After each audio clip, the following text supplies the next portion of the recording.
Sorry. Good afternoon and welcome members of the public, officers and members of the committee to our extraordinary planning committee today at South Kesteven District Council on the 23rd of January 2025, and the time is just 5 minutes past 1 p.m.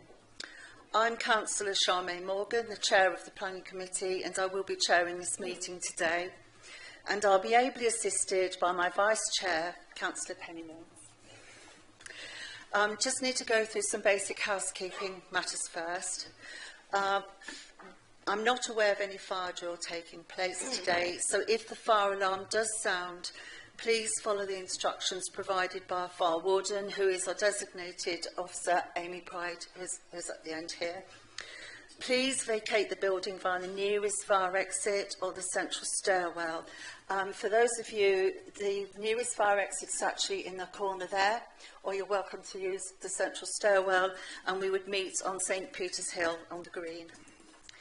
Can everyone ensure that your mobile phones are turned off or moved to silent, please? Please be aware this meeting is being recorded and also being live streamed via public on the South Kesteven website. Can you ensure your microphones are turned off when not speaking? This applies to our public speakers as well. And please ensure you do not place your mobile phones near a microphone to avoid feedback. We have with us today our Cabinet Member, Councillor Phil Dilks.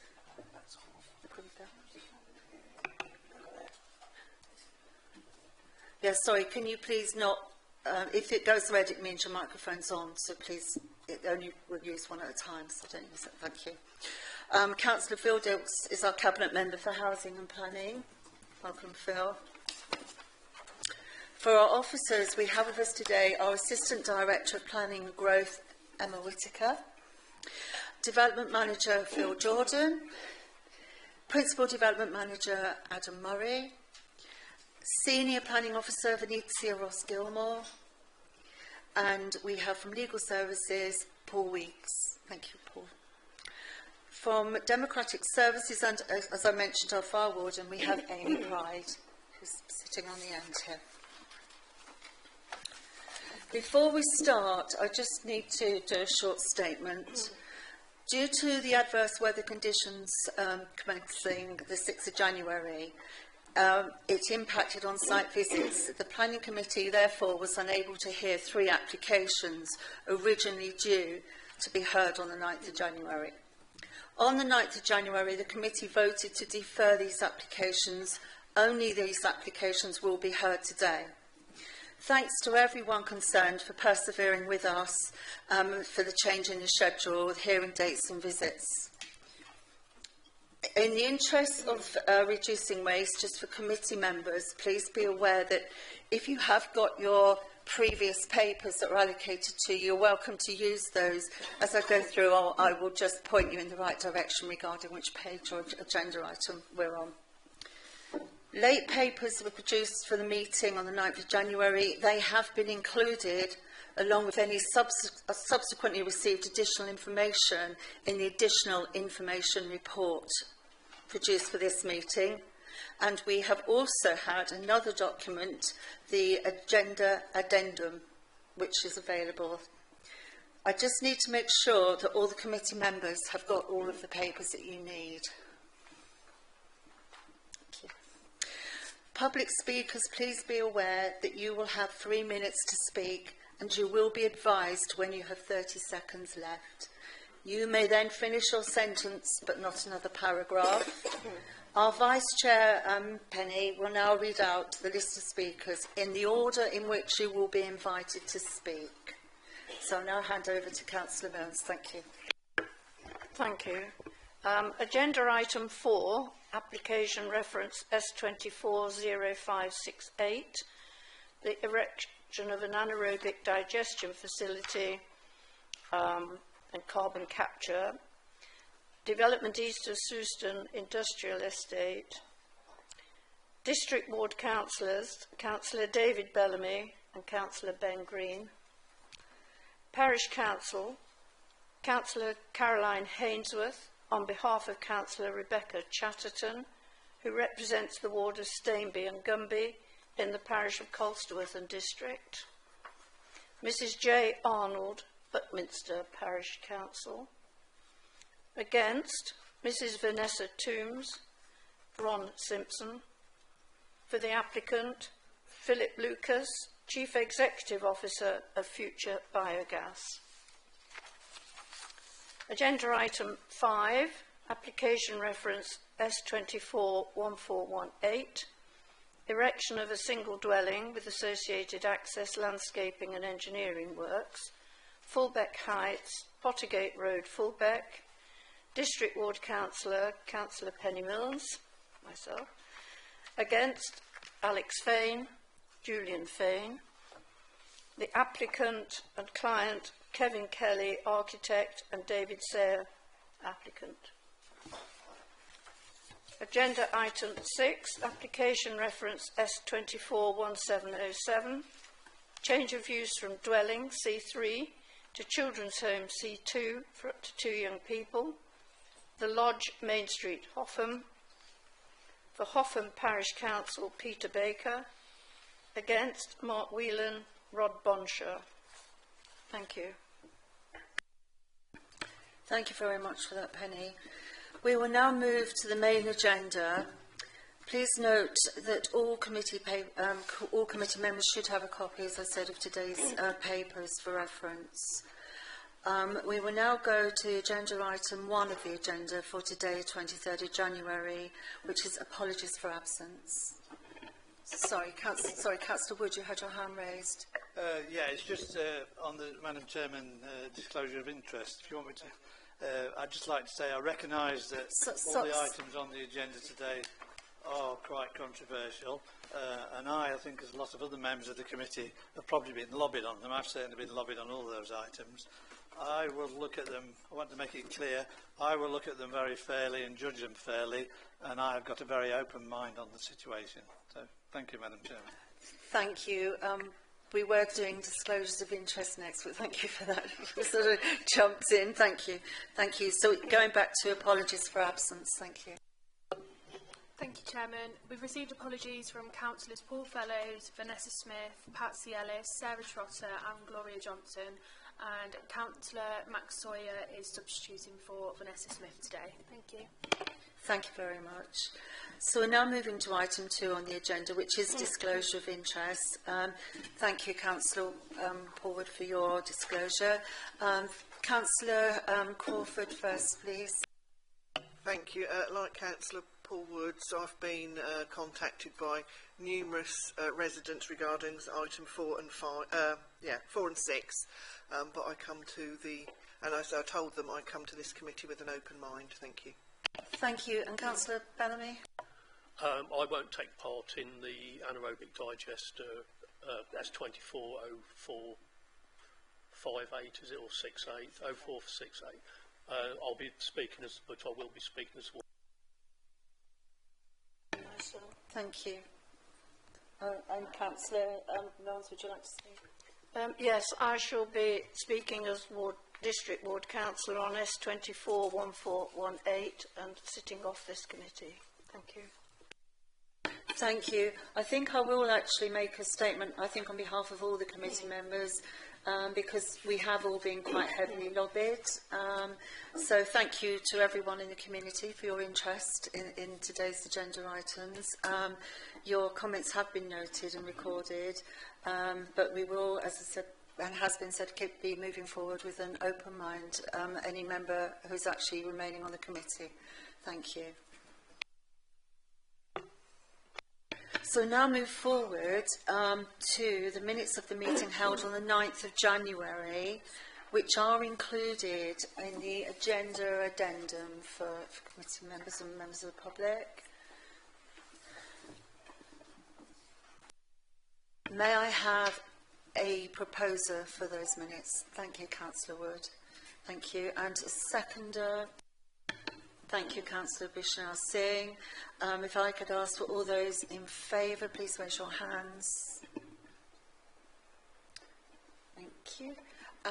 Any abstentions? One abstention, thank you. Oh, sorry. Equal, thank you. Two abstentions, thank you very much.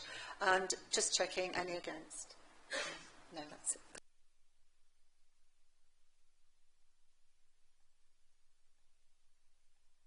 We have received, as I mentioned, additional information report and also an agenda addendum. They have been published online, however, given the amount of late papers we have received, would the committee members like a 10-minute recess to give you a chance to go through those, or do you think that you will be okay to proceed? Can I just ask for your feedback? If I could have an indication, those who would like 10 minutes, please raise your hands. Okay, thank you. I think what I'll do is compromise. I appreciate that you're substituting today. So if I give you 5 minutes just to have a quick look at this, so I'll have a 5-minute break just now. Thank you. Chairman. So we'll now move on to agenda item 4 on today's paper. So this is application S240568. The papers on the 9th of January had this on page 67, agenda item 6, for those using the old papers. So this is for an anaerobic digestion facility at Gumby. And I will now hand over to our planning officer, Venetia Ross-Gilmore, for her presentation. Thank you. Thank you, Chair. So this is S240568. The proposal is for the erection of an anaerobic digestion facility and carbon capture, improvement in existing and part creation of a new access track, landscaping and other associated infrastructure. The site address is Development East of Seuston Industrial Estate, south of Seuston Road, Gunby. And the key issues raised and considered in the report were character and appearance, residential amenities and transport impact. As you can see from the site location plan, the site is situated to the south of Seuston Road, and the access track links the site up to the B676 Buckminster Road. It's an aerial photograph. You can see the site is alongside an industrial estate and an area of woodland. The site is currently agricultural, and this is a proposed block plan. You can see different areas of the site for the digestion process, an area of digestate lagoon, an area for wildlife. These are the site sections submitted by the applicant.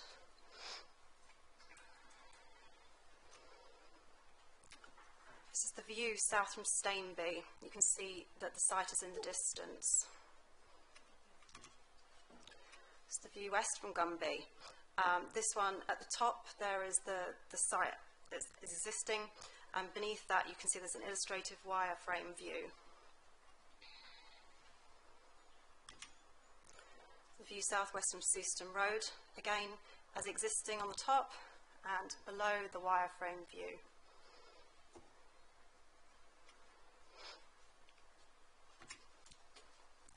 The view northeast from the drift.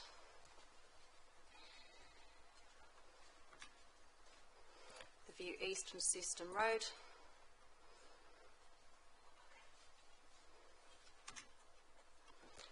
The view southeast from the B676 Buckminster Road.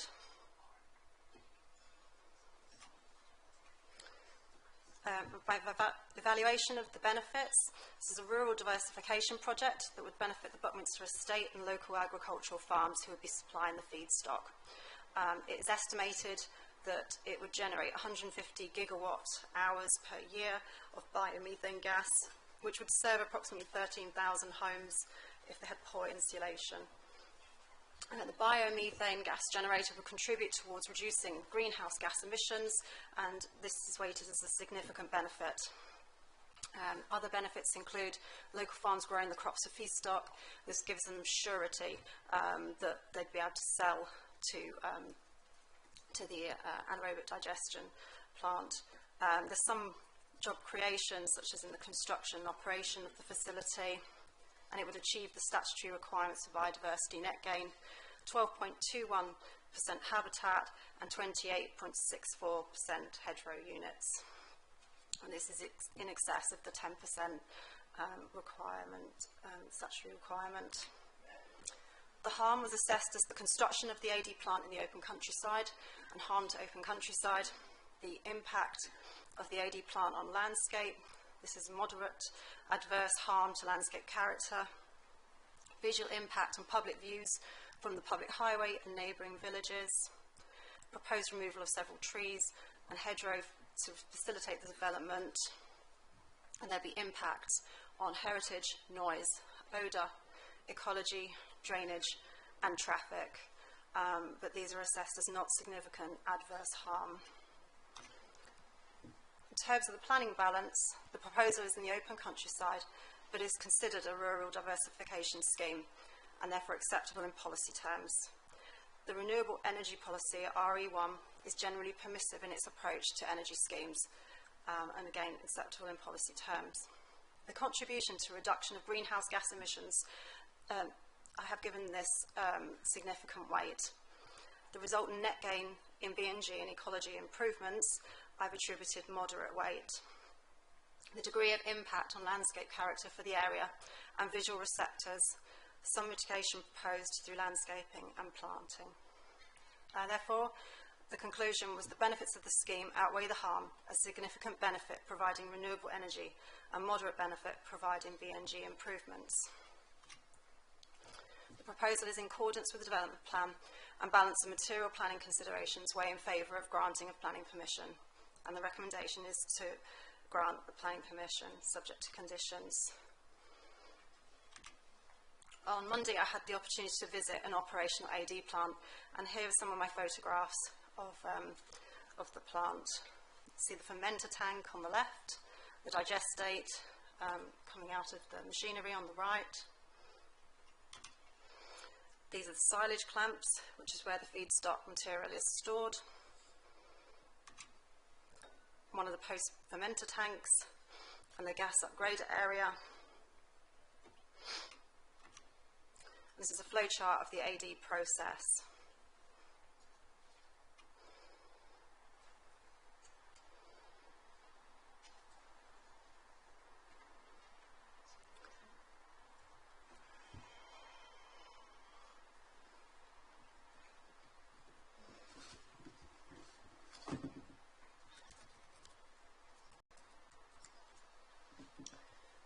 I also need to include that there was a further representation made by a member of the public yesterday, and this has been considered by the officer, and my response is as follows. The points raised. Operative hours. This is covered under condition 11, which requires submission and approval of an operational management plan, and 17, which requires submission and approval of noise management plan.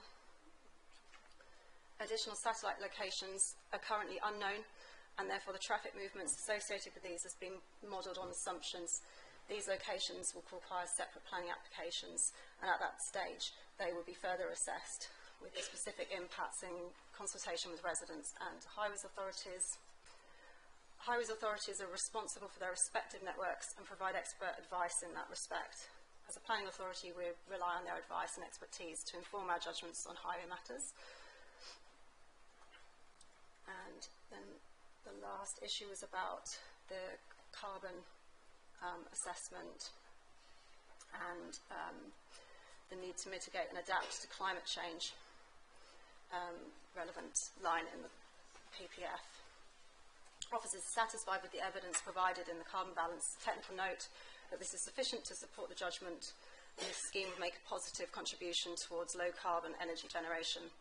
And importantly, without the input of carbon neutral gas into the national gas grid from an anaerobic digester, the demand would then be met by gas sourced from fossil fuels. So as such, I'm satisfied that the relevant paragraphs in the National Planning Policy Framework has been complied with and significant weight afforded to the benefits of the scheme. And it was just this, Chair, whether you wanted this. Thank you. Is that the end of your presentation now? Thank you. We have been provided with, for the sake of the committee members and members of the public present, we have been provided with a short video which just gives an overview of the provision at an anaerobic digester plant, which we think could be beneficial to everybody, just to understand. We saw the process flow chart earlier, but it didn't really go through that. So if we now show the video, thank you. This has been available on the public network.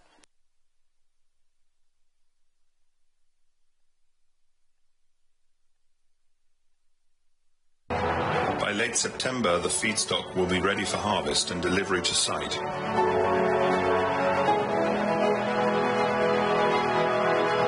Where it is covered and stored, ready for use all year round. This plant makes enough gas for over 3,000 households in the deepest winter, and well over 10 times as many in the summer months.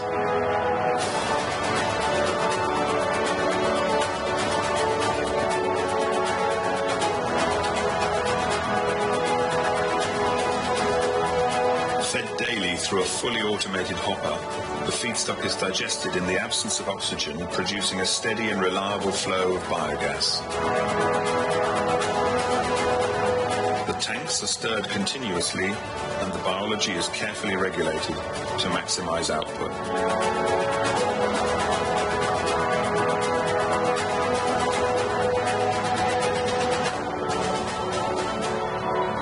Computer-controlled, remotely monitored, and integrated into the national grid, the plant produces its storable, dispatchable energy, ready to heat homes come rain or shine.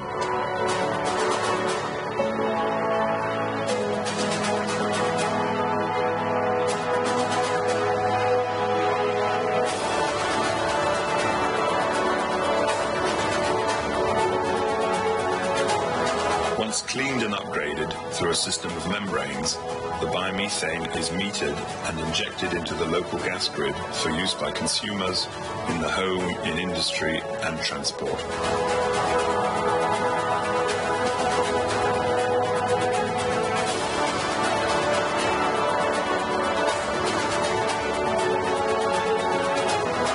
To complete the circle, the spent feedstock is returned to the field as a valuable organic fertilizer, ready to start the process afresh.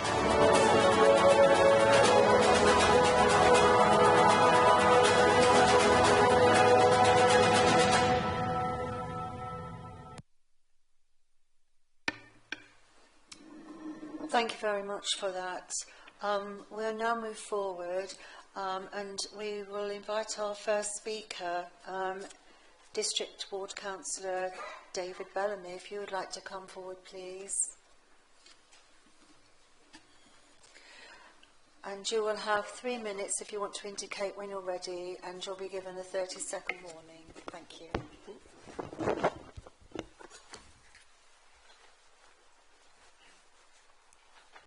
Thank you, Chairman. If you're ready when you are. Okay.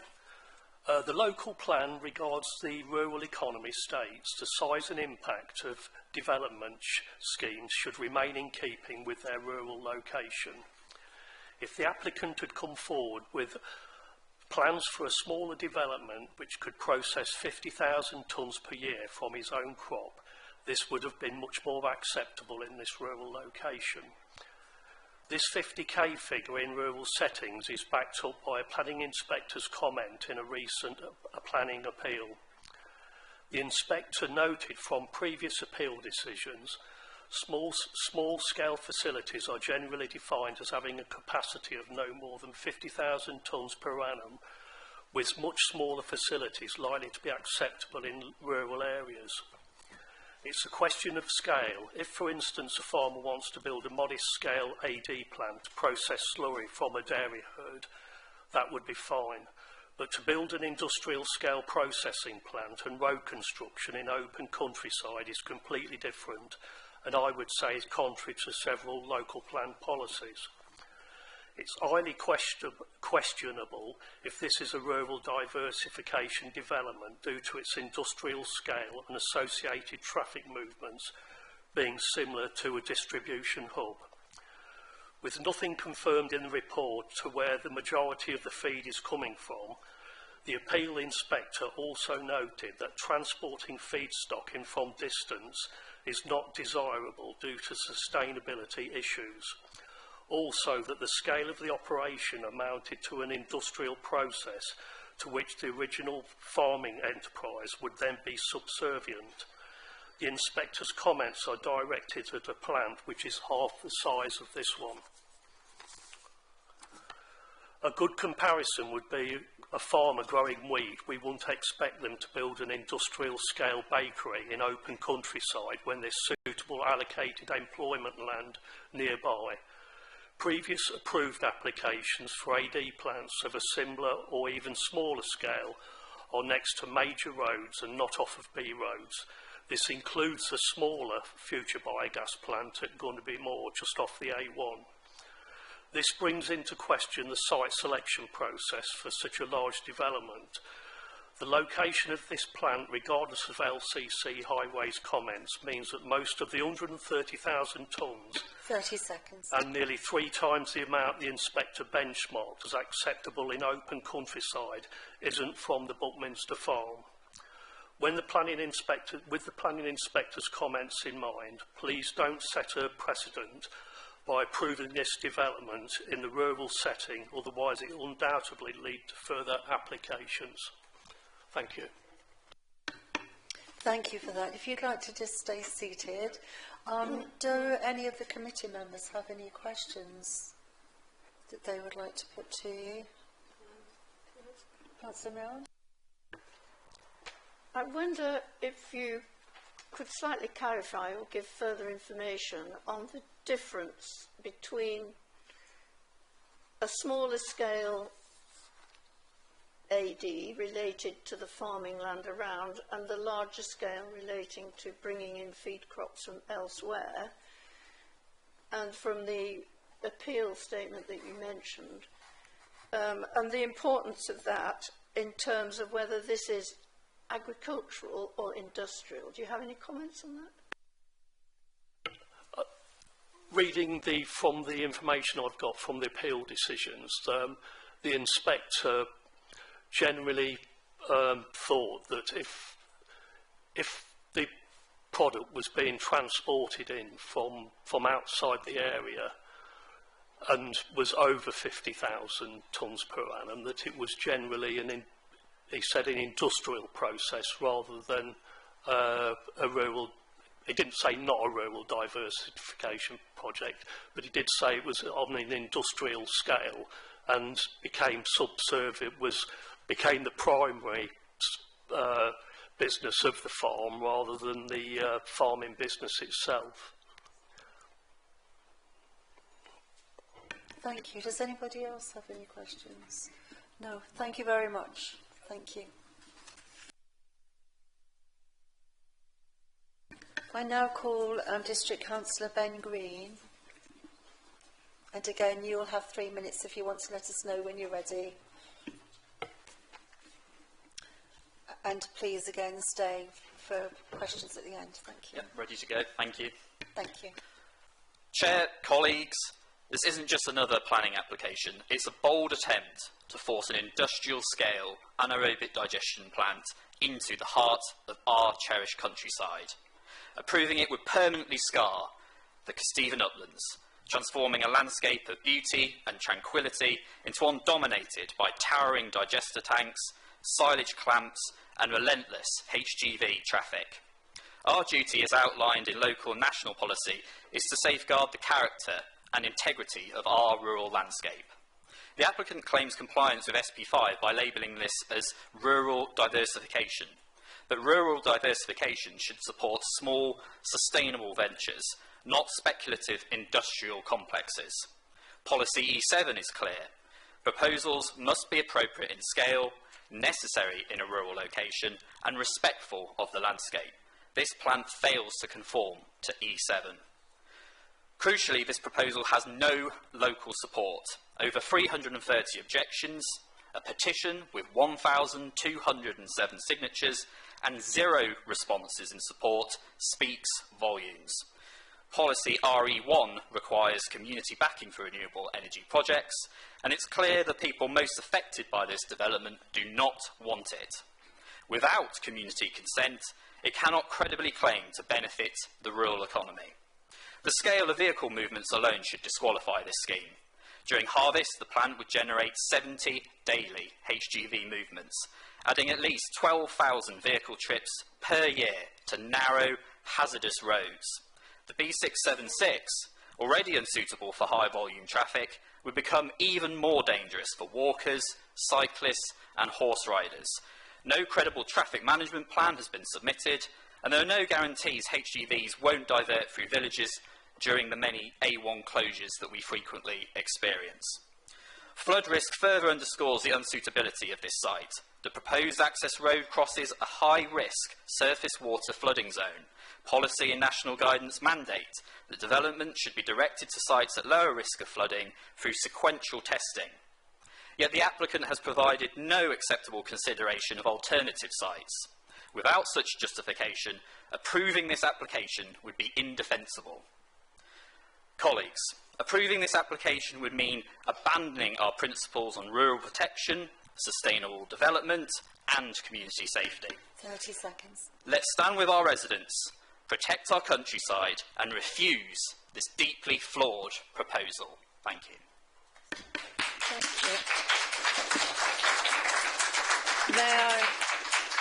May I ask if any committee members have any questions? Councillor Bishnell Singh.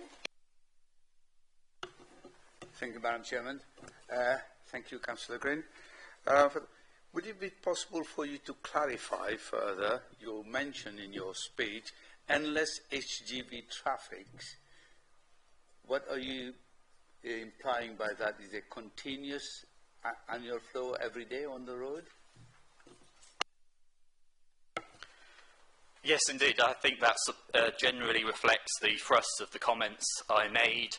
It is in the very nature of these plans that they demand vehicles of such nature continuously fueling and equipping their fundamental daily operation.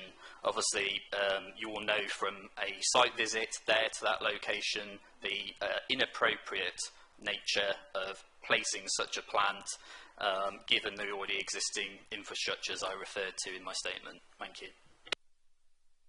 Thank you. Does anybody else have any questions? Actually, I have. I'll do a follow-up if I may. Again, going back to the HGV movements, you mentioned 70, but just to clarify, is that 70 overall or 72 way? So it would actually be 140 vehicular movements. Is that correct? My understanding is that is both to and then out of, so that would be counting as one.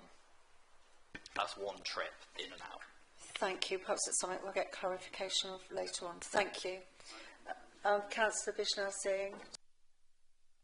Okay.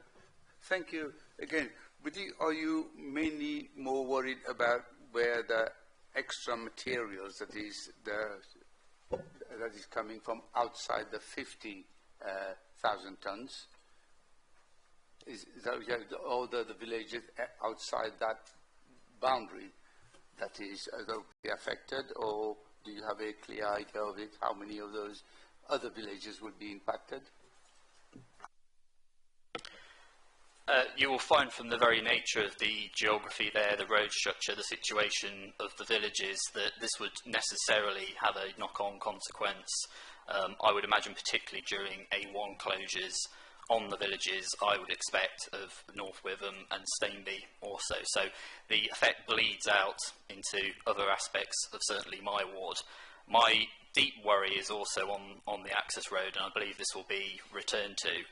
It would be of intense concern, for example, if that plant was constructed first and then we saw daily vehicle movements without that access road first being completed beforehand to service the plant.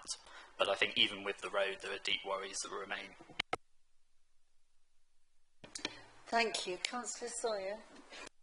Thank you, Chairman. Through you, a question or a point really for Ben. Ben, Lincolnshire County Council highways have no objection.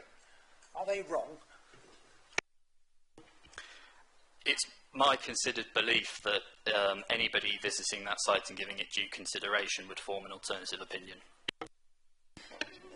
Thank you. Just a gentle reminder that our speaker is not an expert on highways. However, the comment has been noted. Thank you. Councillor Wood. Councillor Green, yes, thank you for you made some very good points. I get the impression it's just, is it the sheer scale of the thing that you object to? If it was a smaller scale, would it be okay? Is it the very vastness of it and the fact it's almost like an industrial development in a rural area? So is that the main objection really? I know you.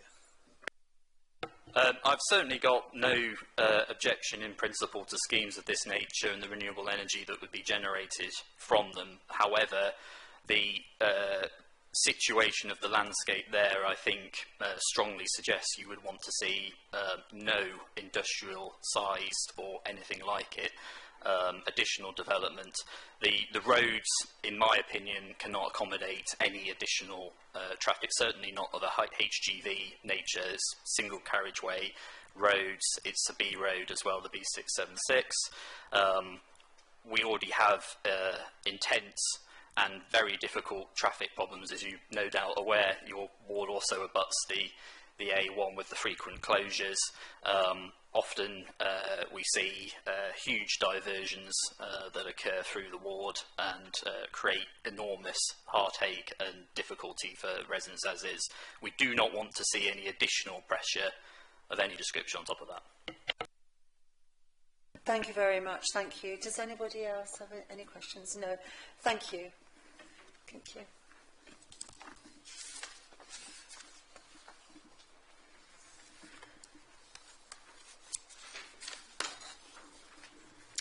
If we can now please have Councillor Caroline Hainsworth, who is speaking on behalf of Councillor Rebecca Chatterton, representing the ward of Stainby and Gumby in the parish of Colsterworth and District. Thank you. And please let us know when you're ready to have your 3 minutes. And again, please just hold fort at the end for questions. Thank you.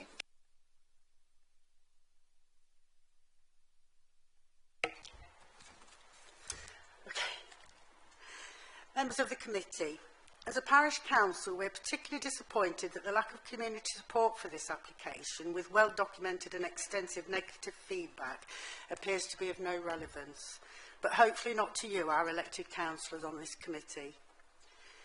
We would request the committee challenge the report's conclusion that this application specifically does not constitute a conflict with policy RE1B.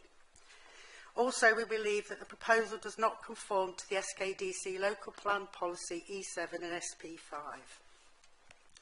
The report to committee clearly concludes that the site proposed falls to be defined as being located within the open countryside.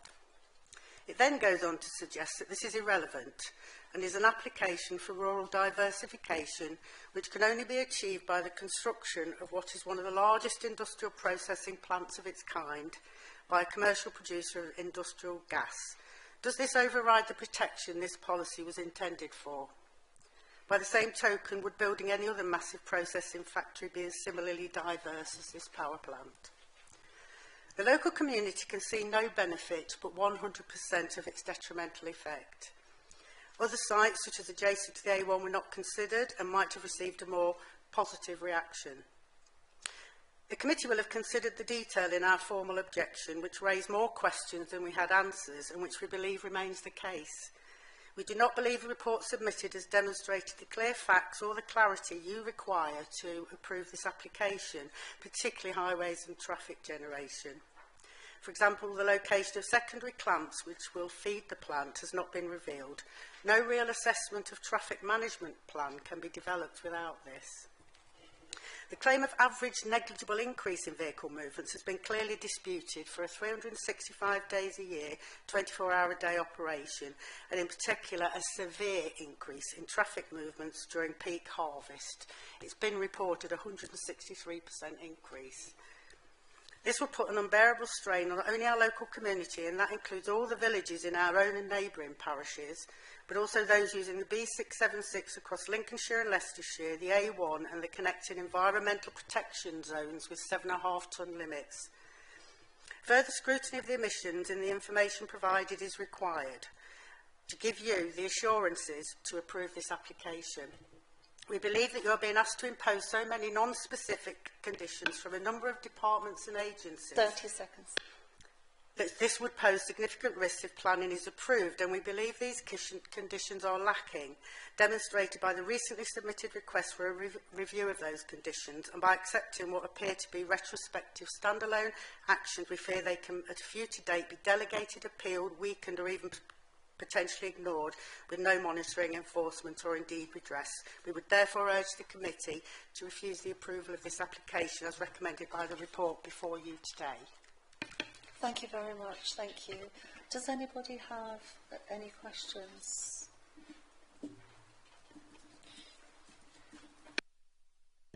I have one. You mentioned, I just need some clarification. You talked about 163% increase. Could you just go back again and explain what that was about? Sorry. That was very much around all the information that we've received as a parish council. I mean, we've had so much information given to us to try and support the objection here, that other reports have been done and there's some question about the statistics that are used. So, for example, I think when an assessment was done, all traffic was assessed rather than just HGVs when making a comparison as to whether HGV increase was moderate, severe or of no impact whatsoever. And I think that 163% is a number that came up. That's during harvest. So that's quite a significant impact, I would suggest. Thank you very much for that. Thank you. Thank you.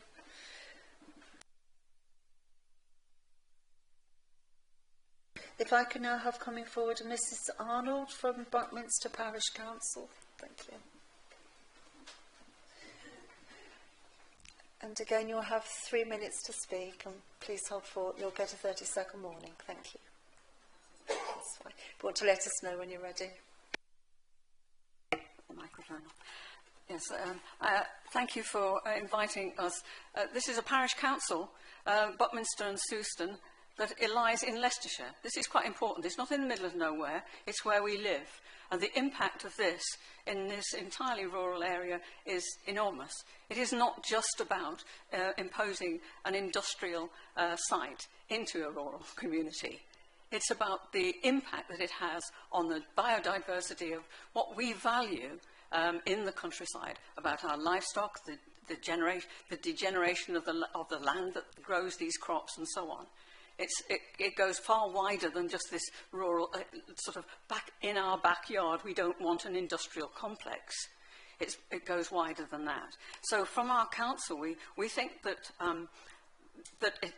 the application is incomplete. There's lots of inaccurate statements as far as we could find out. The description of the site depends on documents that seem to be disparate. Again, this is worth checking. We're just a small parish council. We can't go into all the ins and outs of this. But it gives no suggestion of the actual volume of the traffic. The questions have been raised about just, are we counting HGV? Are we counting ordinary traffic? It makes a huge difference to us.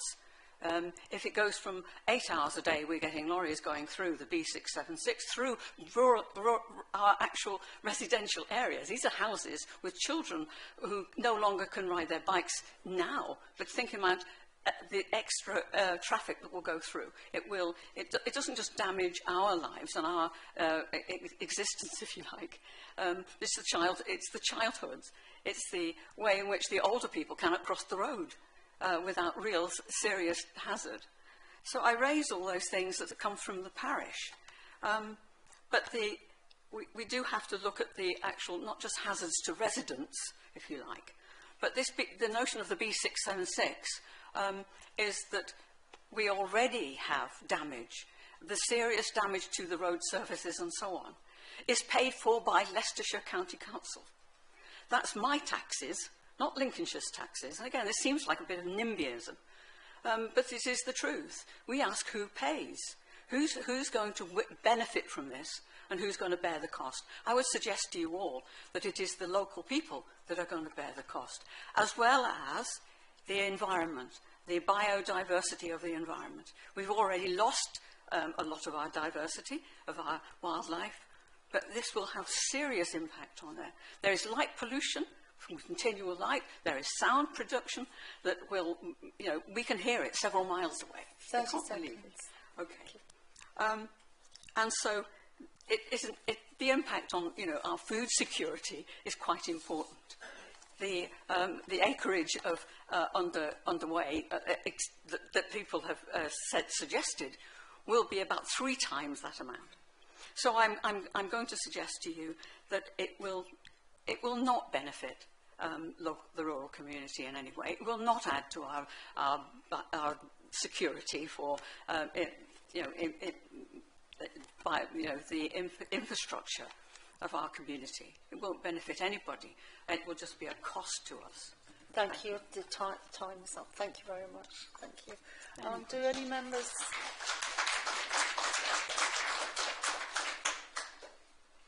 Do any members of the committee have any questions they'd like to ask? No? Thank you very much. Thank you.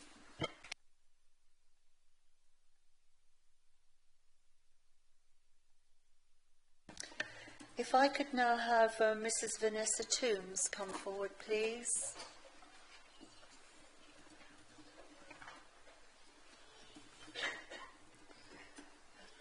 And as before, if you want to let us know when you're ready, you'll have 3 minutes.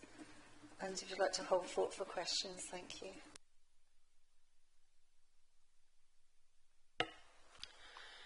Councillors, this application does not comply with policy and it is not rural diversification. Additionally, missing information and too many failings prevent you reaching a legally sound decision. I will focus on just 3 points. Firstly, the satellite hubs to store over 80,000 tonnes of input crop and output waste are essential. But the application contains no details about them, so their impact on the environment and on transport cannot be assessed. EIA regulations clearly state that essential parts of a single project cannot be considered separately. Therefore, this industrial gas plant cannot be considered now, and the satellite hubs at a later date. Secondly, site selection fails to meet required standards. EIA regulations require an appropriate standard of consideration for reasonable development alternatives, including location. The site selection report fails to do this. The site proposed is open countryside on an elevated plateau. The nearest highway is a rural lane, unsuitable for HGVs, requiring a 1.5 kilometre private road to be built across even more open countryside to link to the nearest B road. It would be unique to have such a large AD plant not adjacent to an A road, and approval would set an unacceptable precedent. Finally, the transport statement also fails to meet required standards, particularly to assess the impact of over 12,000 HGVs a year. An independent transport consultant identified the following: failure to consider vulnerable road users, failure to follow guidelines, unsupported assumptions, biased data analysis, missing HGV trips, and failure to consider worst-case scenarios. There are numerous planning appeal decisions that highlight the importance of having a robust transport statement, including one successfully defended by Wychavon District Council involving the same independent consultant. That planning appeal and the High Court judgment it is based on has two relevant ramifications. Firstly, it highlights support for refusal, where transport evidence is simply insufficient, rather than having to expressly prove an unacceptable impact. 30 seconds. Secondly, it highlights the danger of relying on a highways authority's lack of objection, as the planning inspector noted that two highways authorities involved had failed to consider objectors' concerns. This application's transport statement is invalidated by all of its failings, and you should not rely on Lincolnshire Highways' lack of objection. To summarise, in addition to all the policy reasons for refusal, this application cannot be approved because its failings prevent you from making a properly informed and legally sound decision.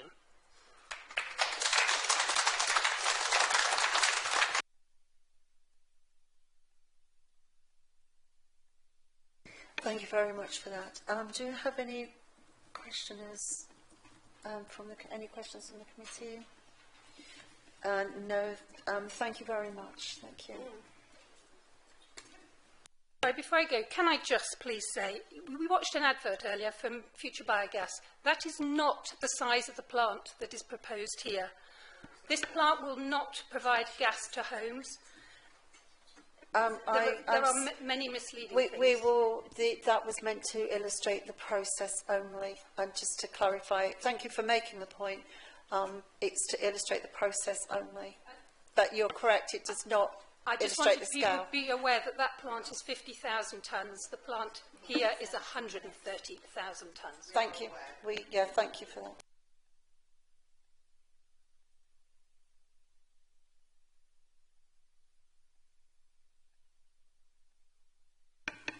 Thank you. If we could now have Mr. Ron Simpson come forward, please.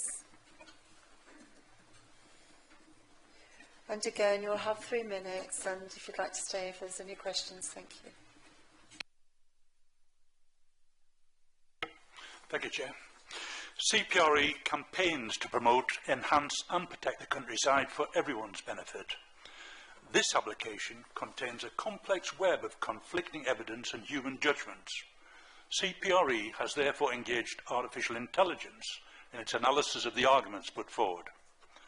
It is clear that this application falls short in meeting the rural diversification criteria under Policy SP5 and Policy RE1.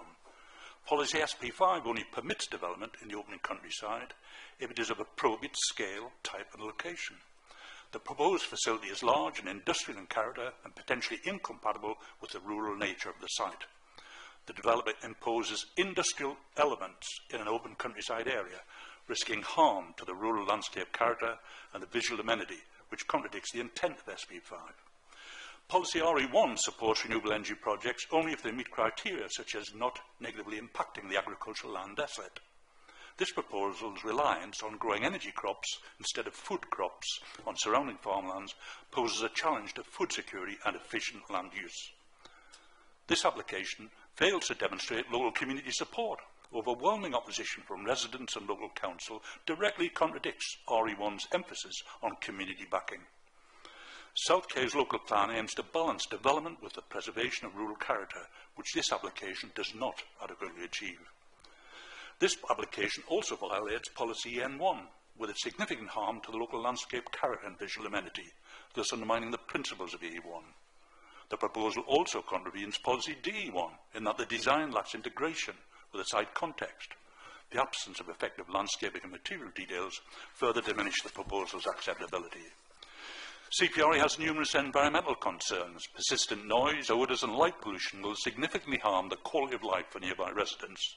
These risks are inadequately addressed in the proposal. The proximity of sensitive receptors and the inadequate noise and odour mitigation plans suggest this proposal is unsuitable for approval. Research reveals historical complaints about similar facilities with recurring odour issues, despite preventative measures.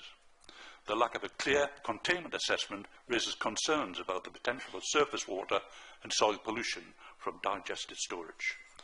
CPRE believes this proposal is fundamentally flawed, conflicting with SKDC planning policies and carrying significant environmental, community and infrastructure risks. Its cumulative shortcomings cannot be reconciled through conditional approval. The Planning Committee is therefore urged to refuse the application. Thank you, Chair. Thank you very much. Do we have any questions from members of the committee? No. I will, in that case, ask you a question, if I may. You referred to the receptors. Can you just illustrate the sensitive receptors, what you meant by that?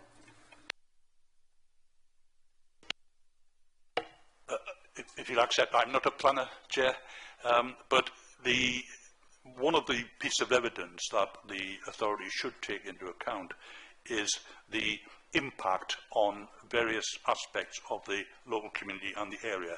And the term sensitive receptors indicates a number of recognised measuring activities which would look to the level of noise and odour and so on in such an application. Thank you very much. Does anybody... Oh, Councillor Bird. Thank you, through the Chair. Just a quick question. Would the CPRE object to any size digester in this location, or is it this, again, is it the actual size and scale of this particular one? Through you, Chair, it is a frustration to be here opposing this particular application. As a matter of principle, CPRE would normally be supporting appropriately sized, appropriately located, well-designed digesters such as this.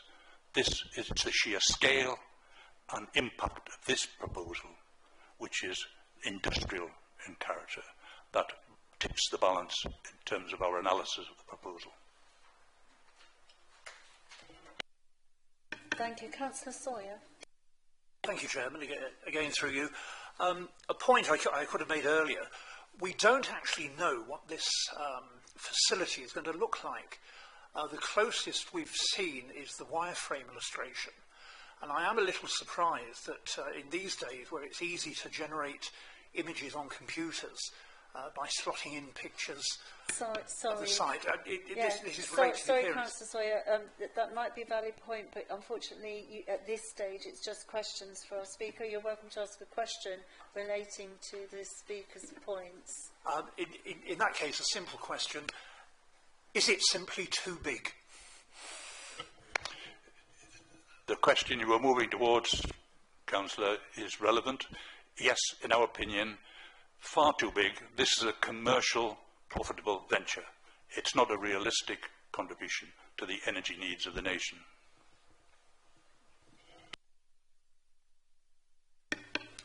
Thank you. If we have no more questions, thank you very much.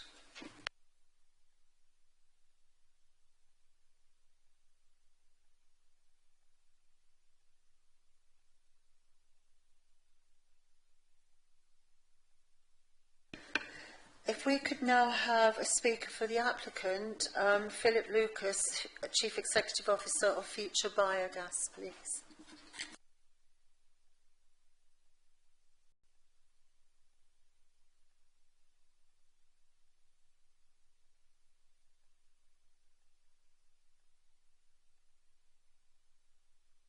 And you will have, when you're ready, 3 minutes and 30-second warning. Thank you.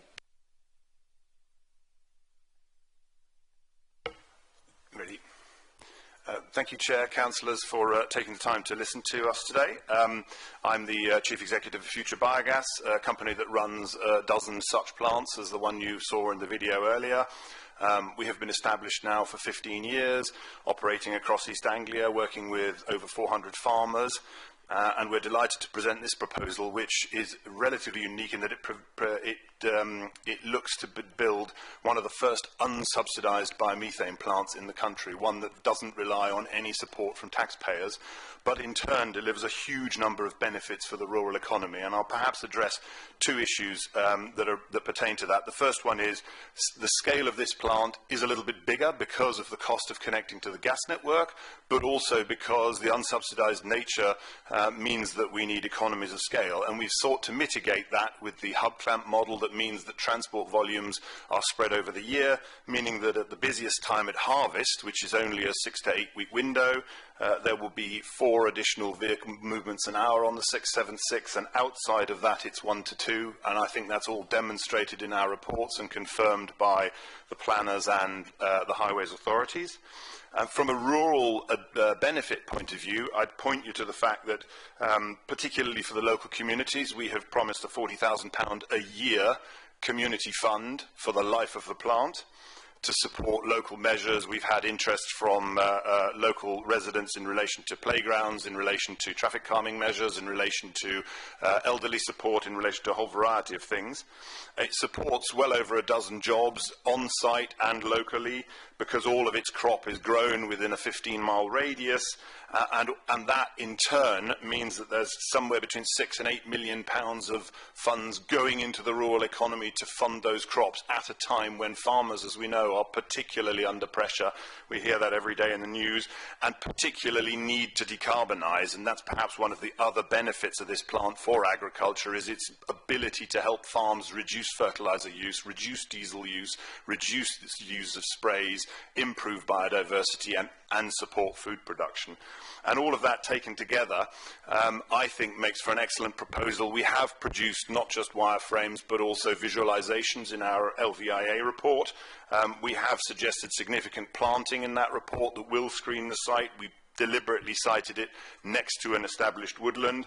We have made sure that the actual operating part is well over 700 metres away from the nearest house. Many of our plants are much closer. 30 seconds. Yeah, thank you. And we believe that this will be an excellent neighbour and a great support for the rural economy locally. Thank you very much.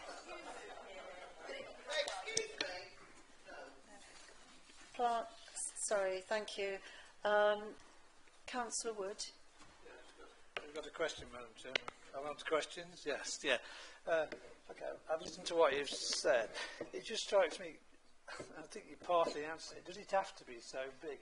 It just strikes me it's a vast industrial development in a rural area, and that's what bothers me, and I think that's what bothers a lot of the people here, really. Does it have to be so big? Couldn't it be scaled down, or is there no way? You've said about connections to the gas supply and things like that, but I understand your concerns, Councillor Wood, but compared to one of our existing sites, it's only 2 additional tanks, and the material stored on site is similar to the site that we saw on the video in tonnage terms, so actual footprint is not that much bigger.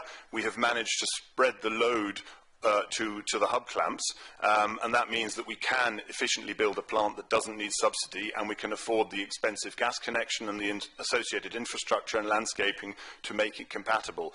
And I don't believe it's that much bigger in terms of footprint than a number of other anaerobic digesters across the country. Does that, I get the impression from that then, you mean that it's not financially viable to make it any smaller? Is that the... Effectively, that's part of the issue, yes.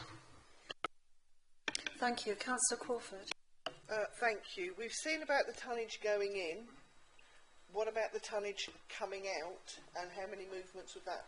So that's all included in the movements, and one of the things that we've deliberately done is to employ vehicles that have the ability to backhaul, so every delivery in will also be a delivery out, so we won't be doubling the movements.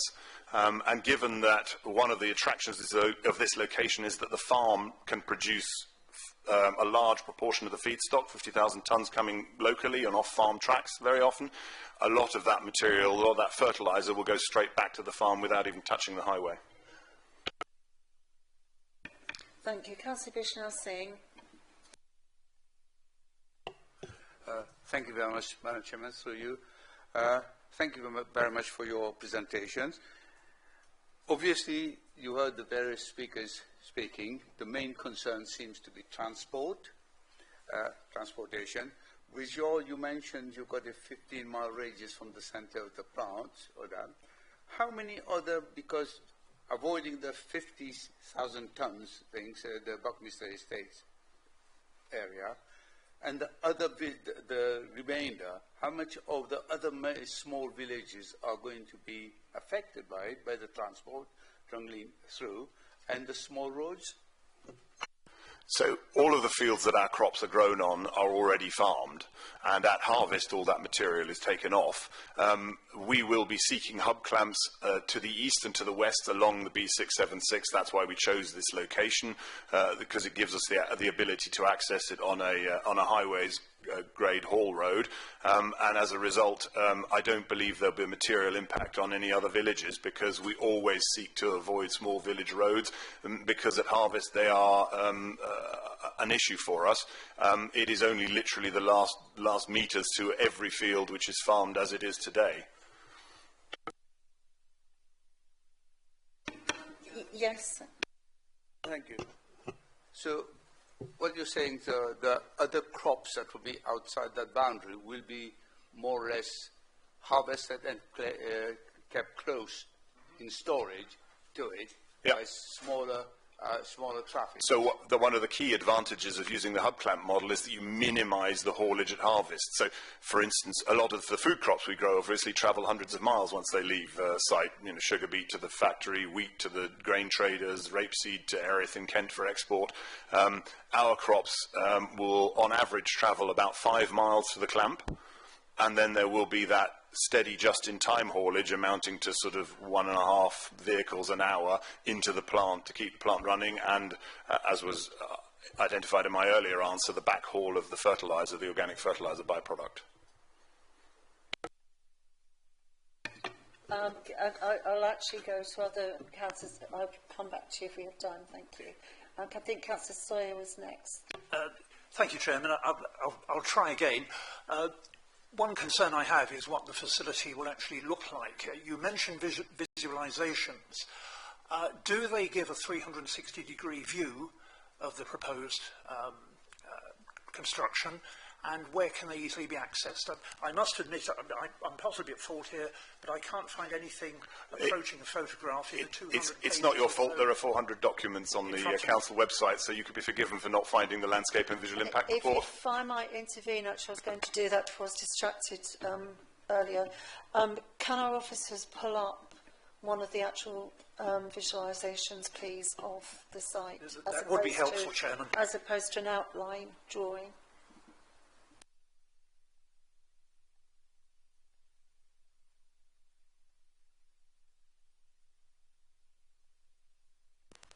Should we continue with questions whilst the officer searches for that? Yes, if we could perhaps move on to Councillor Harrison and come back.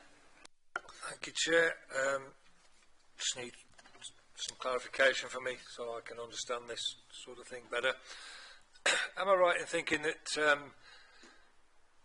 although you anaerobically capture the gas emitted, there's a subsequent combustion of the gas? No? The gas is injected into the national gas grid on site, and any combustion of that gas will be in homes, in industry, whoever takes gas out of the grid. So we just inject the upgraded biomethane into the grid on site. Okay, thank you. And I'll just query your statement there. You said that at the start of this, you said this site is a bit bigger. Quite considerably more than a bit bigger, isn't it? Well, we run 2 sites today that both take 100,000 tonnes, so... Yeah, but those sites are in totally different areas with different infrastructure and everything else, aren't they? It's quite a bit bigger than what would be deemed an acceptable site with the current infrastructure around there. 163% increase in the traffic without respite, it's 365 days a year. I'd say I don't recognise that number from any of our reports or any of the comments from Highways, Leicestershire, Lincolnshire Highways, but... Okay, thank you. Yeah. Thank you, Chair. Yeah, thank you. Just for a point of clarification, the officer's report does imply operation throughout the entire week, throughout the entire year. So I think that is a fair comment. Thank you. Councillor Vishnu Singh, you wanted to come back. Would you like to do that? Just a little one, Madam Chairman. I'm very interested in the carbon capture. how is that when you capture the carbon? Where is it stored? So raw biogas, as it's produced and bubbles up in the digester, is roughly 50% carbon dioxide and 50% methane. It's a fermentation process, just like brewing. And we split off that carbon dioxide, which was taken out of the atmosphere by the plants grown in the previous season. And we then liquefy it on site, which means taking it down to -30. And it then obviously shrinks in volume considerably, which means that we will have 1 or 2 movements a day taking liquid CO2 off-site, which is how carbon dioxide is transported around the country for the uses we put it to today. So CO2, there's lots of carbon dioxide going around the country for pubs and hospitals and for glass houses and so on and so forth. So it's liquefied, it's taken away, and then the likely uses for biogenic CO2 in the future are either sustainable aviation fuel or sequestration, i.e. the removal permanently to underground storage, effectively reversing the impacts of climate change. Thank you. Councillor Mills, I believe you have a question. Yes, thank you. I wonder if you could clarify for me this 15-mile radius that the feed is grown in. I have my OS map here, and 15 miles takes the whole of this page. It goes from Colsworth to Long Bennington, east of Bourne, off the bottom of the map, south and west. Could you clarify exactly what you mean? Because that is a total of well over 400 square miles. And in the nature of crop rotation, I can't tell you exactly which fields our crops are going to be grown on, but we deliberately chose this location because it allows us on the B676 to access easily to the west towards Melton and the new bypass, but also east and beyond the A1 where there is a considerable amount of land that's very suitable and very interested in growing. So north and south? North and south. Yeah. Obviously there will be crop grown locally on fields immediately around the plant. Yep. But the reason for accessing the 676 is that enhanced access to the east and the west where there are large areas of potential growing and a lot of interest. So just to clarify, it's not a total circle like my No. map shows? No. No. It's average linear. distances, yeah. Okay. Thank you. Just for clarification, we usually allow 10 minutes for each speaker, but in view of the number of public speakers we've actually had prior to yourself, and in view of the importance, I think, of some of the information that you have, I'm going to use some latitude to just extend this, just to cover any more questions that members might have, and also this slide illustration, if the officers are ready with that. Are you now ready with that? So first of all, if we could look at that, please.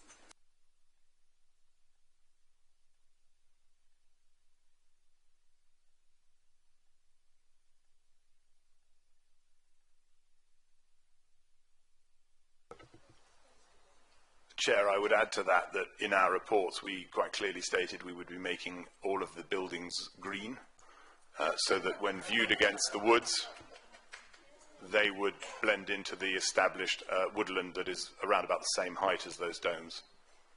Thank you. Do we have any illustration to compare the site as planned against the existing industrial complex next door?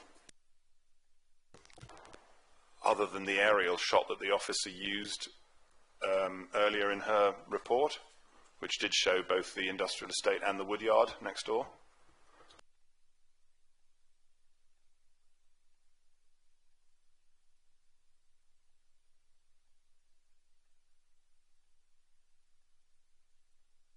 Thank you for that.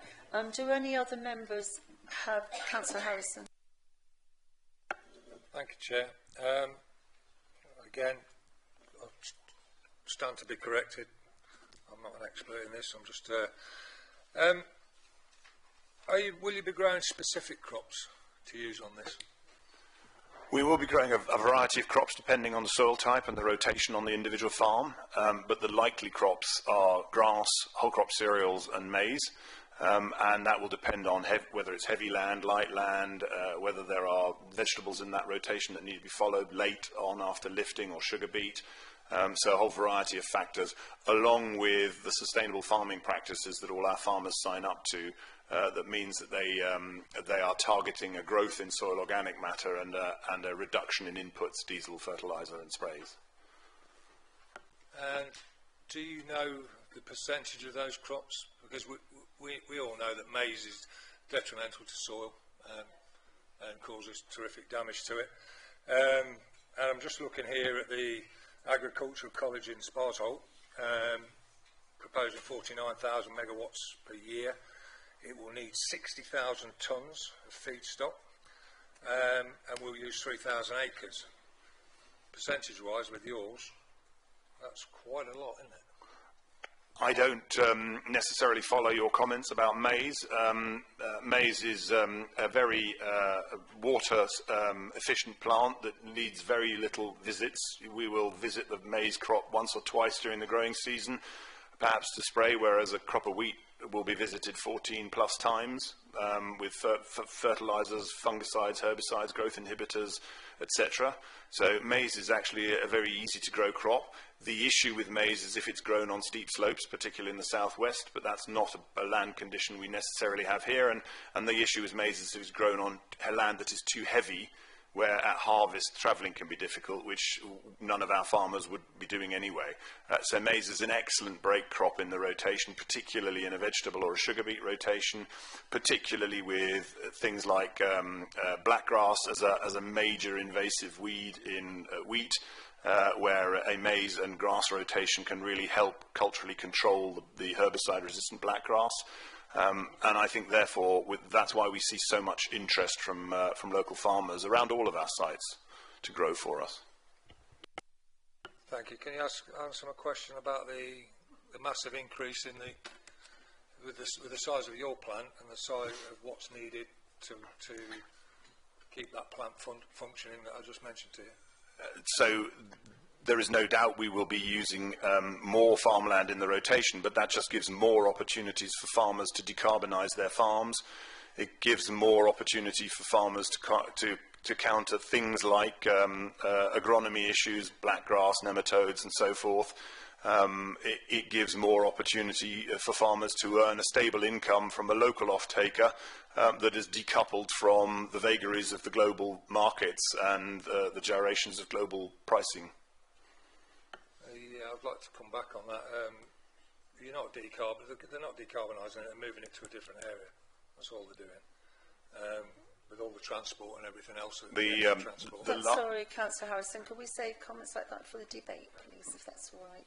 If you have got, if anyone, has anybody else got another question? Councillor Sawyer, Councillor Bird. I suppose I should apologise, but I won't for going back to this. Is there any chance of you producing a version of the aerial photo with the facility and the mitigations added in by CGI? I'm still concerned I cannot have a mental picture of what it's going to look like without this.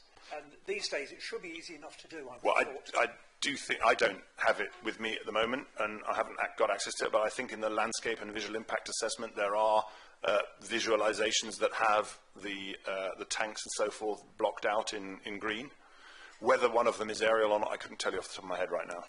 Yes, my point is drawings are all very well, but they don't really give an ideal picture of what something looks like. I'd like to see a doctored photo, if you like, based on that, with the facility added in and the proposed mitigations, so we can have a complete picture of what the whole thing is. That is what the LVIA has, effectively, visualisations like that. Yeah, so excuse me, what we'll do, clearly that is a concern. We have seen some illustrations, so I do agree that that's not terribly helpful. So we have got plenty of illustrations available online, so I'll ask our officers to go away and have another look, and during the debate we will ensure that they're available before any decisions made to our members. Thank you. So did anybody, sorry, Councillor Bowe. Thank you. I have to confess that I've not stood anywhere near an anaerobic plant, so I'm trying to kind of get a sense of what it might be like to be in proximity to one. what are the sort of what are the smell emissions and what are the sound emissions, and will they be continuing 24/7? We've heard a lot about transport and traffic and the sounds of, the noise and the disruption of traffic, and we've heard about what it looks like and its impact in the environment. But I'm just quite interested to hear if we were to go to where one already exists and we ask the neighbours what smells can you smell and what is there humming at night, does the light bother people? Could you just give me a little bit of a feel for what it might actually be like in proximity? Thank you. Yes, so we generally design the lighting on our sites as and when it's needed, not to reflect off-site. It's all low-level lighting. From a noise point of view, everything on site is noise shrouded, and there will be no noise beyond the boundary of the site. We, for instance, don't use reversing alarms. We use white noise reversing alarms, so that minimizes the way the noise travels. All of our equipment, if you can hear it, it's because it's broken. It's because something's wrong. There are the noise assessments clearly state that, and our experience from our existing plants demonstrates that, off-site, out of our site boundary, you won't be able to hear our plants. You won't be able to smell it either, because the only odour that you might catch on site is the slightly sweet smell of silage, and the rest of the process is obviously sealed because it needs to be anaerobic, and because we are capturing the gas.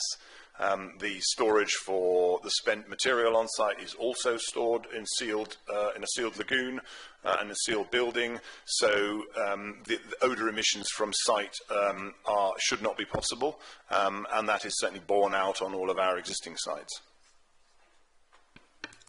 Thank you. I have a few questions for you, and then I think I'll draw an end to our questions. First of all, you mentioned that you have got sites elsewhere. What sizes are they? So the government-supported tariffs in the past meant that sites tended to be around 50,000–60,000 tonnes. The two largest sites we have are around 100,000 tonnes. The largest anaerobic digesters in the country are between 250 and 350,000 tonnes of input. So this one sort of sits in the middle, but from the point of view of our operations, we have a site on a B road on the outskirts of Doncaster that takes in 100,000 tonnes a year. We similarly have one down in Swaffham that's of similar scale. Thank you for that. How many people are actually employed on site? So on site we will have probably 7, 8, 9 operators and site managers and engineers, and then we have an engineering staff who visit regularly, and of course there is rural employment from the production and delivery of the crop. Thank you. You were asked earlier about burn-off, and you said that actually it's all piped, but I will state that I did do a site visit, and in fact I think there was some burn-off in the event of... In the event of the gas grid not being able to take our gas, or some of the equipment being defective, there is, for safety purposes, a shrouded flare on site that effectively operates like a large hob in the kitchen inside a shroud, so all you'll see is hot air coming out, and that allows us to convert the methane into carbon dioxide and safely discharge it as you would when you're burning it in a boiler or on the hob. Thank you. You mentioned earlier the number of farms, some Lincolnshire, that you will be supporting in the area, but am I correct that you also stated that you, quotes, can't actually say where they are? Is that correct, or do you actually know their locations? No, we don't know all of their locations. We've had a lot of expressions of interest, and we've been looking in the areas I outlined to Councillor Milnes earlier, but not only do we not exactly know, because we can't commit to farmers until we have planning, but also once it comes to the rotation, obviously those crops will move around the farm as they fit into the crop rotation of other food crops. Thank you. And just clarifying the situation regarding the hubs and the storage of materials on the farms themselves. Yeah. Am I correct, though, that ultimately they still have to get to the plants? Yes. Yes, that's the nature of the vehicle movements that happen throughout the year on a daily basis. That's the deliveries of crop in and the removal of fertiliser out in the same back and forth trip. Thank you. That's that you mentioned. Can you just expand more regarding the what you call the clamp model or dump model? The hub clamp model. Yeah, hub clamp model. Sorry. Can you just expand on that to the east and west, and why is that not built into this application if it's a part of the overall process? Because ultimately seeking the hub clamps and the farmers to grow and so forth requires us to be able to say that we have a location to take the crop to and digest it. And once we have a planning permission, then we can talk to suppliers, as with any other industry that's looking to bring in materials. So they are not intrinsically linked to this site. Thank you. So one more point regarding the access and vehicle movements. What surface will actually be provided for the route for the vehicles going from the 676 down? Yeah, that long on-site track. Yeah, so that long track, which is currently just a metalled surface access to the woodyard and used to be a railway line, will be asphalted to avoid dust and avoid noise as the vehicles travel down it. Do you know what tonnage that will be able to take? In what sense? Vehicle tonnage. The individual vehicle weight? The vehicle weight, yes. I would imagine it would be specified to highways grade, so up to whatever's legal in the UK. Thank you. Can I just ask on that front, have you been consulting with the Fire Brigade regarding their requirements? Yes, absolutely, and the Fire Brigade have visited all of our sites elsewhere, and one of the key things to point out is that all of our sites come with comprehensive lightning protection, which is one of the reasons why 1 or 2 AD plants were in the news last year, I think. Thank you very much. Thank you. I think that will conclude our questions, so thank you very much for your time. Thank you. I think we've really good time. Sorry, thank you. Thank you. Right. Before we start, can I just check, do we have any improved diagrams or illustrations regarding the actual plant and what it will look like, especially in relation to the surrounding area?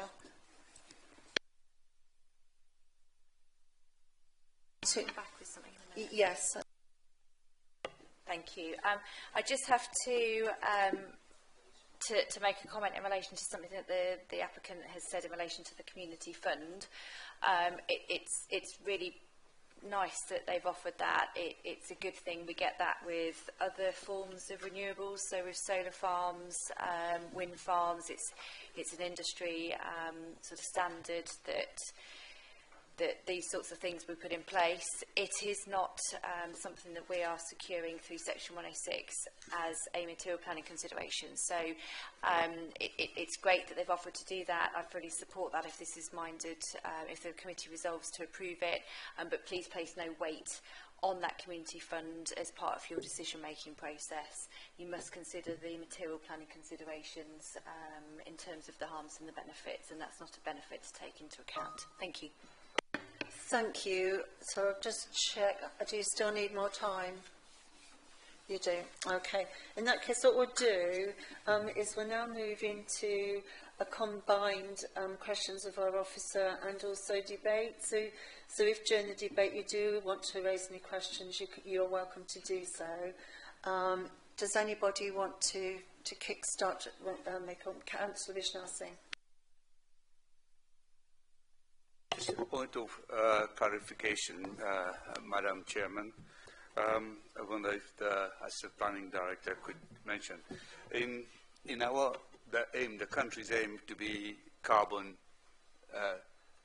neutral by 2050, and also therefore this is a national need.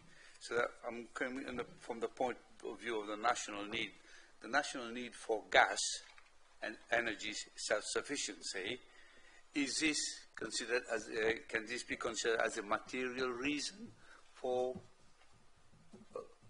this application? Thank you. It's a good question. Obviously, this council has declared a climate change emergency.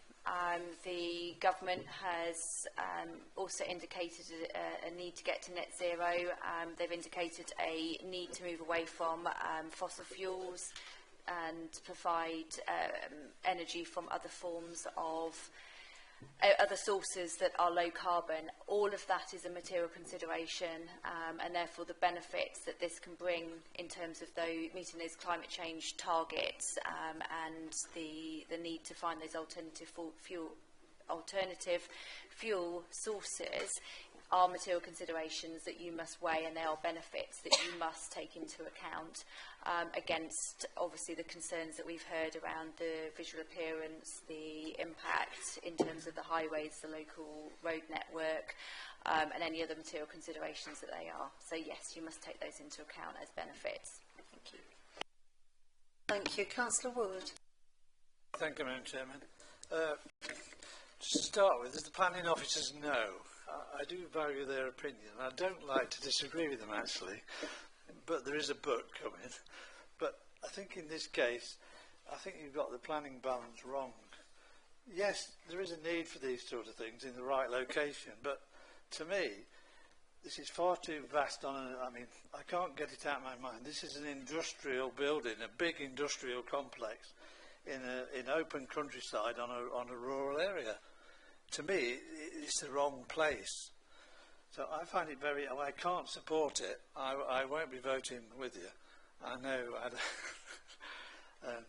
But that's what I come to. I think it's contrary. And also, I noticed David Bellamy said it was contrary to an appeal statement that's recently happened. That took my note as well. Councillor Bellamy referred to an appeal statement where this is too large.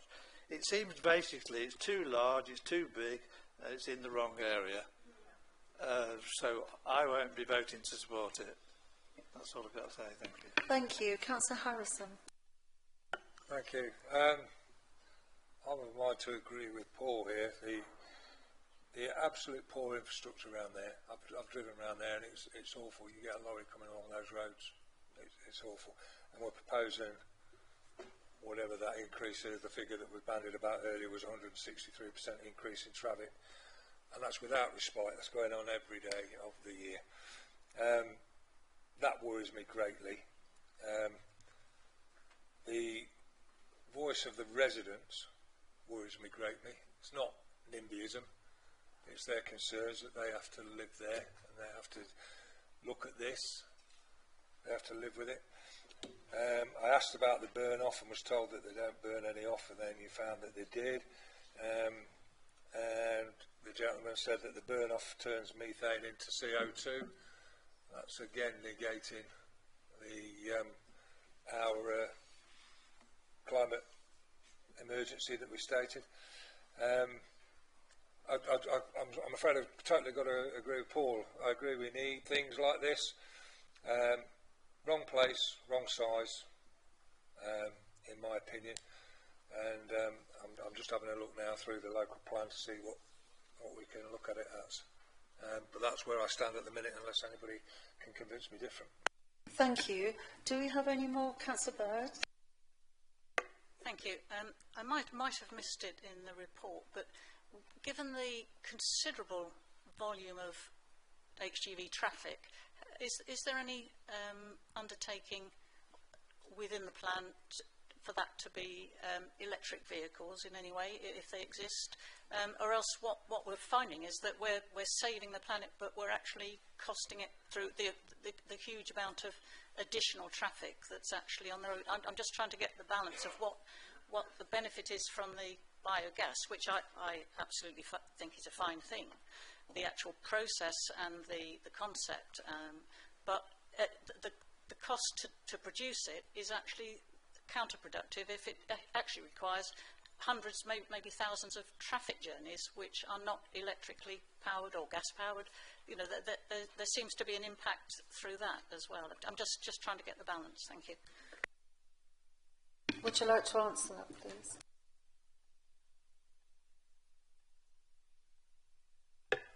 I'm not certain what the vehicles are proposed to be powered with. However, it must be noted that at the moment the UK is very dependent on fossil fuels, and these are delivered to us by gas network in pipes, and also as liquefied product that's transported from abroad and other areas of our country that is carried by vehicle traffic. Thank you. Did you want to?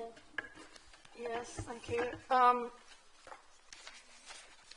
Well, I'm going to debate, is it really rural diversification? If the host farm is subservient and being supplemented by 61% additional feedstock from elsewhere, east and west now, we're told, so that's concentrated on that B road. And from 15 miles away. I understand it. I've been to visit the digester up at north of Lincoln. That was actually off the A15, very close to the A15. And I've been very impressed with the process of the biogas production and the significant benefit of the improvement of soil from the digestates. And I appreciate, you know, the need for biogas nationally, totally get it. But as always, isn't it, is this facility in the right place? And I wonder whether some different place might have been found than in this open countryside. We have quite a wide range of area to look at, and I don't know what was considered to be suitable. I think most of us would agree it probably would be better on a major A road than even on a B road and then at some private tracks. That to me is what impacts on the residents' amenity and the sustainability of the digester. And has it changed from being a farm diversification project where we all understand a small-scale digester on a farm, or is it an industrial complex simply because of how much feedstock from such an area is being brought in? And is that then inappropriate in open countryside?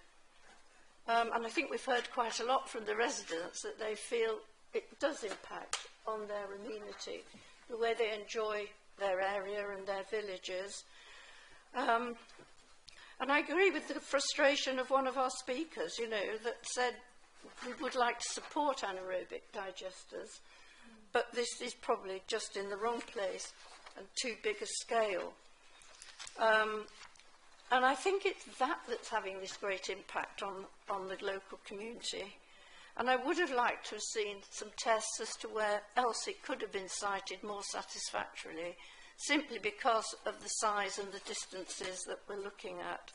So that's the debate I'm having in my mind, and I put it out there, that these are the big questions to be answered. My initial idea of a 15-mile radius and 400 square miles probably isn't what they're talking about, but it is concentrated in a linear way along the B roads. So that's the way I'm looking at it. I think there have been appeals that mirror something like this, if you look at it broadly, where the farm becomes subservient to the digester on occasions, and maybe that's what's happening in this case. But I just look at it, is it inappropriate in open countryside and impacting the amenity of our residents there?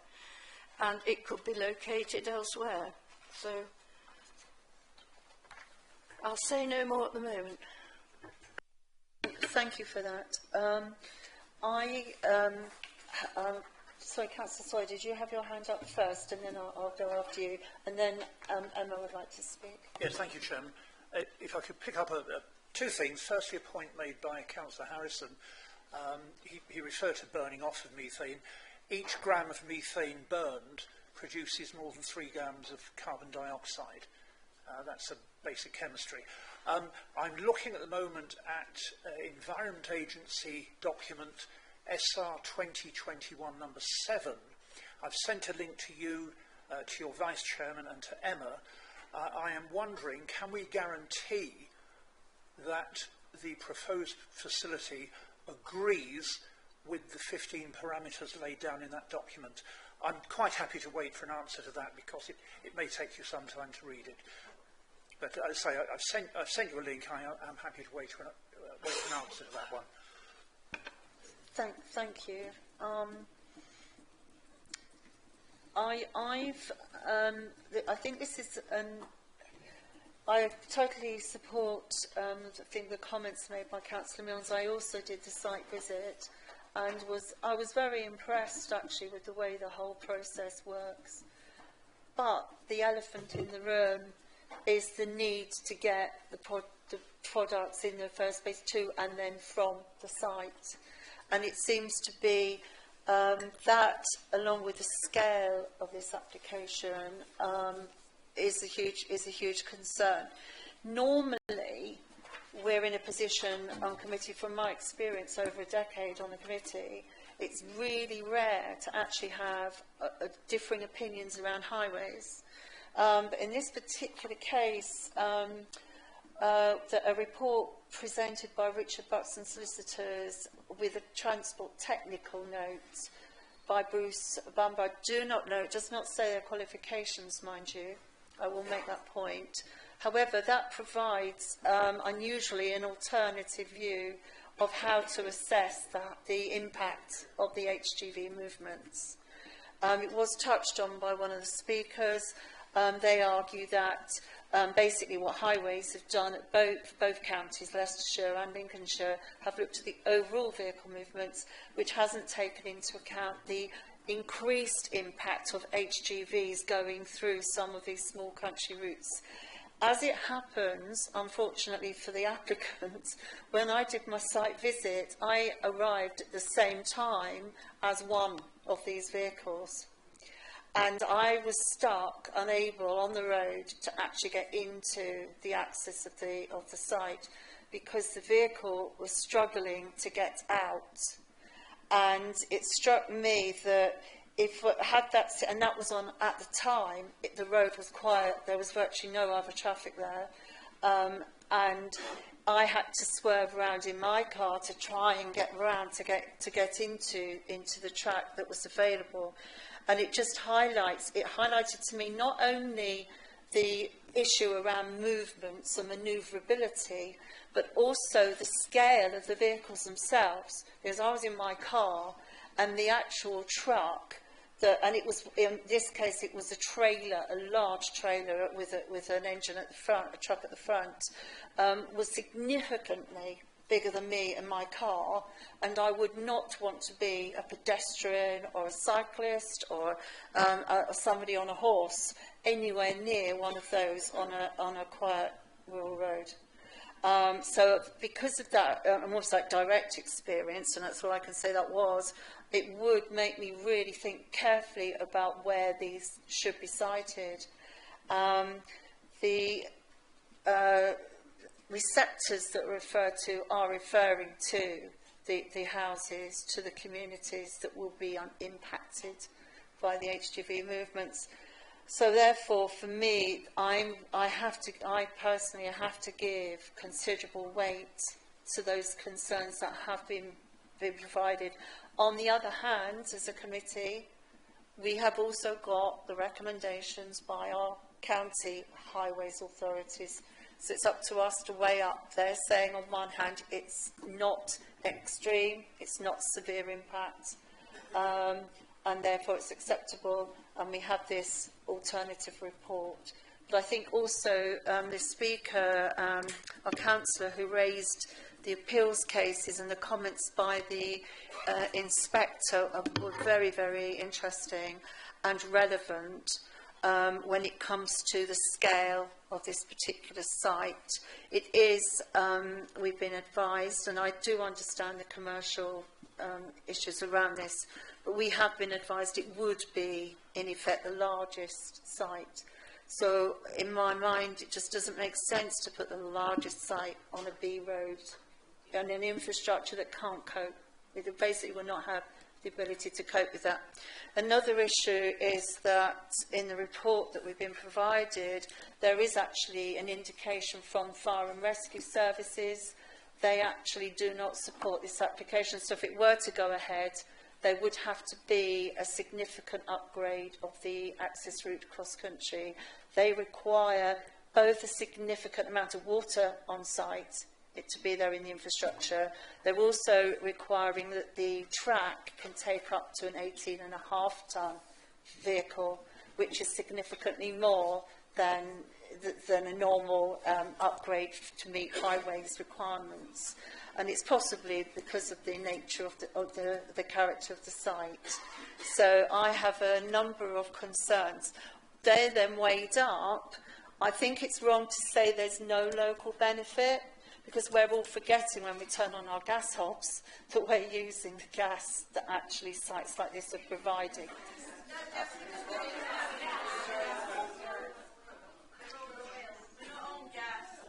You're not on gas. Oh, okay. Sorry, I am. I am on gas, and as are millions of people across the UK, and there is actually at the moment a national issue regarding the availability of gas. So I think it would be wrong to ignore that when we're looking at this. However, I think this particular application has been said it's just too big, and it's in the wrong place. But it would be wrong to ignore that benefit. Well, I believe that Emma would like to speak first, and then we'll come to that. Thank you. I just wanted to try and help the committee on a couple of points. I just want to clarify, we're talking about rural diversification, not farm diversification. So that doesn't just mean one single farm, that means the rural community. So it's rural businesses, it might be multiple farms, so that's what we need to bear in mind. There's been a little bit of talk about if it's not this site, if this is not the right site, where would we put it? Obviously, we've got the application in front of us. We have a need to consider whether this application is acceptable. But I would pose this question for you to just think about where would be acceptable, you know, in terms of putting it in a town centre or in terms of a more urban area. If we can have quiet at the back, please, it's disrespectful. If we located it in a more urban setting or closer to a town, you're still going to have the vehicular movements moving out of the rural areas and the farms to those locations. So one of the factors that the applicant's been thinking about is that geography in terms of access to those fuel sources. That's just something for you to have a think about. I've heard some thoughts around too big, wrong location potentially. So what? What is that harm? What's the consequence of that? So if there is a movement to propose a refusal, then you'll need to articulate what those planning harms are as a result of the size and the location. I think it probably would be a good time as well to get a couple of other photos that we've got in the landscape visual impact assessment. They show the proposed structures in relation to the backdrop, but I think we've also found some that have got the adjoining uses as well, which I think is what you were suggesting, Councillor Sawyer, you would find beneficial. And then just in relation to the last point that you raised, Councillor Sawyer, about the environmental agencies documentation, that's a separate consenting regime from what I can tell, and they would need to get appropriate permits from the Environment Agency in that regard, so they have controls under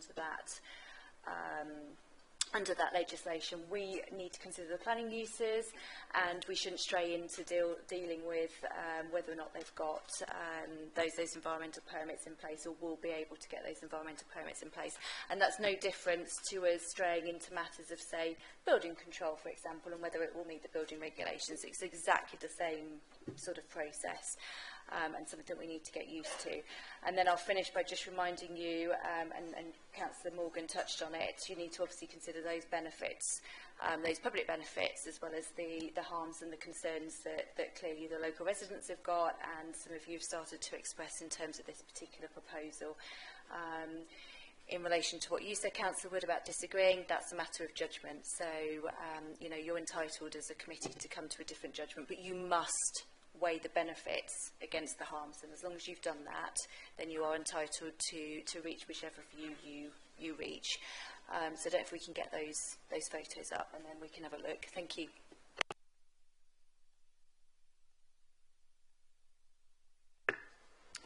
So on the top of this, this is the wireframe view that you saw earlier, and below it is a rendered view of the proposals if they were coloured in green.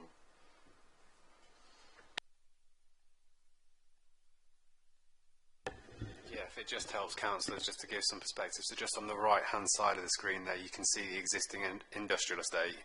So that may hopefully give you some semblance in terms of scale and context in relation to the existing industrial estate to the north.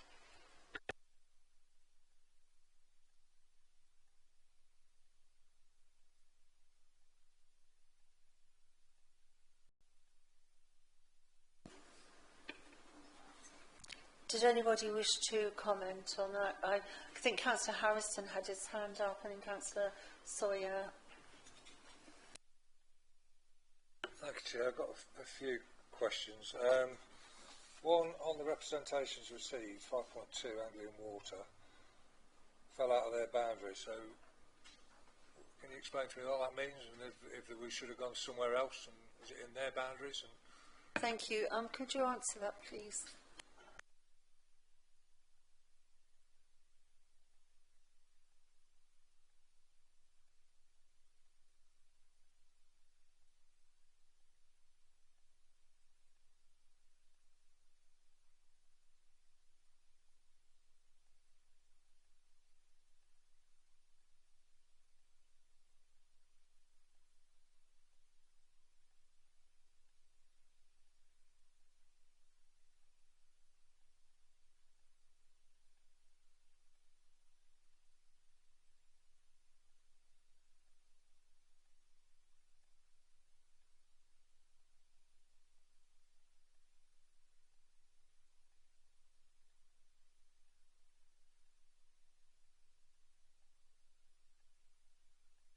Sorry, Chair. The reason I was asking that anyway is because in 2019, more than 10,000 fish were found floating in a UK river as a result of a spill from an anaerobic digester. So it concerns me that we haven't got any representation there. So we'll just check. It will mean that in terms of it's the sewage, it's the foul sewage network, so it will just mean that Anglian Water is not the responsible water body. There will be a different water authority. In terms of that, in terms of the fish in the watercourse, that would be related to environmental discharges, and that would be under the Environment Agency to control that. And the Environment Agency has been consulted, and they'll have their own permitting arrangements because you will need environmental permits to discharge into surface water. So that will be covered separately and be covered by Environment Agency. Sorry, we haven't got any representation from a water authority now. It doesn't look like we've had any responses in terms of the foul and the drinking water. So that's that network. But the water course, the river, is the Environment Agency's responsibility. Okay, thank you for that. And then you said, Chair, I'm struggling to find it, Chair, with all these papers. You said the fire report, the fire representation, I can't find that. Can you tell me where I can find that?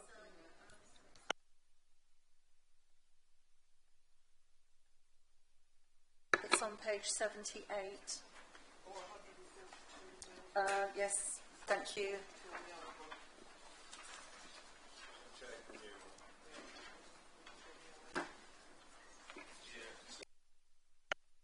Sorry, Chair, that concerns me greatly as well, with that. Having looked at, bear with me, sorry, the explosion safety and anaerobic digestion sites where it can go wrong guidance.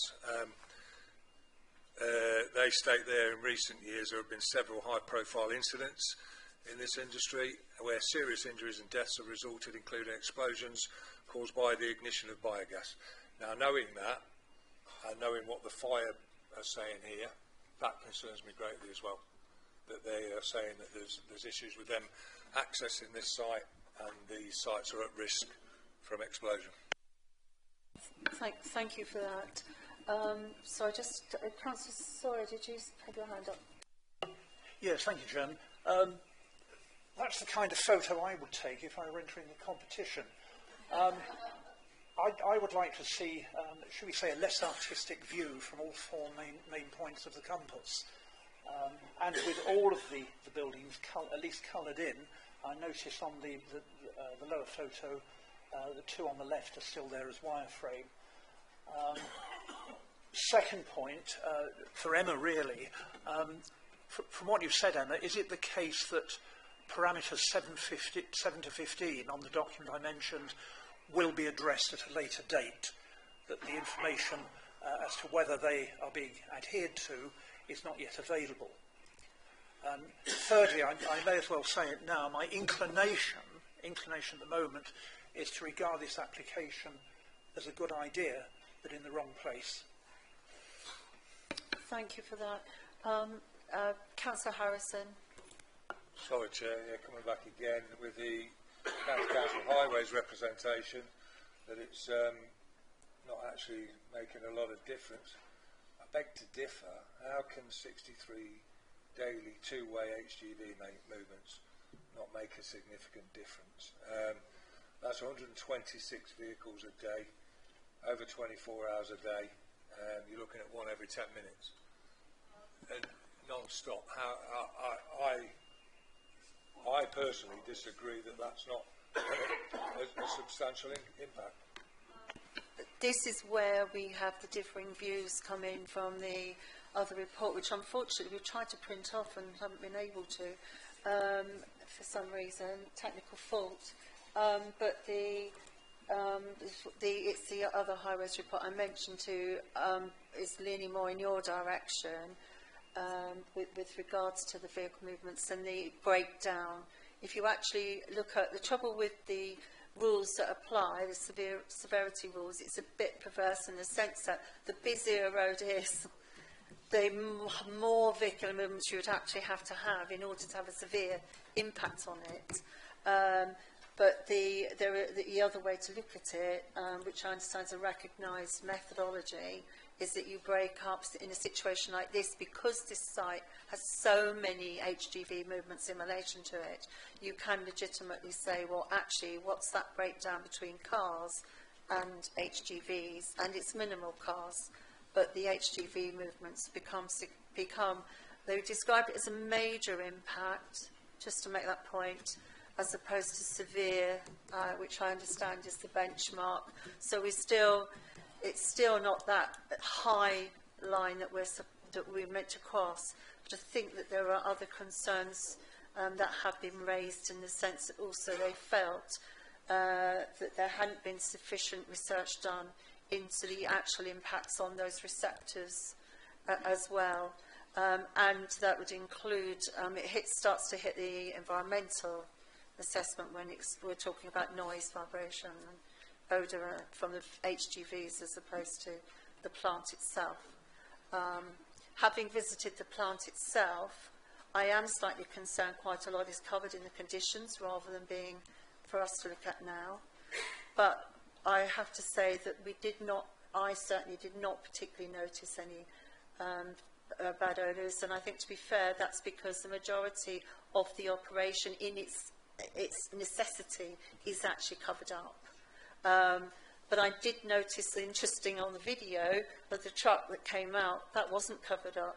That was actually open, and therefore they would be trundling potentially. I was advised on site that they would be covered, but that wasn't. So will those trucks be trundling through the villages with their contents? That again would be a concern to me. Do we have a proposal? Sorry, Councillor Crawford, first of all. Yeah, thank you. Right, my maths isn't brilliant. But if you've got 150,000 tonne, and presuming that that's going to go into 40-tonne lorries, then, and you divide that by 365, to my reckoning it's about 10 lorries a day, roughly, going to the site. I am in two minds. I can see the absolute benefits of us producing our own gases, so we're not reliant on Putin. That's a big issue there. We are a climate emergency council. Everybody's aware of the climate. Again, but then for me, I struggle with growing crops that you're going to burn, and it's not food. Also, the lack of support because it is in open countryside. But then if you don't put it in open countryside, where do you put it? Nobody's going to want it in a town. Nobody's going to want it anywhere. I am really struggling. I can see the pros and I can see the cons, and I'm really stuck in the middle. Because we need the gas, but then do we want it in the open countryside? But then where would you put it if it's not in the open countryside? Because if it's going to explode, you don't want it on an industrial site or near a housing estate. So I'm really struggling with this one, I do have to confess.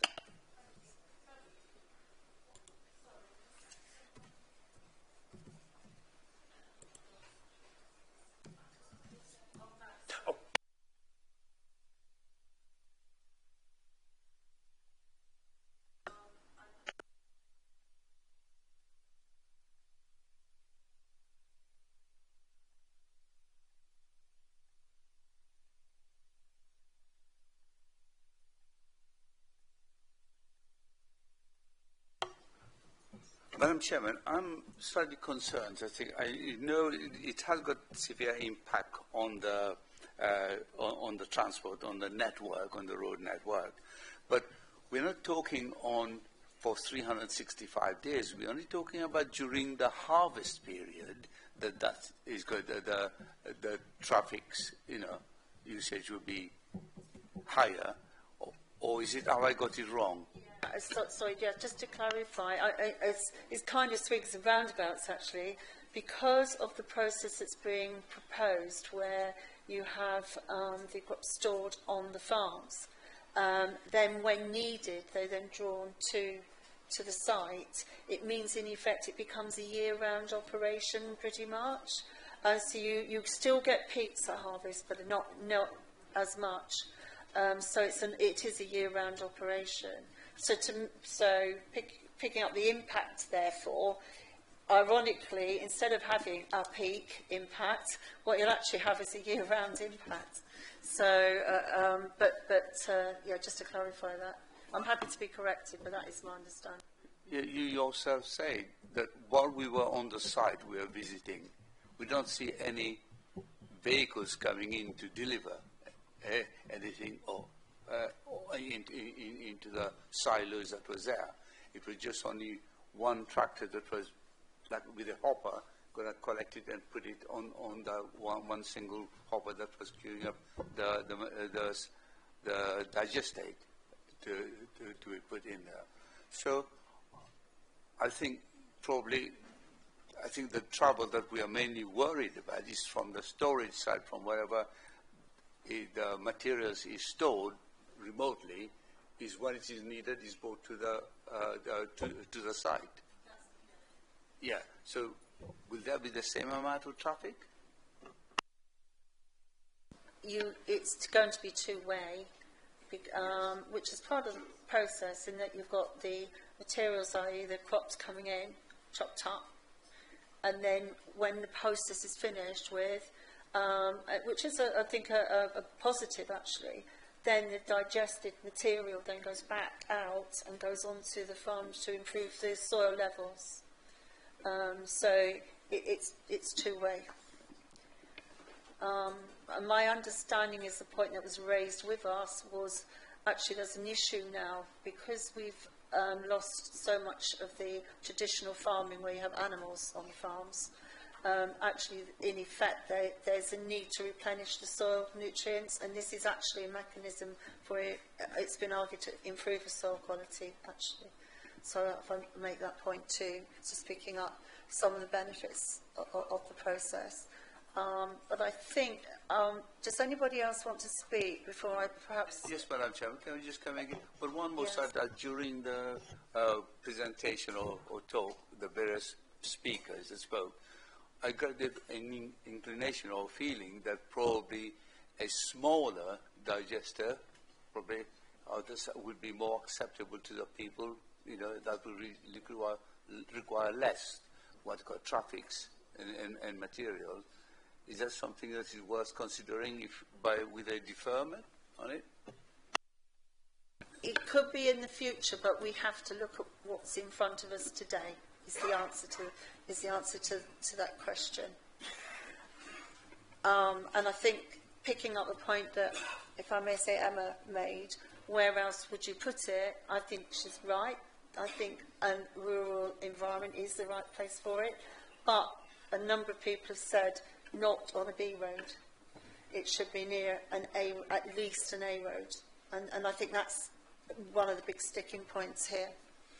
So Councillor Harrison, you had your hand raised. Yeah, you pretty much just said what I was going to say, Chair. I don't think, as Councillor Crawford was saying, it needs to be in a rural area. I don't think that we're disputing that it needs to be in a rural area. It's not the right rural area. The infrastructure is not there. We know these roads, and the impact that is going to have on all of that area and all the villages. I mean, what villages have we got there? Stainby, Gumby, North Witham, Lobthorpe, Colsterworth, Walsall, Colsterworth. It's going to affect all that area there. These are our residents, and we have to take into account their point of view, and we have to take into account the effect that all that traffic will have on their area. I agree, as Councillor Crawford said, it needs to, you know, it's got to be in rural area. The risks that are there that have already been done, but with the fire brigade saying this, with the locals saying this, with us knowing the roads there, it's the wrong area for it. I'm sorry. Well, you just reminded me of one point that was made also by our alternative view on the highways situation, and that is what examination's been done of what happens if the A1 is closed for any reason. And unfortunately, all of us know how frequently the A1 can be closed, and the impact that can have on the whole area, which would be a concern to me as well. I think we certainly would, if it was approved, need more information about those impacts. Does anybody want to move forward then with a proposal? Councillor Sawyer. Not a proposal, Chairman. I'd like to say we've heard an awful lot of information today. I mean, a lot of it relevant, expressed with varying degrees of I don't know, sympathy or forcefulness. But ultimately, this comes down to material planning considerations and nothing else. Could Emma summarise the relevant considerations for us?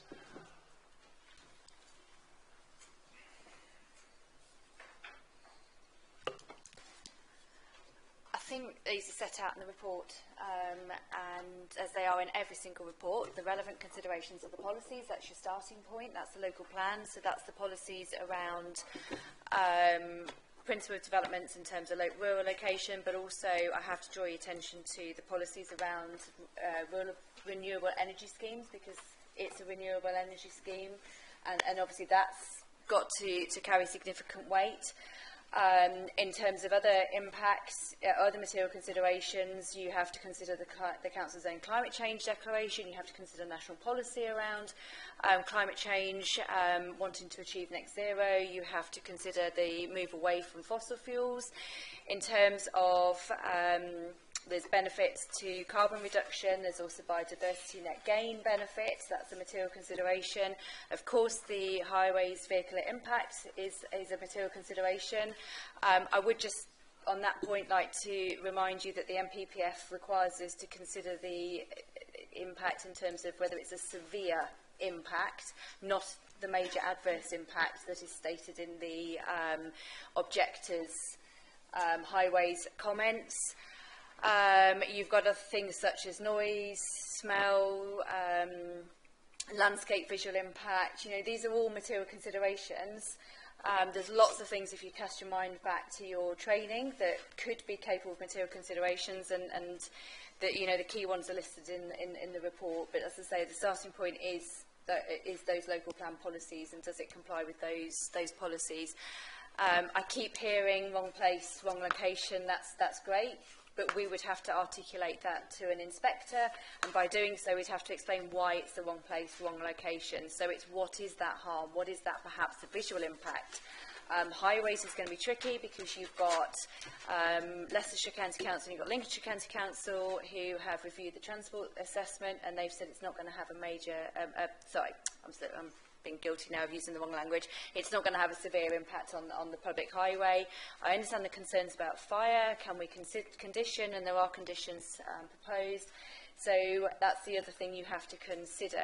Are the impacts that you're concerned about capable of mitigation through a planning condition that we can control later on? If they are, then the correct thing to do would be to approve the application subject to those conditions. If you're not satisfied that they are capable of mitigation through condition, then that's obviously where we've got an issue, and either we need more information now or it's a potential refusal. So hopefully that's helped a little bit, but, you know, and give you a flavour for those material considerations. Thank you. Thank you very much for that. I think the answer is there are lots of relevant material considerations, and it's how we want to weigh those, and how we feel the evidence, or is there sufficient evidence for us to make that decision. So, in answer to your question, a few concerns have been raised by members. I'm currently getting the impression members are minded to refuse at the moment. So I'm just seeking, does anybody want to put that forward as a proposal? Councillor Harrison. Thank you, Chair. I'd like to propose that we refuse this application under ID 2, taking into account the report from the fire authorities, taking into account that there is no traffic management plan, and that no, I think I'll go with that for now, Chair. Thank you. Yes, well, Councillor Wood, if you'd like to. Well, I think its effect on the landscape, EN1, landscape character. It's certainly a development in open countryside, and I think those are the other two things I'd probably have to do it. I'm happy for those to be added to my proposal, Chair.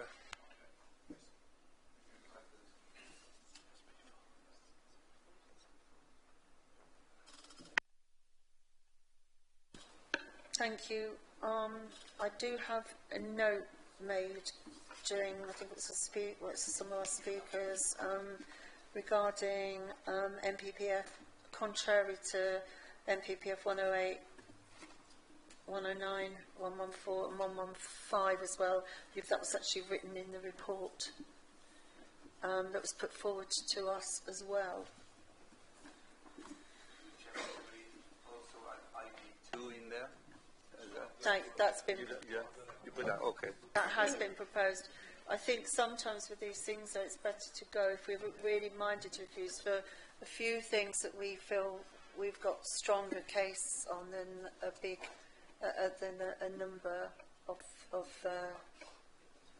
objections. So, Emma, if I could just go to you, given the feeling of the committee. SP5. SP5. SP5, development in the open space. SP5. EM1 and SP5 is contrary to those policies. What's your view on those?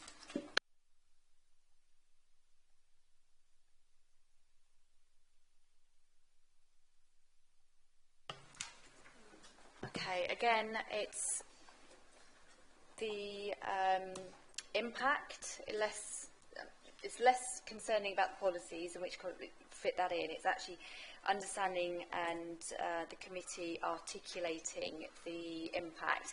I think there's an issue in terms of SP5 and using that, because that's about development, appropriate development in the countryside, and as somebody's already said, actually this probably does need to be in the countryside, it just might be the wrong location in the countryside, whereas SP5 is about the principle of whether it should belong in the countryside full stop.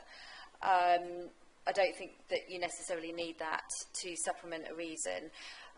In terms of landscape visual impact and the policies there, that's a matter of judgment, and it's obviously you'd need to be clearly articulating that you understand the benefits to climate change and all of those objectives, but in the view of the committee that this is having a visual and landscape impact which is more harmful and therefore outweighs the benefits to climate change.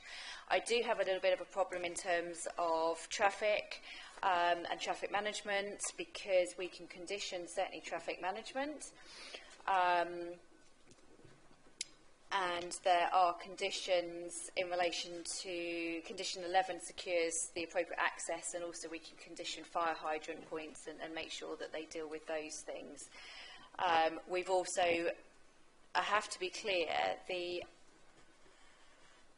statement that's been supplied in relation to highways by one of the objectors, it's not a new transport statement, it's an alternative view on the transport statement that has been provided and been looked at by both the highways experts at Lincolnshire County Council and Leicestershire County Council.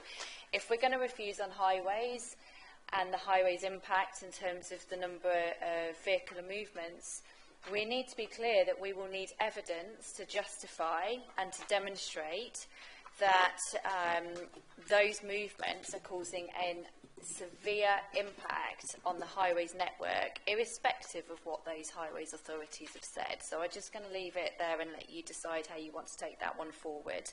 But I think probably the landscape is the stronger, landscape impact is the stronger point. Thank you. Can I just make the point? What about the appeal decision? Doesn't that set a precedence? Councillor Bellamy mentioned an appeal decision, didn't he, about it? I'm afraid there's no such thing as a precedent in that sense unless you're talking about a legal precedent. The appeal decision, every case has to be determined on its own merits, and it's a matter of judgment in terms of this application. Is this the right application in the right location, given the harms and the benefits associated with it? No development is without harm. There's always going to be some form of harm. It's just whether it's at an acceptable level given the benefits, and therefore do the benefits outweigh the harm, or does the harm outweigh the benefit? Depends which way you want to go. Have you got enough information there then to justify it, Emma? It's not me that needs to justify it, it's the planning committee, and should this go to the appeal. But I think we can come up with a reason in terms of the landscape visual impact. It's harmful in terms of its location in this particular site in the open countryside, and that it would be contrary to policy EM1. There's probably a relevant paragraph in the MPPF as well that we can draw into that, and that we'd need to obviously add in that the harms do not outweigh the benefits. I would suggest that if the committee is minded to refuse, that we're clear that it would be for that reason, or whether it be that and other reasons, and that perhaps we, the committee might be so minded as to delegate authority to myself to finesse the final wording of that reason for refusal in consultation with the chairman and the vice chairman of the planning committee, and then we can just tidy up that language. But I do need to understand the basis for the reason, i.e. that it's landscape visual impact and anything else that the committee's minded. And obviously we've got a motion that's already been moved and seconded, so that would need to be either voted on or amended, depending on how Councillor Harrison and then yourself would like to take that forward. If I might just come back on a point about the highways. You talked about them, I do appreciate the point about this is a severity benchmark.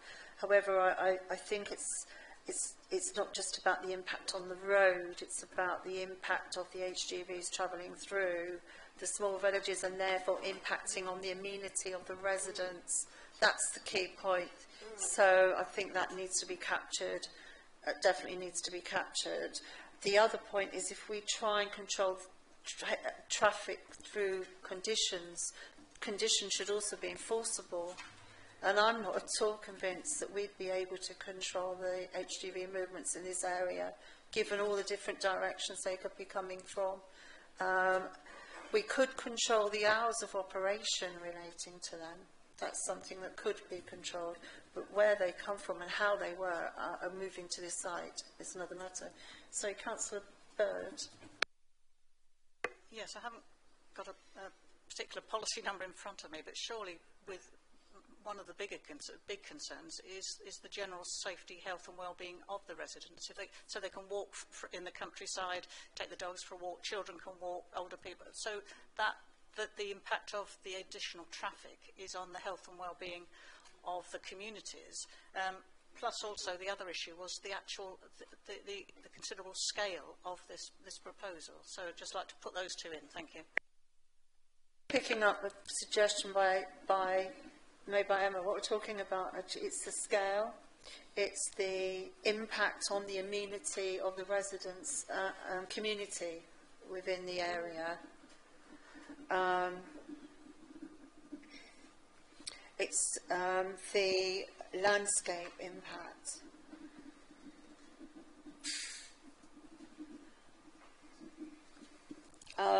And I have mentioned, I don't know how we might tie it in or if it's viable to, but a lot of the impact, I mean, DE1 normally would actually relate to the amenity around the design. And I'd say in this case, it's not so much the design of the site, it's the process, it's the operational process and its impact. Sorry, Penny, did you have any more? Do people feel that we've captured the core reasons? If we then go away, would you be happy for us to then come up with the reasons for refusal, the wording of the reasons for refusal? If I can yeah. Okay, I don't think DE1 is relevant in this particular instance because it's about the physical design.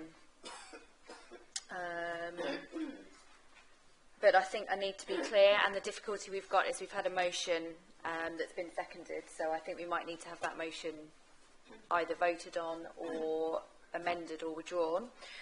I think, Councillor Morgan, what you're suggesting from what you're hearing is potentially two reasons for refusal, but I'd need to have clarification of that, so we'd need another motion. One would relate to the landscape visual impact as a result of the scale and the design of the building, its location, and that's harmful to the character of the area. And the other one is potentially in relation to the additional vehicular movements and the nature of those vehicular movements being HGV, or a significant number being HGV movements, impacting the amenities of residents and the safety of residents in terms of the nature of the rural location. I think that's what Councillor Bird was suggesting as an option. But we do have a motion on the table. One was simply about no traffic management plan and concerns about the fire safety fire authority comments with an addition in terms of landscape. So I think we need to unpick that motion first before we move to anything else. So if I go back to our proposer, Councillor Harrison, are you happy with that to be amended to the reasons that have been clarified there by Emma? Would you be happy to do that? Can I just have some clarification from Emma, please? So I was saying ID2, ideally ID2E.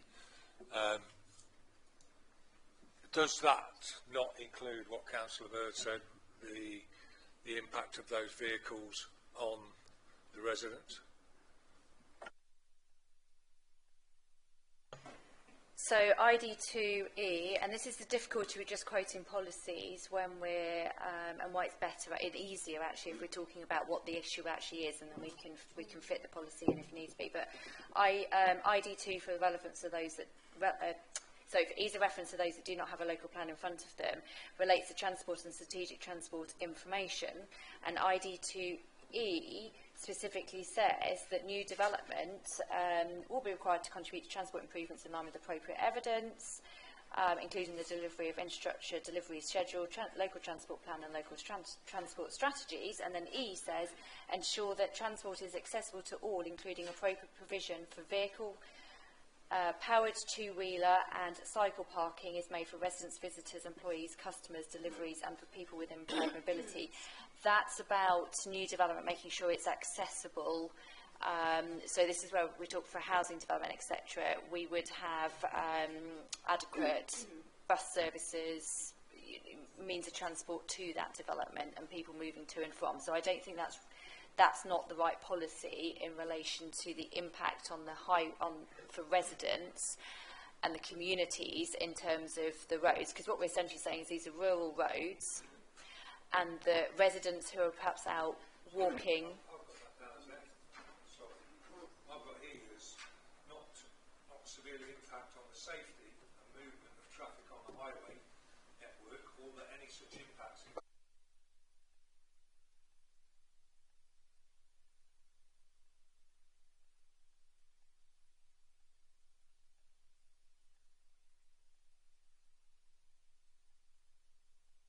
I've just read out E, that's in our published local plan.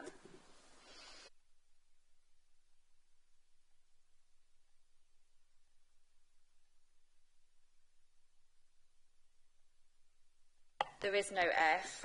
D is does not severely impact the safety and movement of traffic on the highway network, or that such impacts can be mitigated through appropriate improvements, including provision of new or improved highway infrastructure. But that's about the impact of highways of traffic.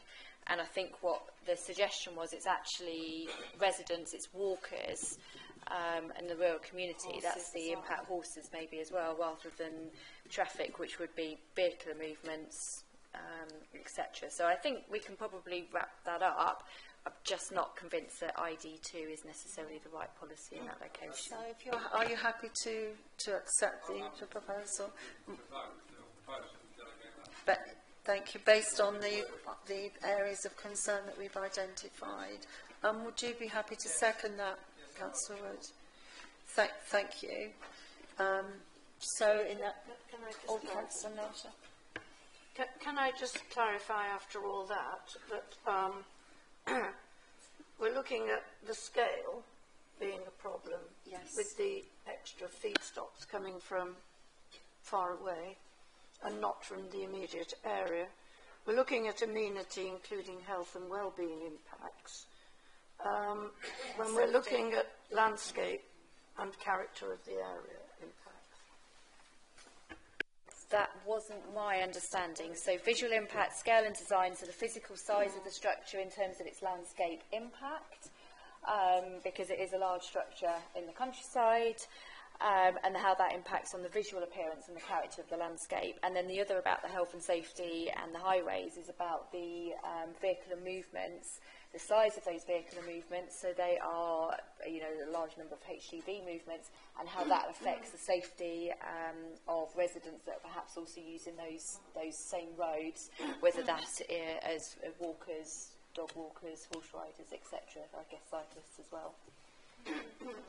If I might interject there, it's just picking. I think the scale has it's the impact has in visual, as you pointed out. I also think because of it's the capacity, also it's the capacity of it, also results in a higher number of vehicle movements, which has a bigger impact therefore on the community. I think the scale has more than one impact. It's not just visual. Which links to the other concerns, so I think we can pick that up. Be happy to do that. So if I could, sorry. I think that's what I was trying to get at. That probably scale is the key issue here, and the rest falls off it in terms of the impacts from that scale. And I think also we need to be clear, don't we, that this is a rural area, rural roads, because I think inspectors do make a distinction between the other roads and rural roads. Thank you. Thank you. And the point that they're going through villages, small villages with tight lanes, and that's something I think we could pick. We can pick that up. So what I'd like to do is move forward, if I may now. If I can move forward to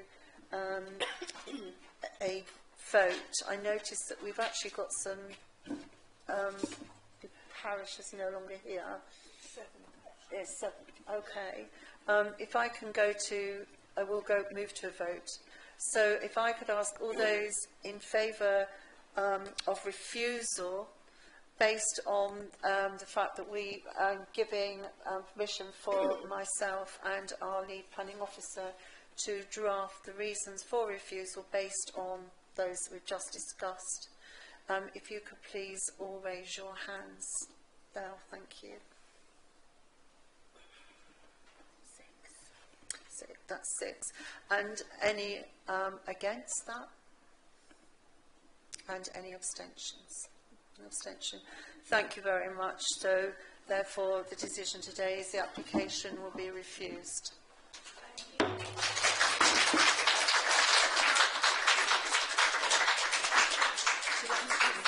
And sorry, I would just like to propose a recess for 10 minutes for committee members. Thank you. Thank you.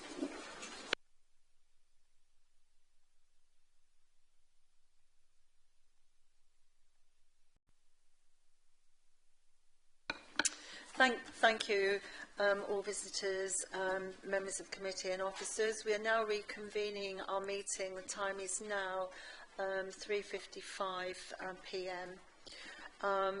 We are heading towards being over our time as far as the Constitution is concerned. I'd like to propose that we continue till 5 o'clock and then see where we are there. We have 2 more applications. Could I just ask for all those in favour of that proposal? Or would you like to second it? Thank you. And all those in favour? Please raise your hand. So that's to continue till 5 o'clock and then we'll review where we are then. Thank you. And just for the record, Councillor Penny Milne will actually be speaking on the next application, so she is not sitting on the committee for this. For agenda item 5, which is on page 87 of the new report, or page 151 if you've got one of the old reports. So application number S241418, which is the erection of a single dwelling in Fullbeck. Outside Fullbeck. I'll now hand over to our planning officer, Adam Murray. Thank you. Thank you, Chairman. As you say, the application is for a proposal for the erection of a single dwelling with associated access, landscaping and engineering works at Fullbeck Heights on Pottergate Road near Fullbeck, and the application has been referred to committee as it is a departure from the local plan, and officer recommendation is to approve the application. So the site itself is 2.52 acres of undeveloped land situated to the west of Pottergate Road, and it's approximately 1.5 kilometres to the eastern edge of Fullbeck.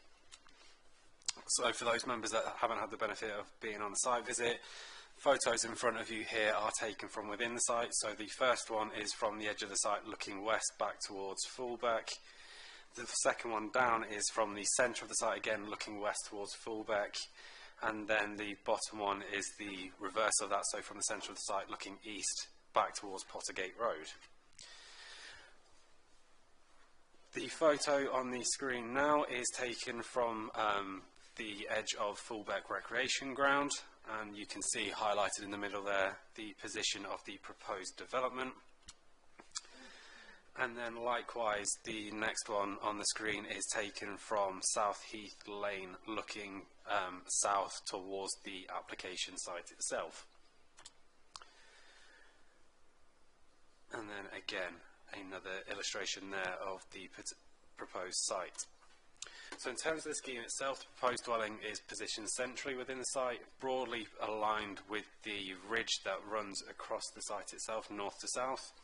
Access is to be taken via an extension of the existing access from Pottergate Road that currently serves the offices at the edge of the site. Primary garden space is positioned to the south of the dwelling, adjacent to an area of woodland. And you also can see on the plans there proposals for solar arrays as part of the scheme as well, within the area of meadow grassland to the north-east of the dwelling. The actual property itself is a horseshoe-shaped property, and you've got details, proposals for the landscape arrangements. As I say, you've got an area of formalised garden area to the south of the property, with the rest of the site being developed as more varied landscaping arrangements as part of biodiversity improvements. So then, on the screen now is examples of the proposed elevations. The actual dwelling itself is a contemporary interpretation of traditional stone techniques using local architectural design. It's referred to within the design and access statement as being a study of stone. Property itself is a two-storey property which steps off the ridge within the site, so when viewed from Pottergate Road would appear as a single-storey dwelling. And it's been designed as being outward facing over that escarpment, looking back towards Fullbeck, and is intended to represent effectively a small cluster of buildings. The property itself would be primarily constructed with local limestone with Ancaster stone textures used for the gable ends, and then wet case limestone used for door and window surrounds. And again, we're just looking at the side elevations here. So just to give some context, this is effectively the north elevation, so you can see sort of how it steps off that escarpment edge. That effectively the front elevation which would be facing towards Fullbeck, and then on the left hand side is that rear elevation where the parking court would be as you enter from the access. In terms of proposed visualisation, so you've got the existing view, so this is from Fullbeck looking towards the east, looking towards the site, so the image on the screen now is the existing view. And then the image now is the proposed visualisation, so just for members' benefit, up here in the centre of the screen here is where the proposed dwelling would be. And again, just a bit more of a more detailed visualisation of how that dwelling would look like once the landscaping has had the opportunity to mature. And again, then looking at that side elevation, just to give a bit more context in terms of what the proposal would look like once constructed. So in terms of the key issues, you've got the principle of development and then the design quality and visual impact. So starting with the principle, as we mentioned, the proposal is for a new build dwelling located on land that is open countryside. The scheme itself does not have a demonstrable need to be located with the open countryside, and therefore is contrary to policy SP5 of the local plan. And therefore, because it is contrary to the spatial strategy for the district, it is considered to be contrary to the development plan as a whole. In such circumstances, legislation would direct the planning authority to refuse planning permission unless material considerations indicate otherwise. Paragraph 84 of the National Planning Policy Framework is a material planning consideration, and the application in front of you is being proposed under the provisions of Part E of paragraph 84, which you can see on the screen there, which allows the development of isolated homes in the countryside where the design is of exceptional quality in that it is truly outstanding, reflecting the highest standards in architecture, and would help raise the standards of design more generally in rural areas, and would significantly enhance its immediate setting and be sensitive to the defining characteristics of the local area. In terms of making an assessment against that criteria, the proposal has been subject to extensive engagement through pre-application and then during the determination of the application, with the design pad process that the council operates, and also with the external Design Midlands review panel who carry out their own assessment of the scheme. The actual initial scheme itself was a much larger structure, so you can see on the bottom there an illustration of the initial proposal. It was a much larger single structure which didn't have a clear response to its context or the landscape setting. The scheme that was then taken to Design Midlands started to look more like the proposal that you've got in front of you today in terms of that splayed arrangement, effectively replicating a small cluster of buildings, and the formulation of those landscaping plans to effectively assimilate it into its context. And then finally, the scheme that was actually submitted and is now in front of you today, members, slight evolution from that Design Midlands review panel, taking on board the comments, most notably moving the garage and then solidifying those proposals in terms of having that primary garden area immediately to the south, so that is more reflective of the functional use of the property itself. So in terms of the assessment of the design quality, invariably as any sort of scheme such as this, there would be a visual impact in terms of the change of the character. but that would be softened by the proposed landscaping scheme, and there is some element of existing built form on the cliff, albeit not directly on that escarpment edge as the current proposal. As set out within your report, the officer assessment is that the proposed development has evidence that it meets the requirements of paragraph 84 of the National Plan and Policy Framework and is therefore exceptional design quality. And where we reached that assessment, paragraph 139 of the framework says that the planning authority should attribute significant weight to the benefit of schemes that demonstrate exceptional design. So in terms of the benefits of the scheme as a whole, it does provide residential dwelling, which would make a contribution to meeting the housing needs within the district. The design quality, as we say, the officer assessment is that exceptional design quality, and that has a clear public benefit. And there is a net gain in biodiversity above the statutory 10%. Balanced against that is the visual impact that occurs as a result of the change of the use of the land and that clear conflict with the development plan spatial strategy.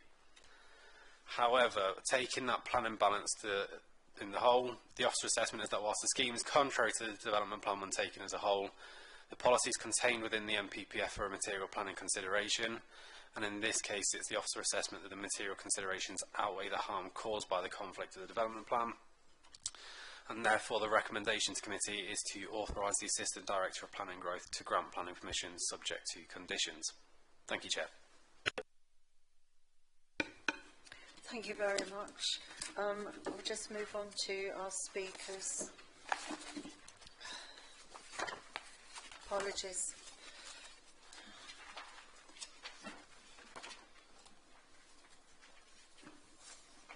Thank you.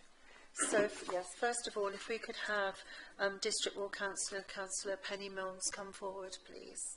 And you'll have 3 minutes, and you'll be given a 30-second warning, and if you'd just like to indicate when you're ready to go. Thank you.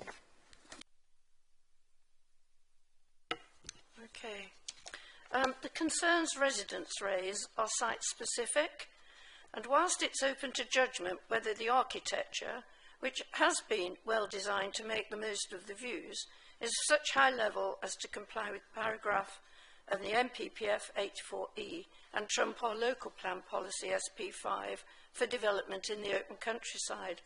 Such a site as this, which is visible on the otherwise majorly undeveloped escarpment, creates a problem. Whilst the site is isolated, it is visible from the surrounding area, village, footpaths and roads because of its position on the edge of the ridge. This reduces the impression of isolation from the village. Any unnecessary development here has a wider negative impact on the landscape and the undisturbed habitat around. Other speakers will talk about the habitat and environmental concerns. The ridge is a distinct cliff running north-south, known as the Southern Lincolnshire Edge, and is a very prominent landscape feature. It forms Natural England's National Character Area 47, and has some key characteristics relevant to consideration of this application, which has no agricultural links. There are far-reaching views, semi-natural habitats with pockets of woodland, sparse settlement on higher land, and vernacular architecture of limestone and pantiles. Historic England's description of the area states, isolated farmsteads are set away from the main roads in areas of former heathland and often take advantage of dry valleys or other depressions to provide shelter and privacy. They also recognise landscape opportunities to protect the scarp slope from inappropriate development, increasing woodland cover wherever possible, and recognise challenges to landscape change in the area and propose the following: to conserve and enhance landscapes for their tranquility and dark skies, particularly where they are under pressure from the potential impacts of development and associated infrastructure, conserve and enhance our priority habitats for their contribution to landscape character and quality, including natural and cultural values. According to Natural England, this unspoilt area is a prized asset for habitat and landscape. There is little or no development that breaches the ridgeline or disturbs the wildlife. This development does just that and will be visible from around a wider area. 30 seconds. I quote the second part of paragraph 84E, which includes "and" would significantly enhance its immediate setting and be sensitive to the defining characteristics of the local area.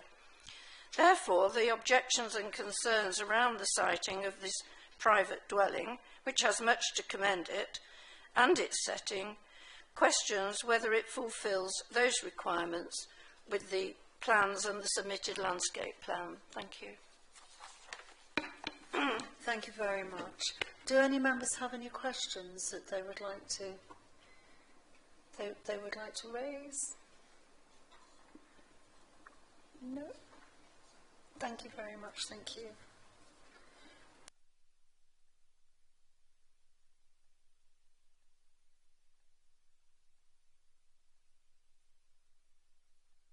And our next speaker is Alex Fay, who will be speaking against the application. And you have 3 minutes to speak, and you'll be given a 30-second warning, and then please stay because we may have questions for you. Thank you. I have over 50 years of knowledge of this site. Firstly, as a parish council, I need to point out that the portal is incorrect in stating that the parish council endorse. We've had a revote on that, and the word endorse has been changed to support, a response which the parish council didn't see prior to submission. And in our second submission, have actually clearly voted for comment, not support, and it's recorded as support. So I'd like you to be aware of that. So there were concerns about the inadequate environmental surveys that have been conducted, which do not show the wildlife, flora and fauna known to exist on this site and the number of protected species that we know are on these sites. There is also concern for the impact of the development on the conservation area. Fulbeck was given conservation status because of its view of the ridge, and it actually fits onto the horizon above the village. There is no consideration of the light pollution and, more importantly, the nature highway that exists along this escarpment or the springs. There is good reason no houses have been built along the escarpment for decades, and to build a non-essential dwelling at the cost of the environment, physically and visually, seems wholly irresponsible and unnecessary in a time where the environment should be probably considered a priority above the non-essential building. Paragraph 84E is clear that building and environment and the environment in which it's placed are of equal importance. The very fact that the desk survey and a half-day visit to the site covered with high grass demonstrates the lack of regard for this balance. The environmental impact study doesn't take into account the species that are there. The inability to actually cater for the known species on the site is unacceptable in terms of the criteria to meet paragraph 84E. The impact on the springs and the wildlife have not received enough consideration in this application. Paragraph 84E is subjective. As such, a wide opinion of experts should be sought to provide a transparent and appropriate consideration of this controversial paragraph. Using in-house housing, in-house and SKDC attributed experts only, to me doesn't signify a wide enough study of whether or not it is a building of significance. The building is out of keeping with other construction, that is true. Its architectural merit is arguable, and it appears to be very generic argument in their documents, and new technology or building methods in terms of innovative or raising standards of design in rural areas don't seem to have been applied. For example, the solar panels could have been put on the roofs. The balance between the building's environment and form has not been carried out according to the requirements of paragraph 84E, and as such the proposal should be rejected and our valuable open space protected from such a dwelling. Whilst some may consider it of architectural merit to enhance, you need to be sensitive to the characteristics of the local area. Thank you. Thank you. You may now pause for breath. Oh, yes. Does anyone have any question? Councillor Sawyer. Thank you, Chairman. What are the protected species that are believed to be threatened by this development? So I have provided video evidence, however it can't be shown today because they are protected species and it may draw unwanted attention. But we do have one species up there. It is 1 in 30,000 of such creatures, which I am not allowed to say in a public forum.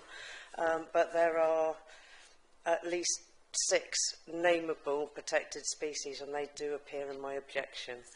So, could I have a quick follow-up on that? Yes, certainly. Are there any mitigations that could help reduce the danger to these species, were this to go ahead?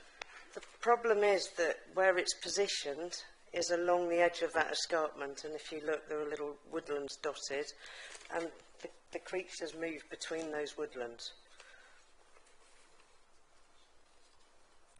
And that piece of land is, I've got video evidence of them crossing that piece of land. Thank you. Does anybody else have any questions? If I might just then clarifying that. So are you saying that if the building goes up where it's planned, it would in effect block the movement, or could they go round? It would block the nature highway. It would upset the habitats of these creatures, and that's, I believe, why Lincolnshire Wildlife Trust were quite so keen to make sure this was seen to be done properly. They're aware of what the species are and believe they need protecting, but their remit was just to comment on the documents that have been submitted. Thank you. Does anybody else? Oh, Councillor Byrne. Thank you, Chair. Just, I suppose, for my clarification, the site itself doesn't have any actual designation of special interest, or does it? Or is it just that some creatures have been seen there? Yeah, sorry. The verges on the roadside have a designation for their wildflowers. The site itself doesn't, but had a proper survey being carried out, many species that do not appear in the environmental reports may have been located. Amongst them, I can mention crested newts, I can mention badgers, I can mention grass snakes. Those are some of the ones but there are some I can't mention. Thank you very much. Is everyone finished? Yeah, thank you. Thank you.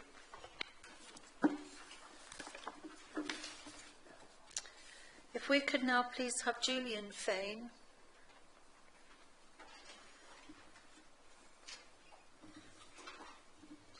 Thank you. You will have 3 minutes and you'll be given a 30-second warning. And please hold on in case you've got some questions. Thank you.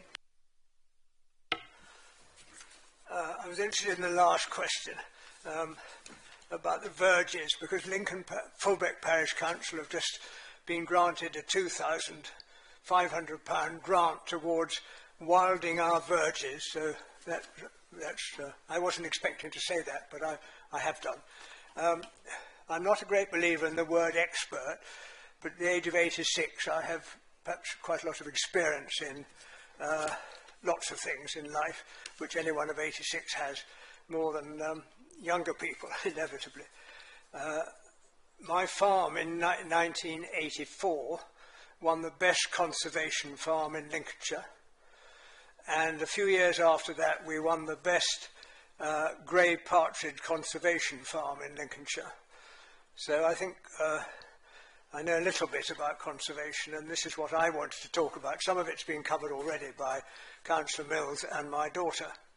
But this house is being built right on top of the limestone, and directly underneath it is a spring which runs north, west first and then north.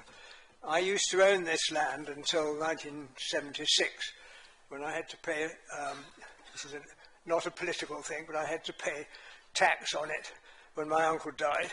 So that land was sold, but I did own that land and I farmed it personally.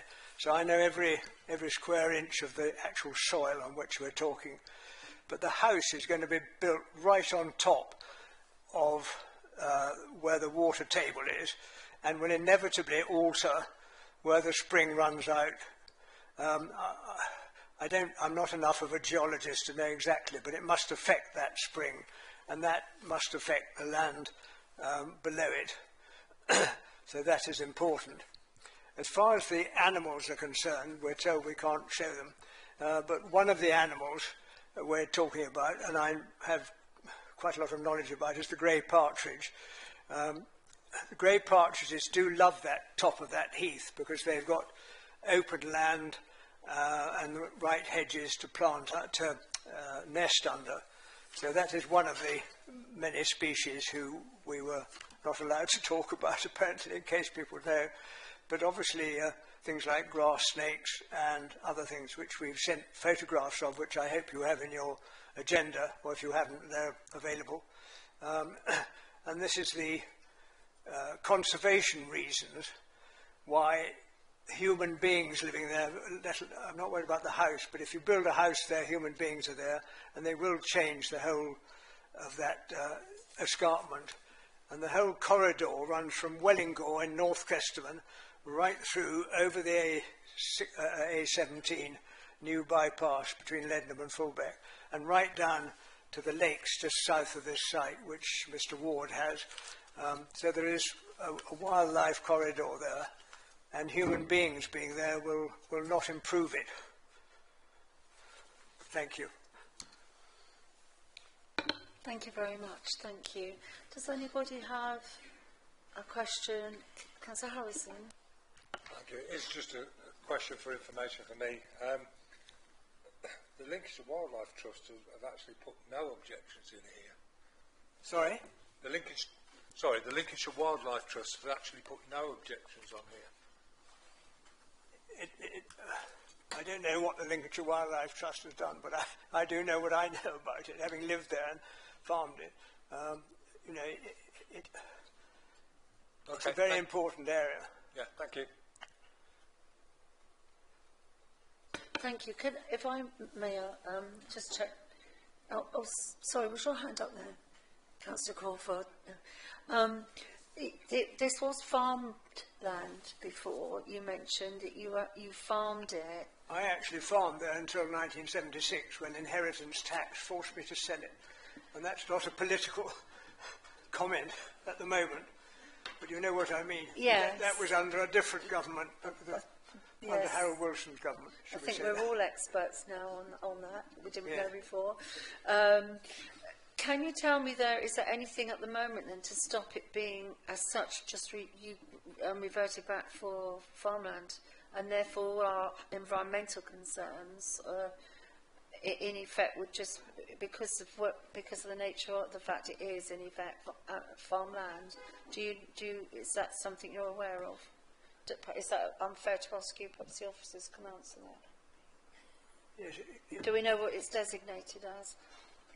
No, I mean, when I had to sell it, whoever bought it then built the offices on the top road there, which I was very surprised by, because I was not quite sure how they got planning permission on agricultural land, but they did. So I mean, the whole site has been is different. If I hadn't sold it, we wouldn't be sitting here today. Should we put it like that? It could be returned to agriculture. Yes.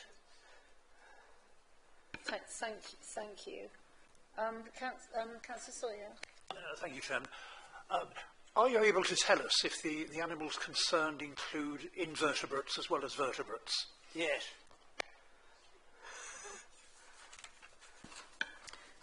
Thank you. You mentioned the spring, and obviously you'll have direct experience of that.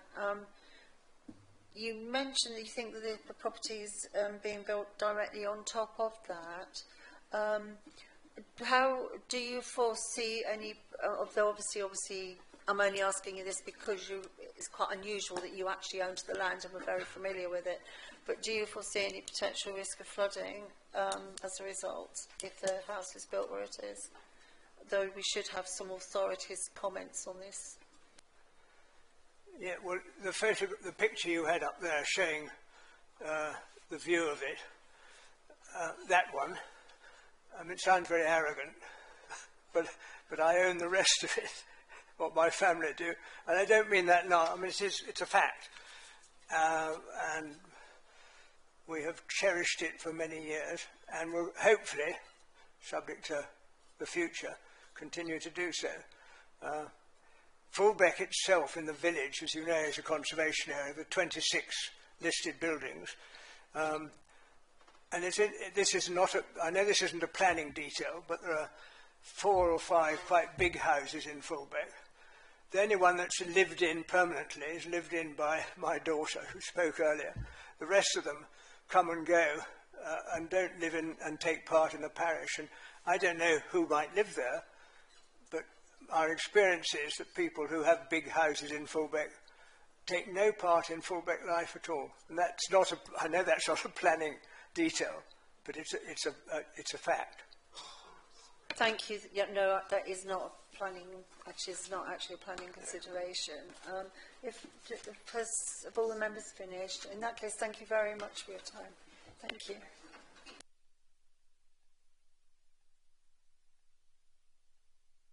Emma's just going to comment on my question, I think. Thank you. I was just going to comment on the question about the use of the land. In the absence of anything else, the lawful use would be agriculture, and in any case, agriculture is not development, so it wouldn't require planning permission to farm that field tomorrow. So, to answer your question, yes, it could go back to agriculture without any further permissions needed from ourselves. Thank you. Thank you. I just wanted to understand the context. Thank you. So we now have our applicant speaking. So and client agent. I've got Kevin Kelly and David Sayer, architects. If you'd like to come forward. And just to repeat that you will have 3 minutes and 30-second warning, and please hold for questions. Thank you. Okay. The site was purchased around 2014, initially low-grade arable land. It has since been used for sheep grazing, hay production and supporting a local beekeeper rent-free. The land was purchased due to the stunning view, which on clear days extends approximately 30 miles with 2 spires visible and virtually no houses visible. Having lived my entire life in Lincolnshire, in Lincoln, then Grantham and now Ancaster, I've always admired the region's magnificent stone architecture epitomised by landmarks such as Lincoln Cathedral. In 2021, my construction business undertook a project to extend a historic castle near Chester using local stonemasons to craft intricate limestone features by hand. Witnessing their skills inspired me to pursue a bespoke design for a family residence, one that would harmonise the landscape while accommodating a growing and diverse family. We approached Kevin Kelly Architects with a view to designing a family residence, and I'll now pass you on to Kevin. Thanks, David. So I would just wanted to address 4 points, if I can. We understand there's concerns raised about development in the open countryside. However, policy allows carefully designed proposals that enhance their surroundings to occur. A rigorous expert review and thorough design process, including third-party external from the planning authority experts, mean that we follow a rigorous process, and we would like to make clear that not all development and building equates to harm in the balance. Our plan will improve the local setting, it is our belief. It is shown in the numbers as well. Fully aligned with national and local policies by championing environmental stewardship, cultural sensitivity and sustainable design. Currently, the site is farmland. I think it's moderate quality farmland, I think grade 2 or grade 3, and could revert to ploughing tomorrow. There would be no requirement for any management or observation of species or habitats to do so. They potentially cause significant ecological disruption. In contrast, our proposal ensures a 24% biodiversity net gain, increases habitats, and supports protected species through active management and tailored surveys. Simply opposing development will not preserve the site, whereas this thoughtful scheme secures its ecological future with future management plans and reinstating a former woodland that connects the existing two woodlands, called the Ings. 30 seconds. Lincolnshire Wildlife Trust have no objections to the scheme. That's it. Thank you. Do we have any questions? Councillor Harrison? Thank you, Chair. Through you. Could you just clarify the net gain for me, the BNG for me, please? Yeah, the BNG is 23.79%, I think, and the hedgerows are more, they're like 128%, something along those lines. Are they net gains that are going to be there on site, or are they just not buying credits? No? There's no credit, there's no offsetting whatsoever in the entire scheme. Okay. We don't, I guess, as a practice, we try to avoid offsetting wherever we can. Thank you. Thank you. Councillor Wood.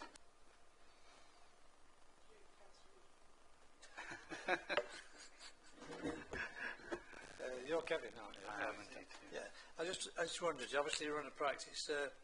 You've designed this, presumably. Do you consider it an outstanding design? And if so, have you and your practice won any awards for any other designs?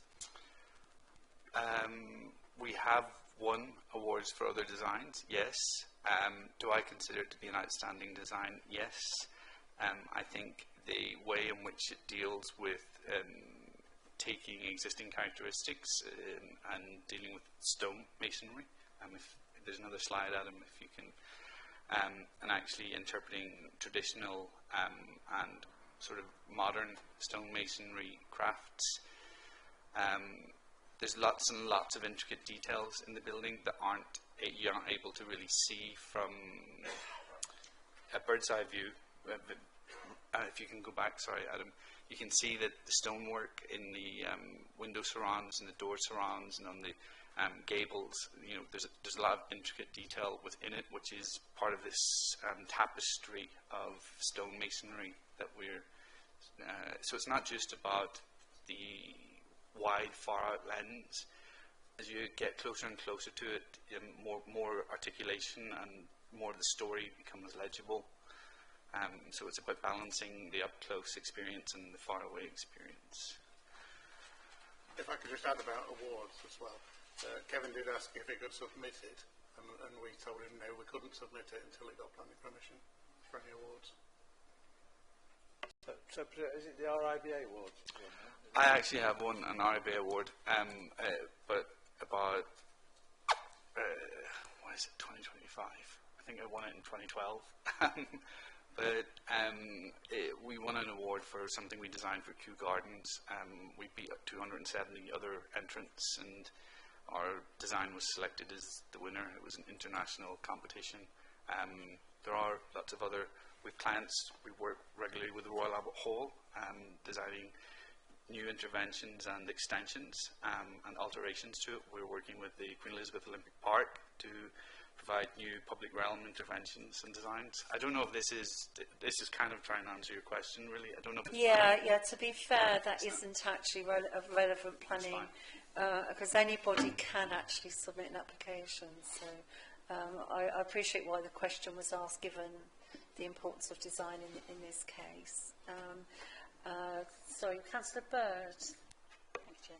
Yes, short question. Given that it appears like a cluster of buildings, which is an interesting sort of concept, do we have complete assurance that this is a one single dwelling residential home and not designed to be then subsequently converted to any other purpose or multiple use? Well, I think, I'm not, the answer is yes, because it's got a use class. And to change the use class, you would have to go back to planning, but perhaps the planning officers are more positioned to answer that properly. We have been asked that before, and you can't lawfully change the use of a building without changing its use class, and that would require a full planning application. So, Adam, if you... Yeah, just to answer that one for you, Councillor Bird. So, yeah, current application is for a single dwelling. If there is, at any point in the future, it looks to subdivide that to additional dwellings, it needs new plan and permission for effectively 2-3 dwellings on that site. That would be subject to the same sort of considerations in terms of the compliance with the spatial strategy. The MPPF here talks about very singly isolated dwellings. So it'd be very different considerations as opposed to a single dwelling like we're considering today, as opposed to if it was a scheme for 3 dwellings, that sort of consideration about exceptional design doesn't necessarily kick in that effect. Thank you. Does anybody else have a question? You look like you were going to, David. I've got a question for the officer. Okay, well, we'll hold fort in that case, if that's all right with you. Yeah. Thank you. We'll come back to you. I've got just one or two. First of all, I noticed there was it looked to me like a pond. Did I see a pond, or did I imagine that? So there is a pond. Does this link to the spring? Can you first of all just explain about that, please? Absolutely. So there are two different sort of the build-up of the ground is different from the sort of, there's two kind of slopes to the site, and they represent two different sort of ground build-ups, and it's kind of at the top of the lower one where the site slopes away at a greater gradient that groundwater emerges, but it actually, because of the topography of the site, where you can see on the left-hand side of the image, that's where the existing plants, or water-based plants, sit, and that's why we've set the house back from that. So to say that it sits on top of the spring is untrue. The spring sits in the sort of valley, as you can see the topography lines. The spring sits in the valley as you would expect with all sort of water flows downhill, it doesn't flow uphill.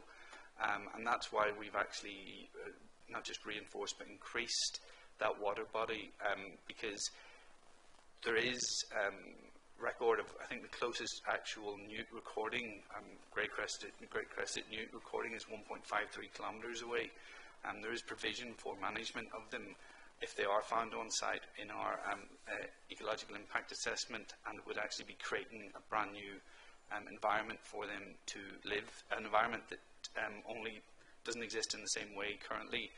Similarly, to the top right, sort of the north of the image, you can see another small pond, and that's actually for management of water, so it's a sustainable drainage system that's allowed to sort of increase and decrease as the water from the house is collected because of the hard standing. So it's to prevent a massive deluge of water going down into the pond on the left-hand side. Thank you. Would you say that's actually a design feature built in? Absolutely. I think the sustainable drainage is a design feature that's necessary and sort of common in lots of developments these days. It's something we do a lot. For example, in the Queen Elizabeth Olympic Park, all sorts of ways we have to cover and hide for people's safety. They're called SUDs, Sustainable Drainage Systems, and it's something we've incorporated into this scheme because of the topography and because of the sort of intervention that we're having. And it's a really great way of allowing the water to naturally then percolate back down to the ground, so there's not actually any net loss of water. Thank you. The other question, I obviously referred to the biodiversity net gain and the planting. Obviously, I have seen it where there's a planting scheme and it starts off with trees that are 6 inches high. And then, 10 years later, they've actually got to 6 foot high or something. Can you just clarify the height, or can we just, it might be a question later for the officers, if we could condition the size of the plants that go in? Because I'm very mindful that the appearance looks mature vegetation, which of course it won't be for quite some time. So I just want to understand what your day one plan is, really. Our day one plan is to have planting as per the design on the site. You can see from that image there that some of the trees are larger than others. The intention in the landscape design is for it to look like that over time. We can't make trees grow faster. There's a certain age at which you can actually transpose trees. And there's an age beyond that where you can't. So we can't put, nobody can put, as far as I'm aware, nobody can put sort of semi-mature trees on that site instantly. So, I mean, we're planning on sticking exactly to what you have there. We have the species named. We have a number of trees. We have a schedule of quantity of trees because of the ings that used to be there. And they're taking native species that are already present in the southwest and the northeast woodlands that are already on the site. The ings used to bridge those two existing woodlands, and we're just reinstating it in part with a house in it. It will take time to grow. We did plant some trees further up near the offices, and we deliberately went for trees that were about sort of 8 foot tall when we planted them. So I don't think it would look right with just a few sticks for the first few years. We would go for it. Thank you. I think it's something perhaps we could condition as well, just to make sure that there's a mixture of heights. Because I know I've just recently bought one which was about 8 foot tall. So as a new tree, costs more though, I have to say. I guess it's sorry if I may. It's just really difficult to sort of illustrate the growth of trees over time, and we were asked, to do so the best we could, and that's what you can see. But it is just an illustration of a sort of concept to give you an idea of how much of what the house looks like as the vegetation grows. But nobody can really sort of accurately sort of convey that. And you mentioned native species will be used because there are liandae on site, on the edge of the site at the moment. When we did a site visit, we noticed quite distinctively they were standing out. Would they be retained, or would they? They're on the Big Whiskers land. They're not on our land. They're not on your land. They're just. He has talked about cutting them down because I think they're too big and they're too close to his house. I wouldn't have said they're natural to that area. Thank you. So that's interesting. You just mentioned that there's already a house, because it wasn't visible actually from where we were on the site visit. So you're saying actually there is already a house there next door. The neighbouring farm, you can see it on the plan there.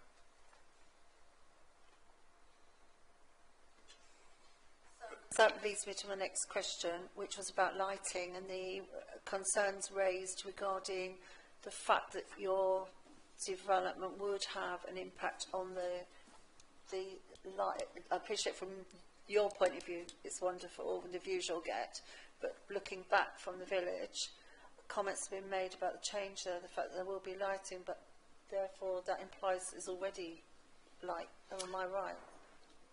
Yeah, there are also, we did studies and to show that there are lots of existing, and it's in our documentation, lots of existing clusters of small buildings or sort of residential sized buildings along the escarpment for quite a long way. So whilst it may be the case, I don't know, that a dwelling hasn't been built along there for some years, there are other examples of small clusters of buildings, quite a few along the escarpment, so to say that there's not is untrue, and our documentation shows that. Thank you. Councillor Byrne. Councillor Sawyer after. Thank you, yes. All the landscaping looks really quite interesting, and have you been able to sort of collate a list of all the potential sort of wildlife that's on there, and are we confident that the differing sort of landscaped areas and the biodiversity sort of opportunities will result in suitable opportunities for all the different types of wildlife that's currently on? And this is one question, and the other is, will there be a sufficient mitigation plan during the construction so that things don't get squashed or their habitats get sort of trashed in the process? I'm just concerned that after the event there's obviously scope for new habitats to evolve, as it were, whereas during the process there's a lot of opportunity for potential damage. So I'd just like to just ask whether that's been taken account of. Thank you.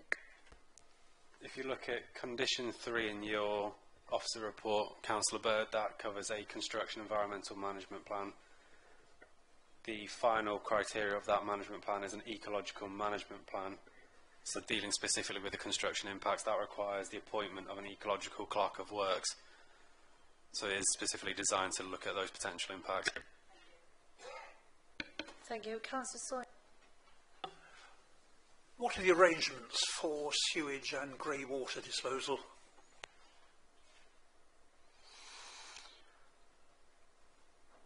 That's the sewage and grey water disposal will be at a domestic level. We haven't looked into that yet because it's not required for planning. It would be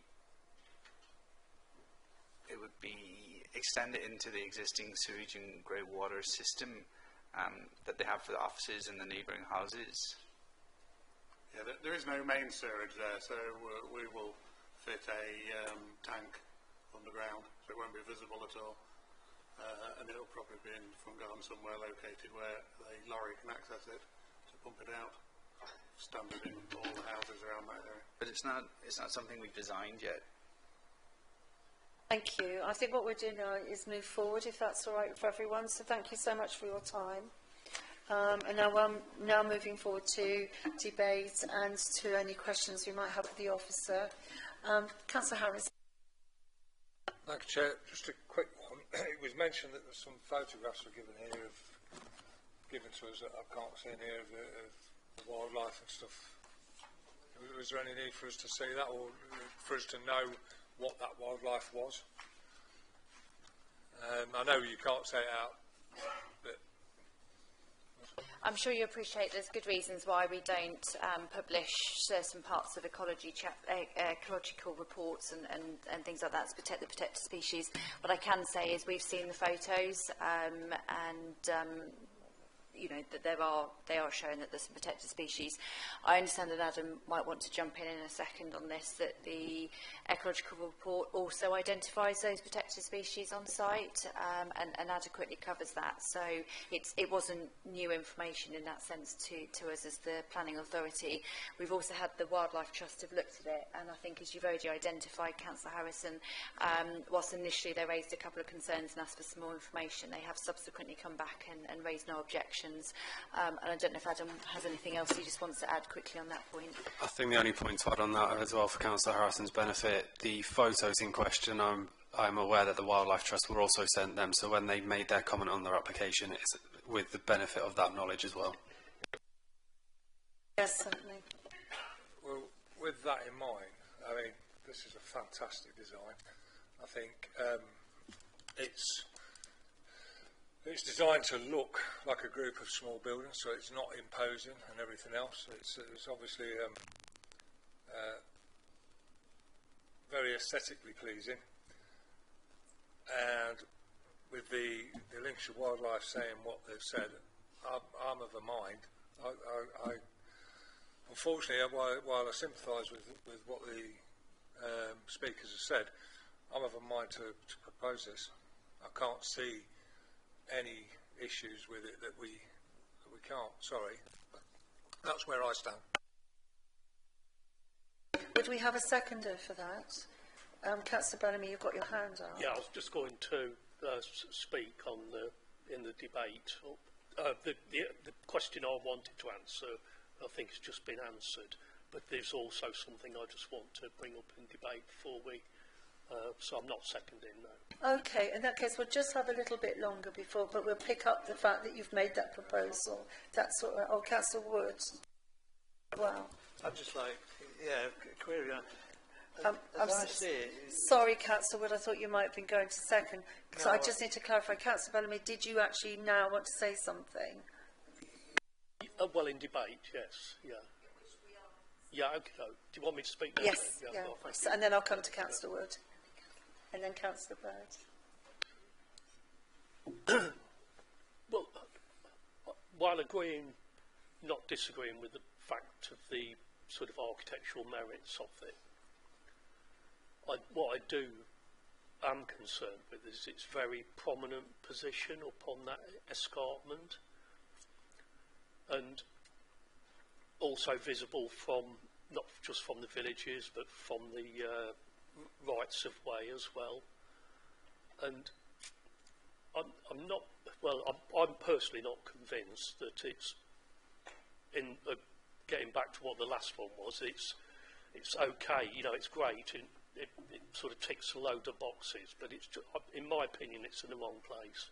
At the top of that escarpment, in that very, very visible position. Thank you.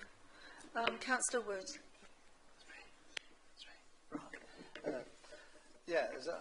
I have concerns about it, I must admit. And it seems to me, to start off with, we're always told, look at the local plan. It's not in the local plan. It's contrary to SP5. So those are the things against it.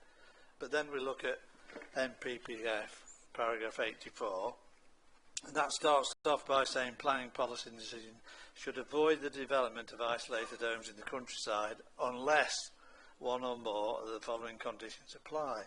And what you're then quoting is giving a lot of weight to E, which is the design of exceptional quality. It doesn't comply with any of the conditions, but E, you're saying it's truly outstanding, which is why I asked the architect if he thought it was outstanding. And he said it was, about awards and that. It's the highest standard. So it's a balance between those two things, isn't it? It's not in the local plan. It's contrary to SP5, but it looks quite nice. Another question I've got, probably for you, Adam. I know I like to put you on the spot, but it says it's a single dwelling. When I first looked at it, it didn't look like a single dwelling to me. It looked like more of a... How do you define a single dwelling? Put simply, Councillor Wood, it's intended to be occupied just incomplete as a single property rather than as individual properties. Okay.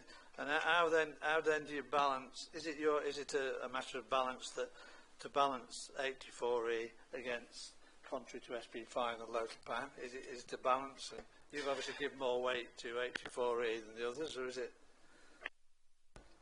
I'm sure we've had this debate many times, Councillor Wood, about matters of planning balance and weight to be attributed to it. As I say, there is a clear conflict with the local plan. You have legislation in front of you that says you should consider applications in accordance with your development plan unless material considerations indicate otherwise. You have a conflict here with the local plan. That is a starting point. You also have the MPPF as a material consideration. The first thing that members will have to do is consider whether they think it meets that threshold of paragraph 84.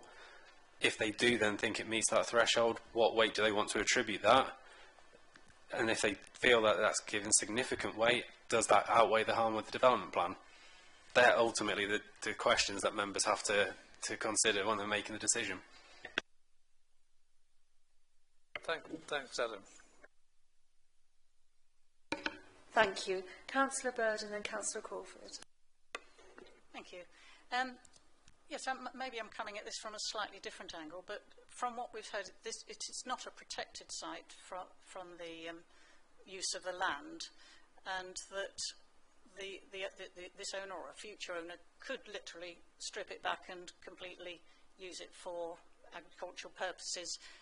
And if that were to happen, a lot of these proposed wildlife habitats would actually not be possible. So I'm quite minded that the whole site, rather than just the property that's on it, does in fact secure the biodiversity and the wildlife habitats for the creatures, and it actually creates a habitat in itself which doesn't formally exist for future use. And I have to say I find the building attractive, and it appears to nestle into the site rather than being too high. It's built into the ridge rather than being on top of it, and there's not even any chimneys to sort of extend up. But I think given the amount of securing the greenery and the trees, it feels like a positive use of that site to me. Thank you. Thank you, Councillor Crawford. Thank you. Going back to what you said, yes, this could be ploughed up tomorrow, be farmed for 2 years, and then they decide not to farm it, and then Mother Nature takes over again, and all the critters would come back. But when you've put cement down and you've got stone down, they don't return, and it can't be returned to Mother Nature. So think of that one as well. Beauty is in the eye of the beholder. For me, it's not what I would call fantastic.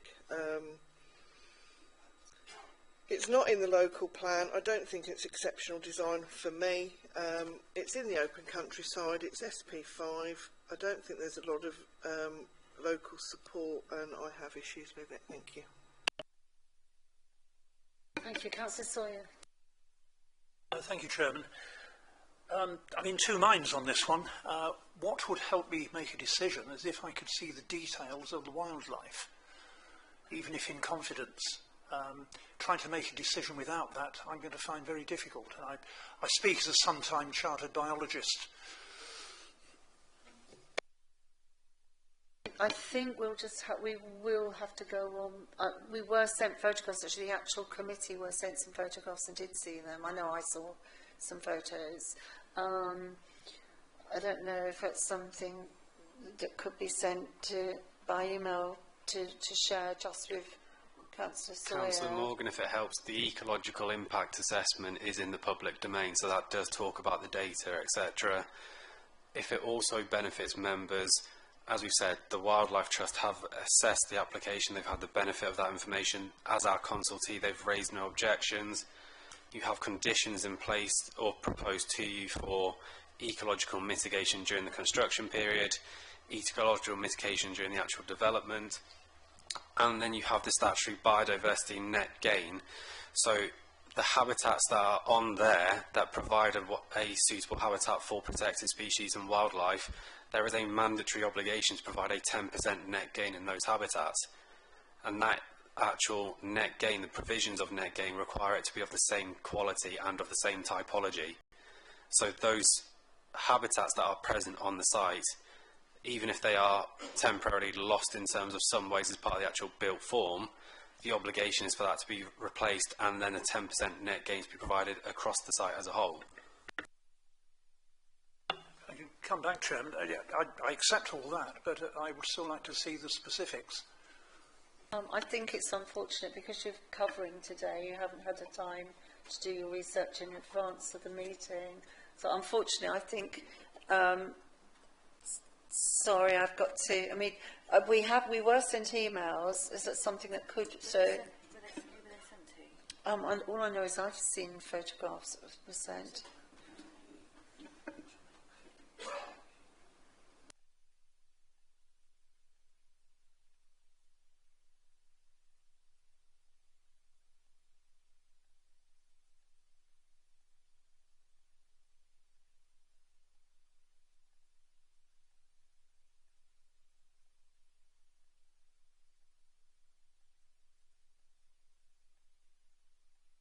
What we'll do, we brought up the email that was sent with photographs, so we're going to just close for 2 minutes to give you an opportunity to look at those pictures in your circumstances. Okay, just for 2 minutes. Thank you. So we're now at 5 o'clock. So, sorry, Councillor Crawford. To propose that we extend the meeting to until we've finished this item. I think we can go to 5:30, but we'll see how far we get, because we might be able to get the next item in. We shall see where we're at. 5:30 will be has to be our cut-off, so let's see where we're at. But I think we've nearly finished this item from what I can tell. Sorry, Councillor Mills, we have restarted. Oh, I see. Okay, well, I think we'll just have to carry well, he won't be able to vote, though, if he's not in the room.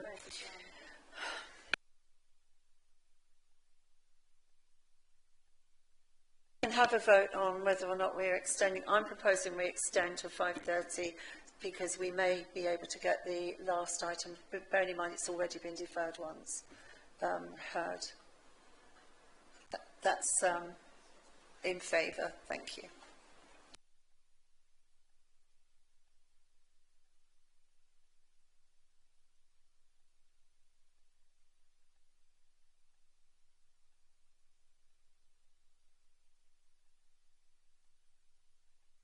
That's great. Thank you very much. The committee is now reconvened.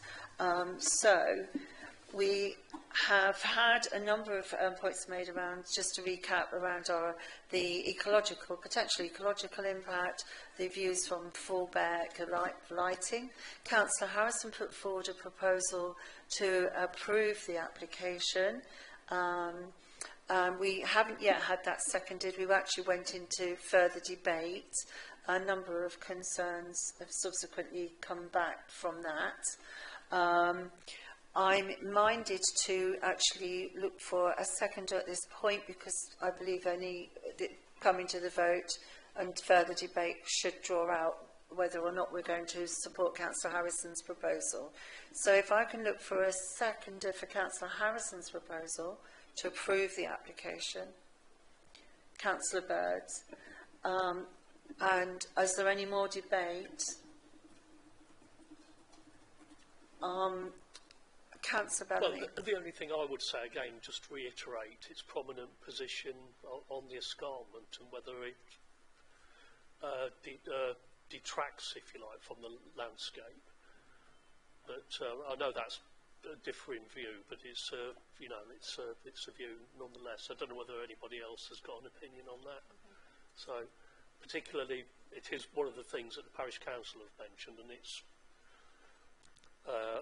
like I say, the other thing is obviously it's quite prominent from the public rights of way as well. I know it does mention that in the report that you know, some people might enjoy the sort of it might enhance it, but on the other hand, from the parish council, we're getting that the local people think not. So, thank you, Councillor Harrison.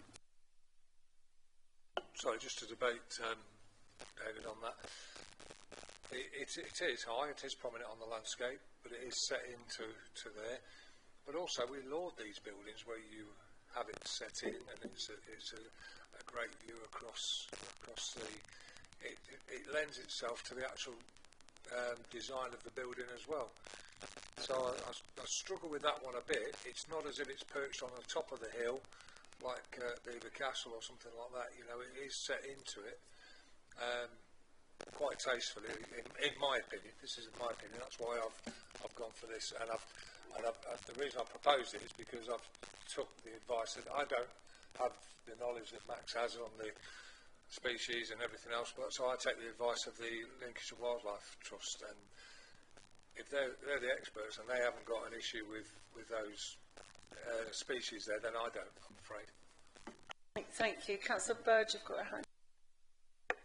Yes, the other question then is whether it is of exceptional design that it meets the criteria against the policy, and given that it has been extensively through the design pad process and has been reviewed externally, as far as I understand it, then objectively the design has met a lot of criteria with people who know about design, if you sort of it. So I think I like it, but it's obviously individually it's a different matter. But it has been through a whole design process, and it's been modified until it's reached this stage. So. I think we perhaps, or I accept that it is of good or exceptional design. Thank you. Thank you, Councillor Sawyer. Thank you, Chairman. I've considered this very carefully. I have to say I'm not happy with the wildlife mitigation provisions, and I'm in disagreement with Lincolnshire Wildlife. I intend to vote against this. Thank you. I understand Emma has a... Thank you. I'd just like to clarify something in terms of the protected species on site. One of the species that's been identified in the photos is covered in the report, but the report didn't find any sightings of that particular species, so I just need to clarify that that's the situation.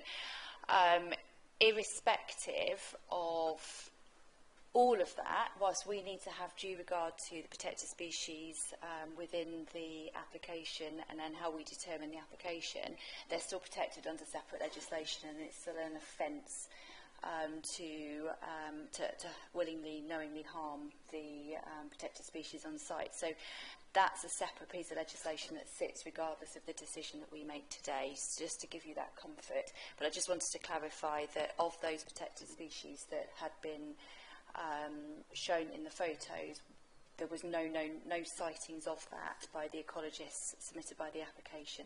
What I would also, applicant, what I'd also say is, whilst we've been sent those photographs, and they are photos of protected species, obviously we can't verify that they were taken on that particular site. We've been advised they were, but we can't verify that fact. Thank you. Thank you. I haven't yet particularly commented on this application. I have to admit I'm actually really torn, because I have to admit I'm not that enamoured with the design myself. I think that the issue is actually it's the use of materials, ironically. Although they are local and they're wonderful stone, and close up you can see there's some beautiful work that's planned to go into them.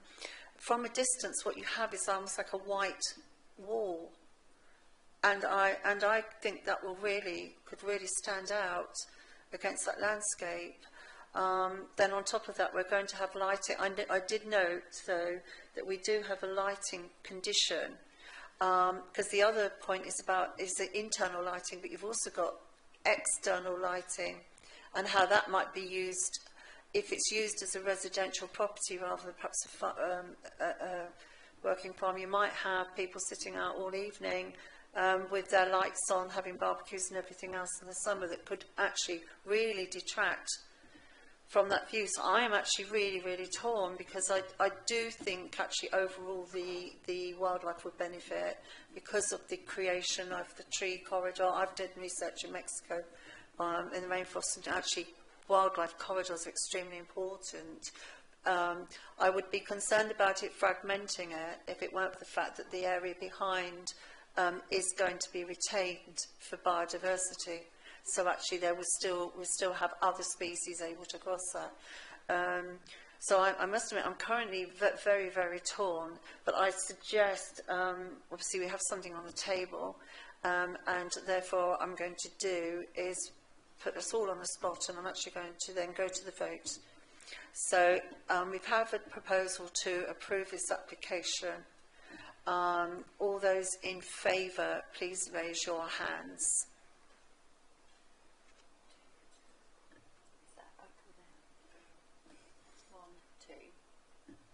Two. All those against, please raise your hands.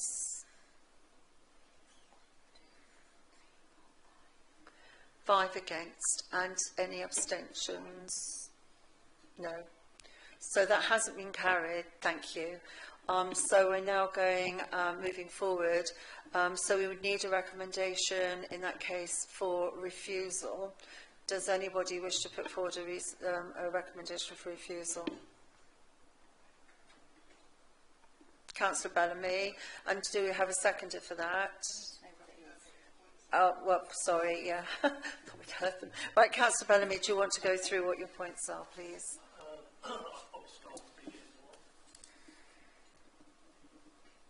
EM1. So what's your point rather than the policy? Well, just its prominent position on the escarpment, public greening, what you mentioned about materials making it stand out.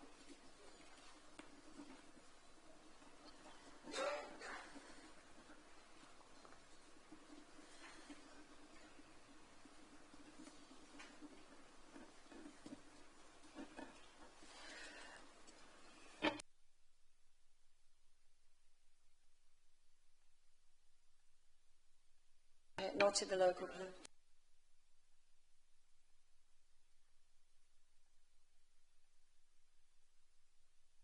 Would I be right, therefore, in there we're talking about the fact that we do not feel the design is sufficiently good to warrant it being?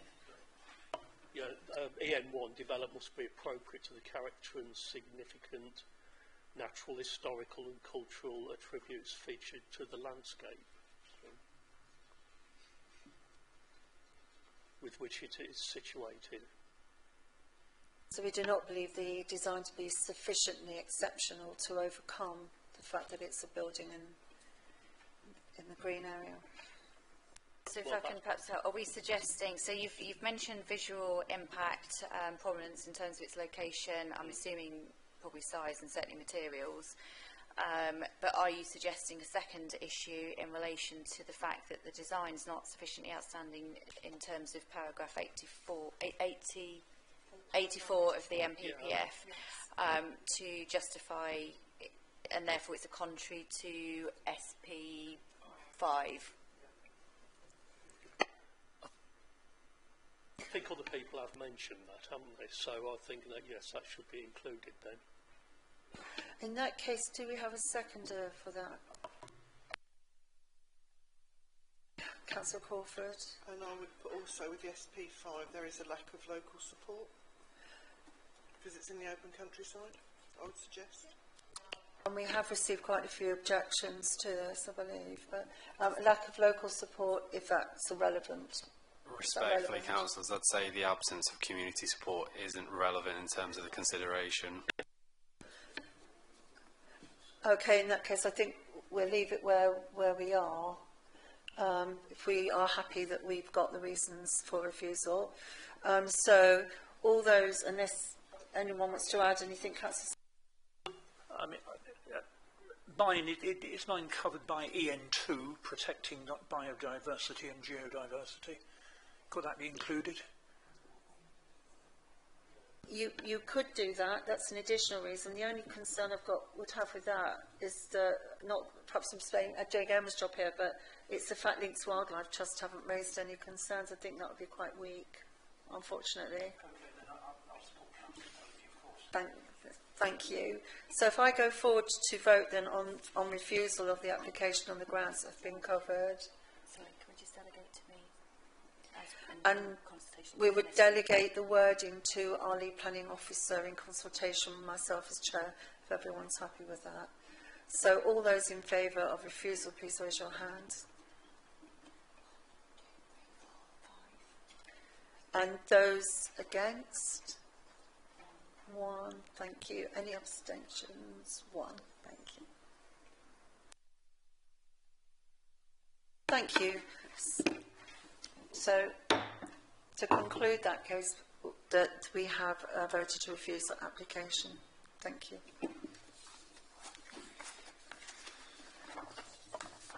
Could I just, Lady Chairman, I've got concerns that we probably shouldn't rush the next one.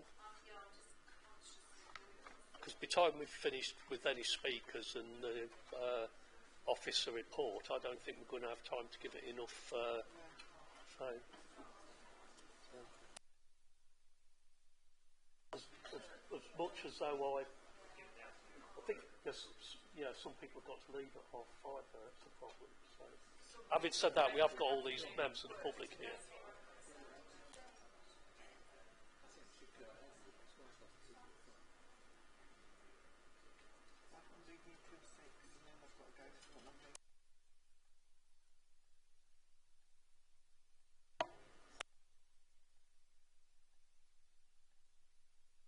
I propose that we extend till 6 then. I mean, depending on our officer. Yeah, we just need a quick confab because we do have an issue. Unfortunately, one of our key officers does have to leave at 5:30. Right, they can't get, but yeah. We'll just have a quick confab about it. Yeah, like I say, obviously being conscious of the amount of people that have stayed behind.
Sorry, just to fill everybody in the circumstances, what we're going to try and do is see if we can get an officer to help cover up until we've heard all the speakers who are here today, so you would not have to come back. If we haven't got sufficient time to hear the whole case, what we can do is hear the application, so all the speakers would be heard today, and then next time we would just continue from there. But the committee members who are here, just to clarify, the committee members who are here today are the only people that, however, could make a decision because the application is part heard.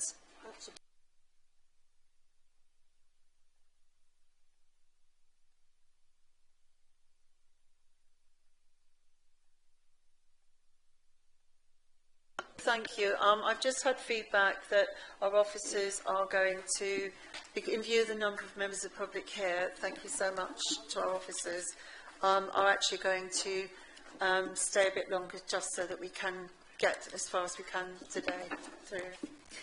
Okay, so in that case, Councillor Harrison, sorry. Sorry, Chair, is there likely to be an issue if the people that are here in the statements and then members come back next week or next time that aren't here, or we're not here and we haven't got enough people here that have heard the evidence? Now, that is actually covered under the Constitution. It does sometimes happen, so I'll let Emma just explain. Absolutely. So that would be what we would have if we don't get through the item in totality is a part heard item. So that would then come back to the next planning committee, and it would mean only those members present today throughout the rest of this item would be able to vote and take part in the debate next week as well. Other members sitting on, so for example, Councillor Sawyer is a substitute. If he's not here at the next planning committee, he obviously wouldn't be able to, but his whoever's substituting for wouldn't be able to take part, so it would just be you, councillors, that are here now. Sorry, I'm not being pedantic. What would happen the other way around if there weren't enough of us turned up to the next one? Sorry. Then we would not be quorate and we would not be able to proceed at the next meeting either.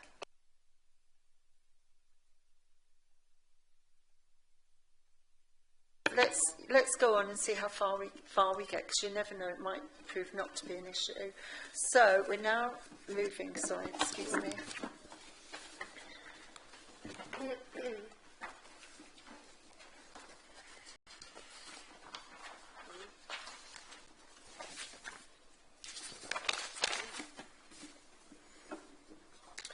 So we're now reconvening the meeting. We are looking at the time being 5:20, and we are looking at planning application S241707, which is the change of use from dwelling to a children's home in Hotham, which is on page 127 of the agenda of 23rd of January, and it's on page 191 for those who have the papers from the 9th of January.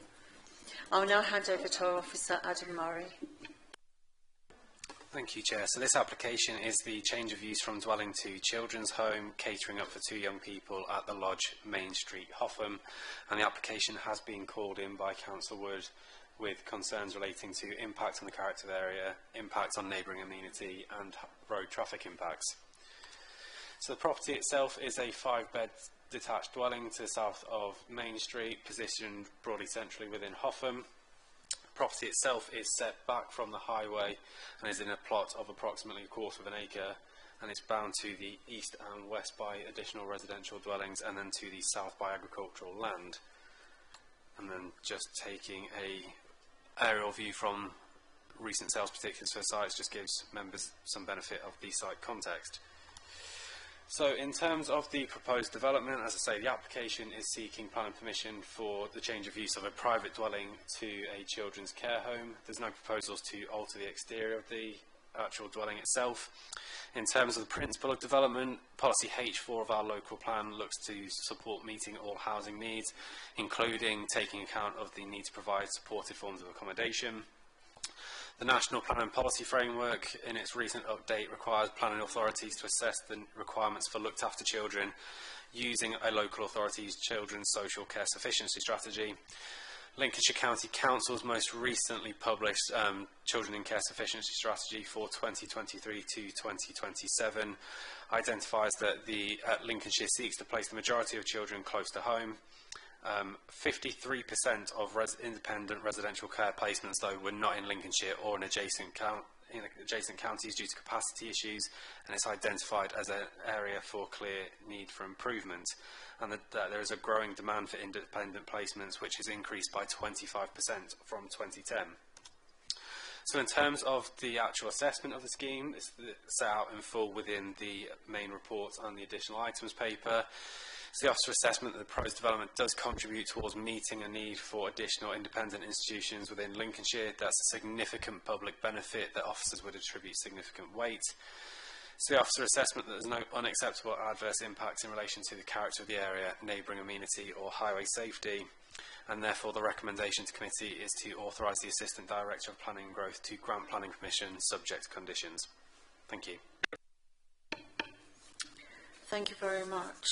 If we can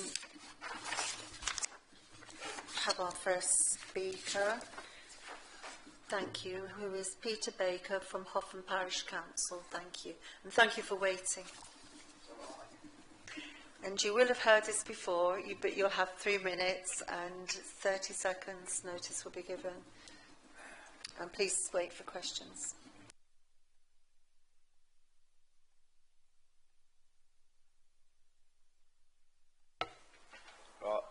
Hotham Parish Council is disappointed with the officer's recommendation for approval of the scheme.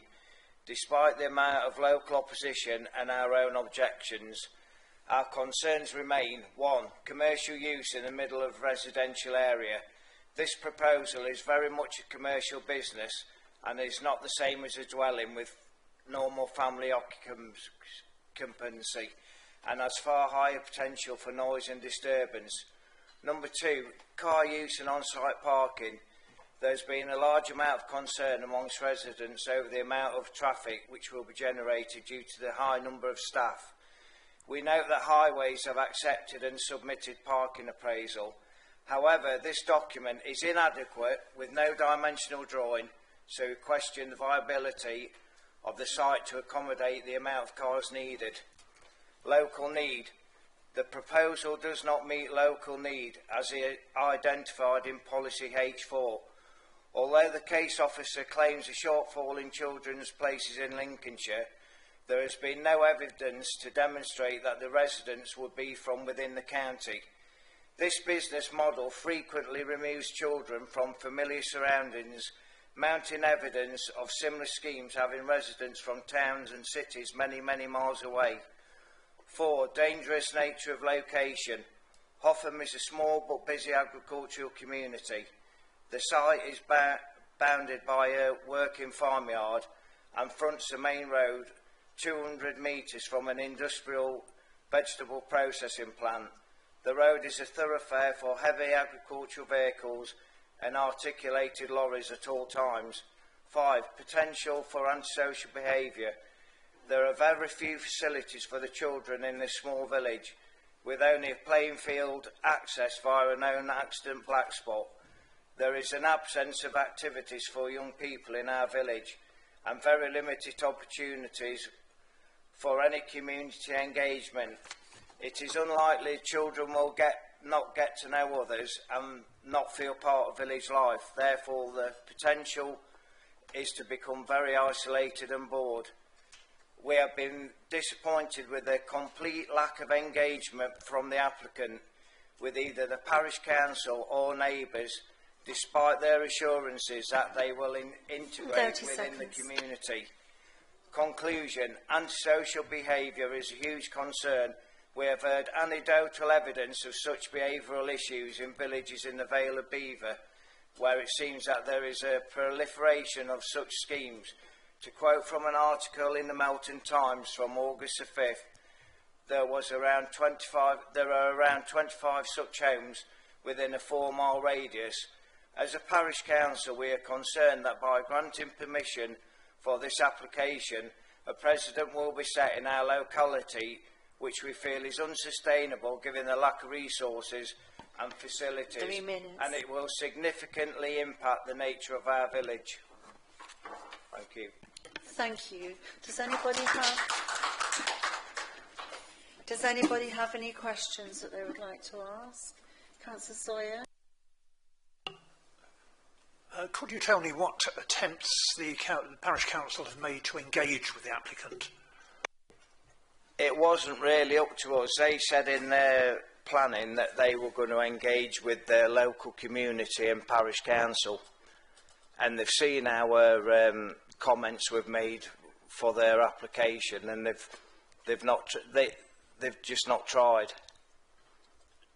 It's not up to us to contact them. Thank you. Does anybody else have any questions? I'll just pick up on, you mentioned about the amenities in the village. Can you just clarify exactly what there is? There isn't actually any amenities in the village. The only playing field there is shared with Marston, which you do have to walk out of the actual village, and it's between the villages of Hotham and Marston, and you do have to cross a right-hand corner, which is an accident black spot. You wouldn't let your kids just walk down there, put it that way. And there's no other clubs or other facilities for children in the village. Thank you very much for that. Thank you.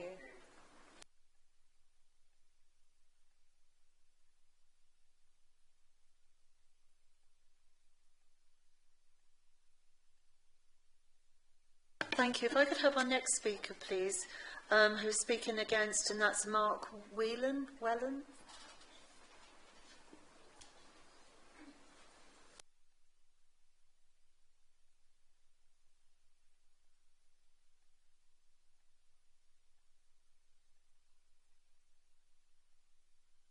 So you will have 3 minutes with a 30-second warning, and please wait in case there are questions after.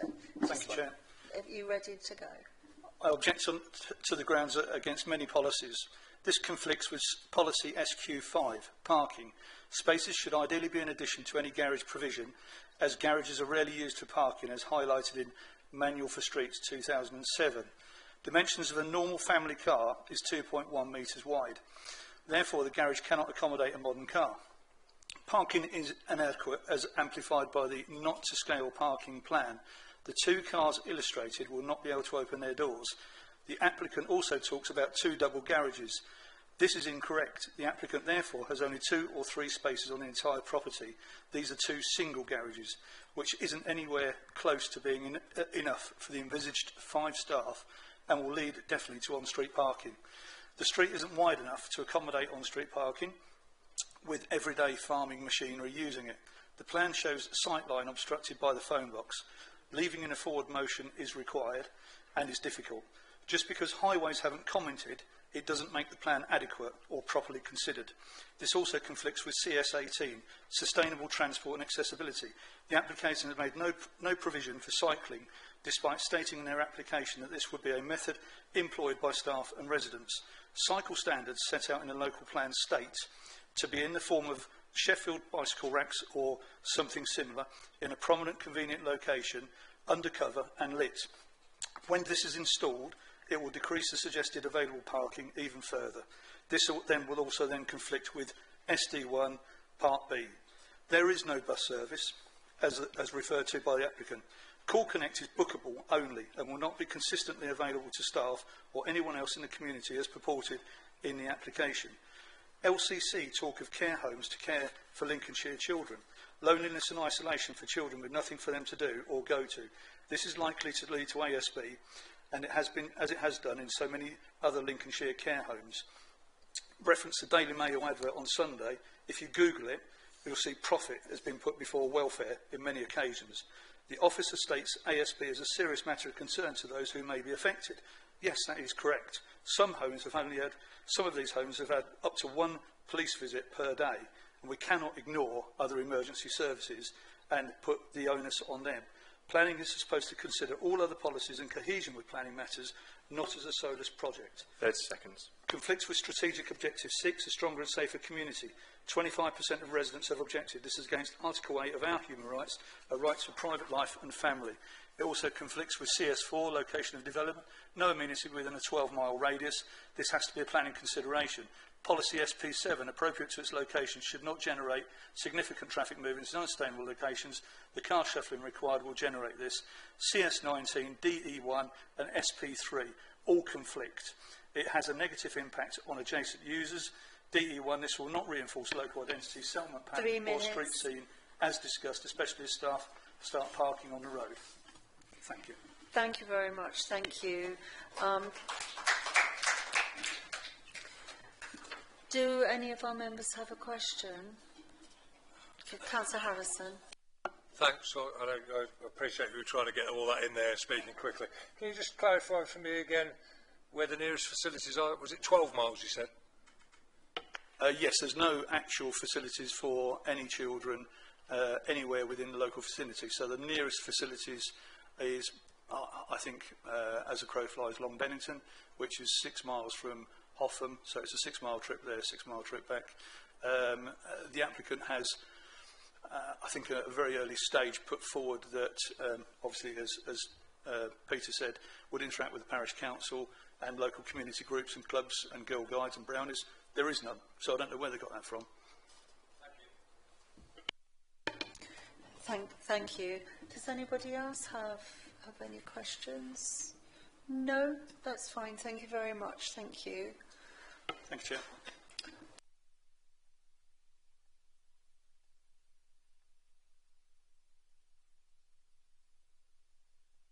I think what we'll do, because we have got through our speakers, we've still got about 25. Oh, apologies. My apologies. I do. It's been a long day. Mr. Bonshaw, I do apologise.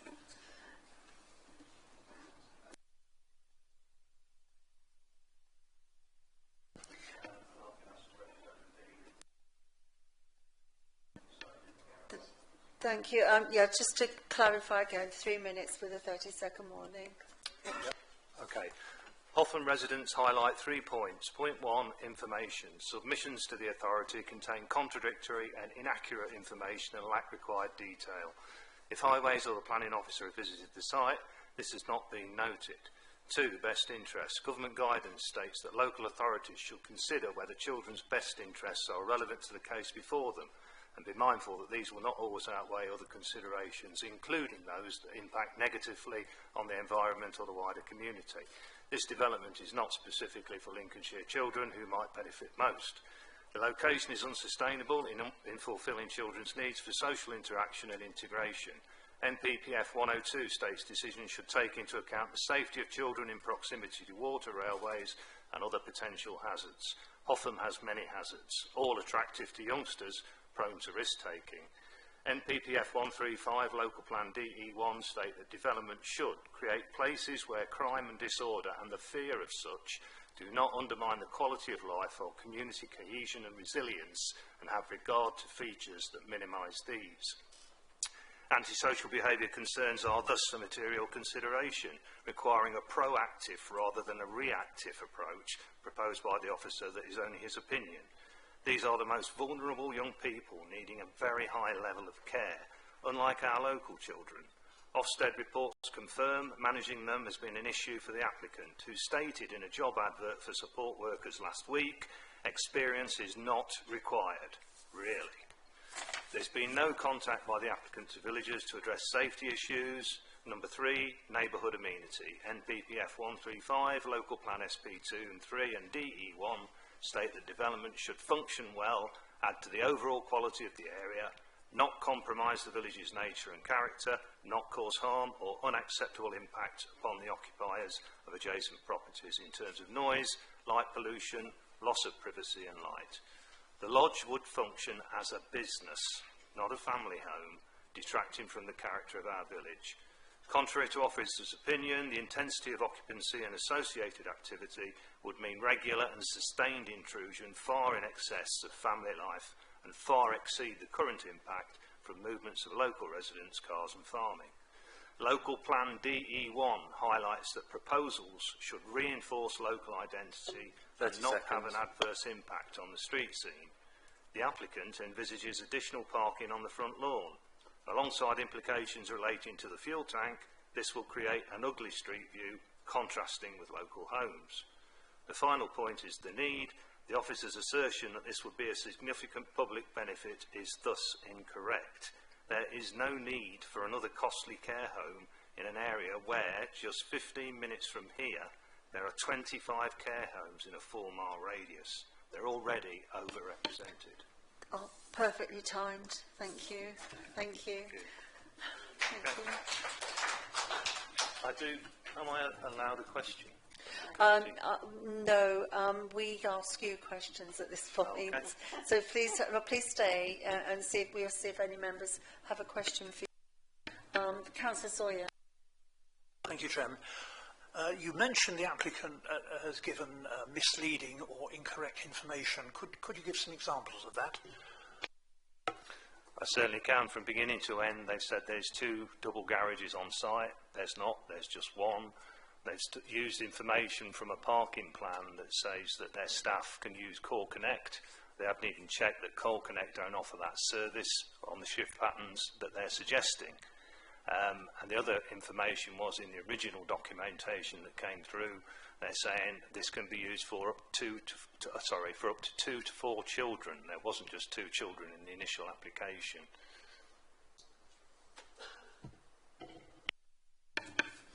Thank you very much. Is anybody else? Does anyone else have any questions for you? No. Thank you very much. Thank you. Okay. So we can now move to debate. And if anyone has questions of our officers, you're welcome to raise them. Councillor Crawford. Thank you. Just for clarification, how many children are there? Thank you.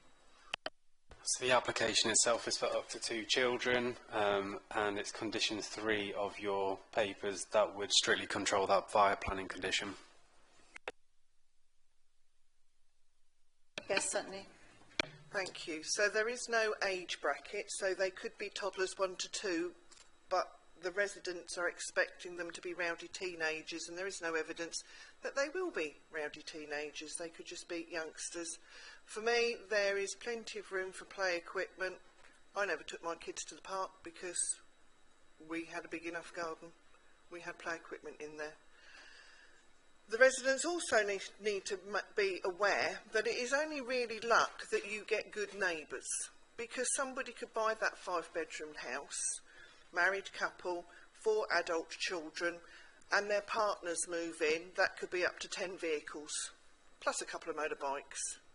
You know, you could have a lot more cars and traffic there than you envisage with this care home. Children need somewhere safe to go, and this would be a safe environment.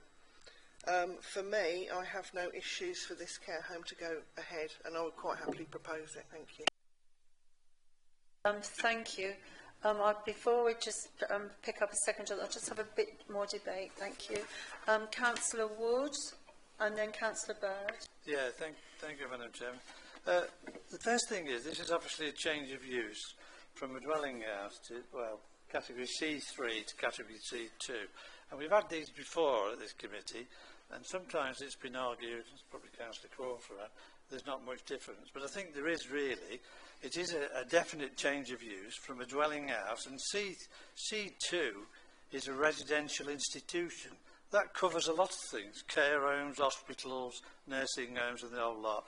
So it is a definite change of use. I'm also a little bit confused, and it's a question for you, Adam, really. Late last year, we had they applied for a lawful development certificate, S241185. That was refused by SKDC, and the reasons given for the refusal was, the first one, that the property would not operate as a residential dwelling. So that's clearly saying that it's not a residential dwelling, it is an institution. The second reason was that there would be an increase in vehicle movement. The third reason was that it would be in excess of a normal dwelling, again on the normal dwelling.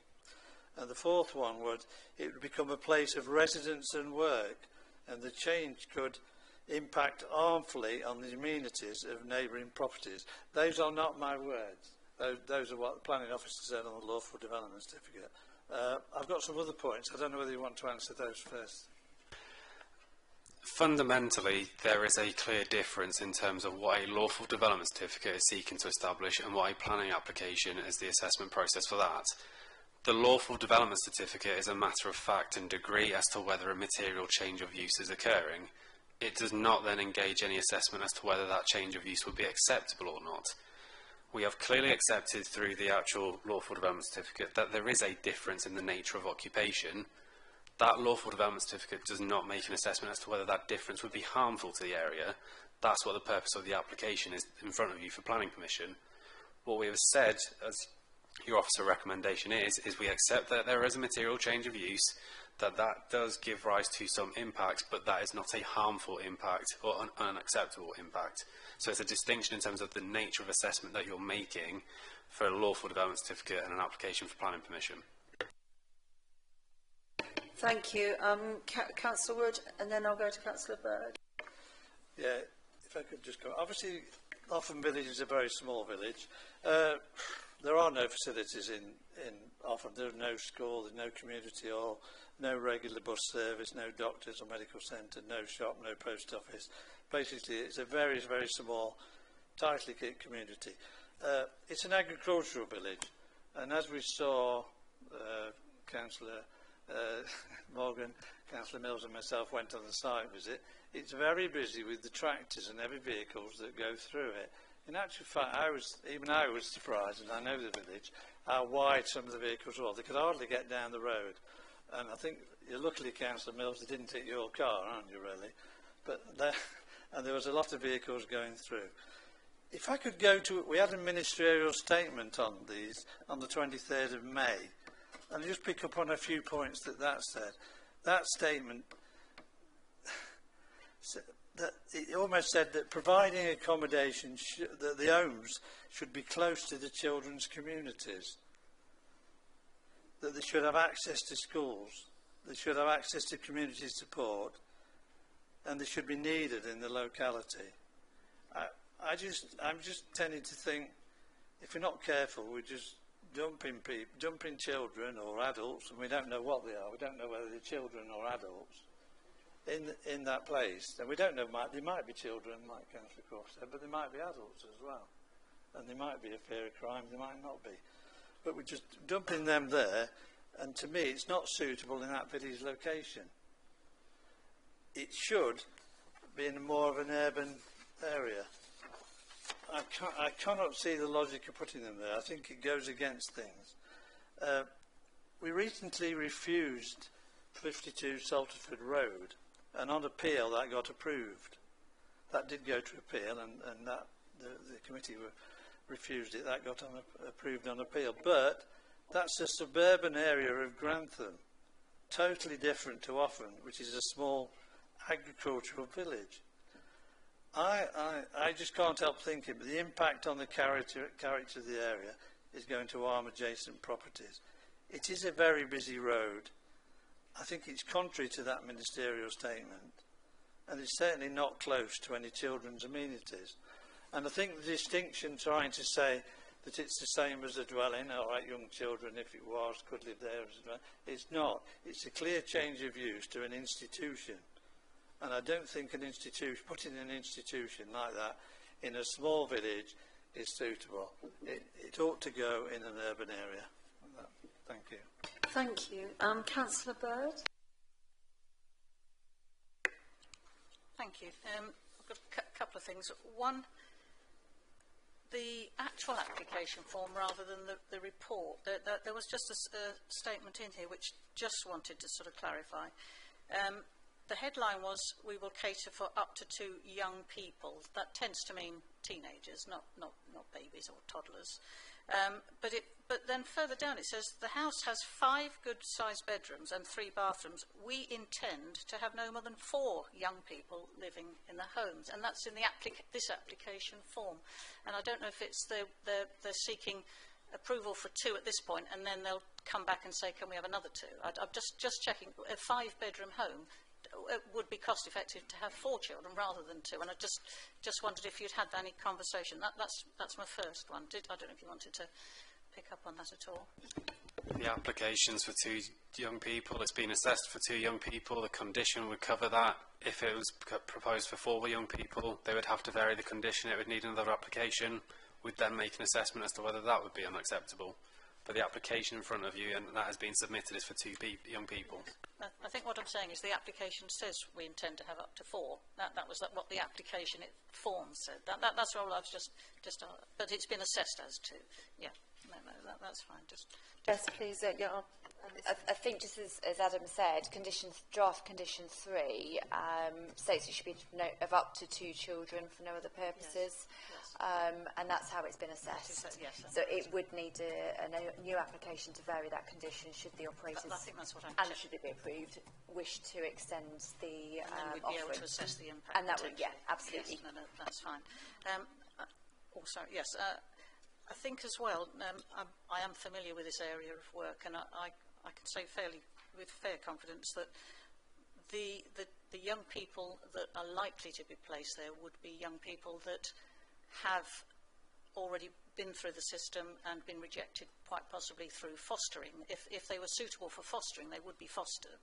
So this is a sort of next stage on where the children, the behaviour or the circumstances or the trauma they've been through requires a much more intensive and specialist kind of facility, because particularly if they're saying two members of staff per child is a very high ratio.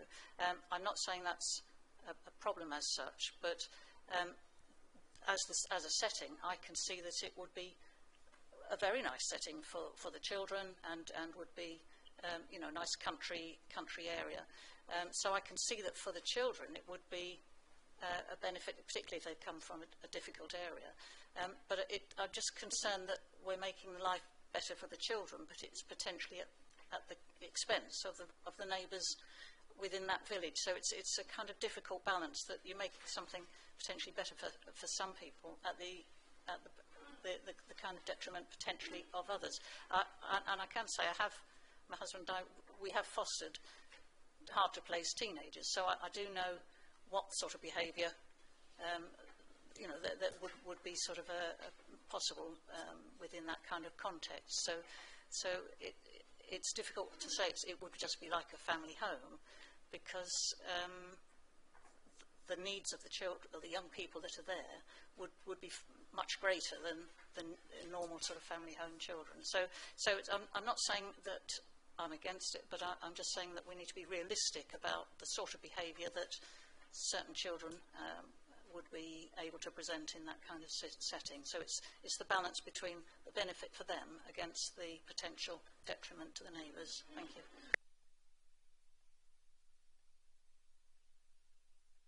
Sorry, Councillor Sawyer, then Councillor Harris. Thank you, Sharon. Do we have any evidence that Anchor Care and Education Limited is a suitable organisation to be looking after young people who could well be troubled? Respectfully, Councillor Sawyer, that's not relevant to the application. The actual operational elements of it would be covered by Ofsted. I think, and the committee's had this debate previously, and I don't think, obviously, Councillor Sawyer, you've probably taken part in the committee then, so you've probably not heard it, but of course we're looking at the land use, not who those operators were. So as Adam said, that's an Ofsted matter to deal with that as a regulation. So it's the planning use, not the operator that we're approving. Thank you. Thank you. Councillor Harrison. Thank you, Chair. I struggle with this, as I've struggled with a few other of these. Young people, we know that young people, they experience depersonalisation and a lack of freedom, and we are going to be isolating. If we plus this, we will be isolating up to 2 children currently in a small village with possible limited access to any peers, excluded from the wider community, and I really struggle with this.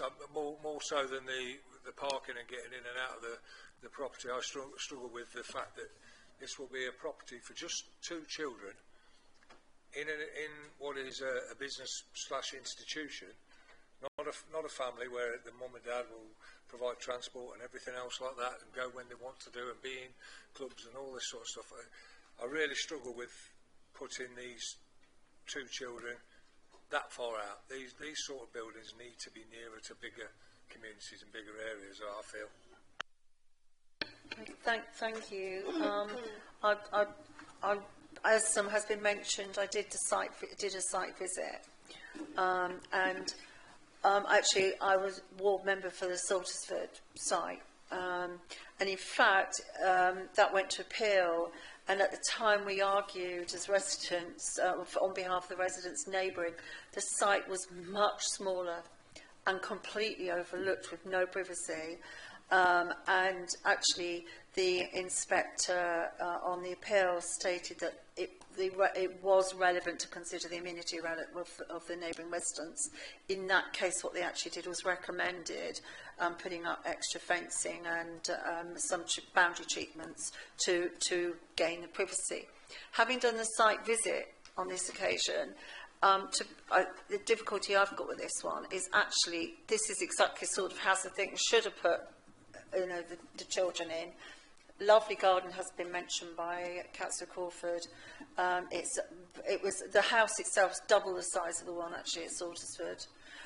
Plus you have got far more on-site parking space as well. But it's hugely disturbing to me to hear there's no other amenities in the area that the children can safely access. That, to me, makes me question whether it's the right, we're almost back to this right place. Yeah. Also, I have to second the comments by Councillor Wood. I had real fun and games parking, and I was amazed at how many huge tractors and agricultural vehicles came up my tail as I was trying just to pull in to swing into the site. I think there was about 5 in the space of as many minutes. I would not want a young child to be anywhere near those. So, I mean, if I were to support this, it would have to be on the grounds that there's an age limit, so that the children are safely secured within the premises, and I don't think that's the case with this type of care. It's actually that they're almost deliberately not secure premises from that point of view, so that would hugely worry me. And I can't think of any other way to mitigate around the concerns around the isolation, which has been picked up by Councillor Harrison, lack of amenities in that particular area. So that's just my thoughts at the moment. So we did have a proposal on the table from Councillor. Yes. Are there any other children in the village? Because the way you're talking, that no child should be in that village because of the dangerous tractors, there's nothing for them. I am sure that those who care for them would be taking them to school, that they would be going to after school classes, and if they needed to, they would take them anywhere, because that would be part of the remit of looking after a child and giving them the variations in life. Can we go, Councillor Wood and then Councillor Bellamy? Could I just say, I don't know whether, and I want to ask you. And just to say, we've only got yeah, could 3 we put minutes wait? left. I'm very disappointed that the applicant's not come here, not actually communicated with the village, and not arranged any meetings with the parish council. Can we put? You're probably going to say we can't. Can we put any weight? Emma's shaking her head. It doesn't seem very good to me. If they want to move into the village and they want to establish a place in the village, and they don't want to talk to the village or the parish council, but. Okay, thanks. Sorry, I need to ask a question of our officers with regards to the concerns I've raised. Are they sufficient material planning considerations? I think I'd probably just echo the point that Councillor Crawford's just made in terms of that idea about being isolated. The property at the moment as a private property could be reasonably occupied by a young family with children. They would still be in the same situation in terms of not having that access to facilities. I think, yes, there is a material change of use, we've accepted that, but you have to bear in mind that fallback position of its potential occupation currently as a private property, and be able to, if members were looking to refuse something on the basis of isolation, you have to be able to clearly articulate, if in the event of an appeal, why is that substantially different to what the current potential use of that property is as a private property? Why is this more harmful in terms of isolation than potential occupation as a private dwelling with a young family in there? Yeah, thank you. I'm sorry, Councillor Harrison, I just want to come back on that. It has been stated by a planning inspector that and in fact by Councillor Bird as well made quite a point, that the children who would be using a site, especially as they could be teenagers, that it's not secure and they do not exhibit the behaviour that you would expect from a normal family. They are in need of special care. And I think my understanding is the issue that's emerging, which is why residents are concerned, is that actually they're not supervised 24/7. So they could just walk out and leave the premises, and it's then how safe would they be, and what behaviours would they have? But then are they strong enough reasons, and are they I think, just to come back on that point again, Councillor, you're referring to safety and the opportunity for the children to roam freely outside. That relates to the actual appropriate management of the site itself. A scheme here, what you're considering is the land uses, as mentioned to you. You have to effectively consider if this is a well-managed site appropriately regulated by Ofsted, is a suitable land use. I fully appreciate what you've heard from local residents in terms of the concerns that they've got, but a lot of those concerns relate to the actual regulation of the operation of the site itself, which is the role of Ofsted rather than ourselves as the planning authority. On the previous site, we actually proposed a management plan being approved. Is that something that we could do on this? If members were minded to grant permission subject to a condition from management plan, then yeah, we could impose such condition. Okay, thank you.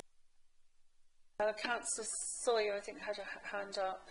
And we're actually now at 6 o'clock as well. So we're very close, but we're not there, are we? No. We're parking to go through, yeah. Yes, thank you, Chairman. I was here all day on Tuesday gaining a first aid and mental health qualification. In the light of that, I have no alternative but to strongly support Councillor Harrison's concerns about the well-being of any children who are accommodated in this facility for the reasons he gave. Councillor Harrison. Yeah, I can come back on the argument that a family of 4 could move in there. They could. They get the choice to move in there. These children don't get the choice to move in there. These children will be deposited there, which that on its own can create massive issues with the children if they don't actually want to be there. I'm more encountered about the welfare of the children on this, I'm afraid, and the isolation and what it might do. I don't know how we would, but I'm of a mind to refuse this, I'm afraid. But I don't know how I'd word it. I'd need some help. Sorry, can you go? Sorry, please excuse. We're actually now at 6 o'clock. If we were to, I would need to ask for another extension to. What's frustrating is we're almost actually at the point here of completing a debate, but I need to talk to our officers about this. Sorry, excuse me. We could potentially do it. I just need to seek.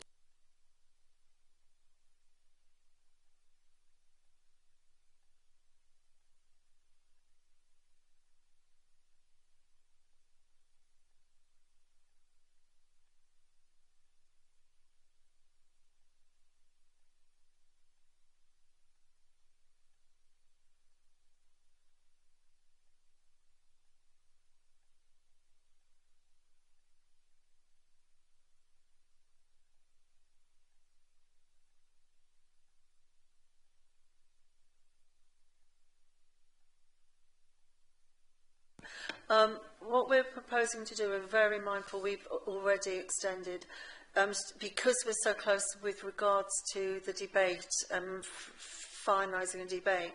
My proposal is that we will extend to 6:15, and then that is that.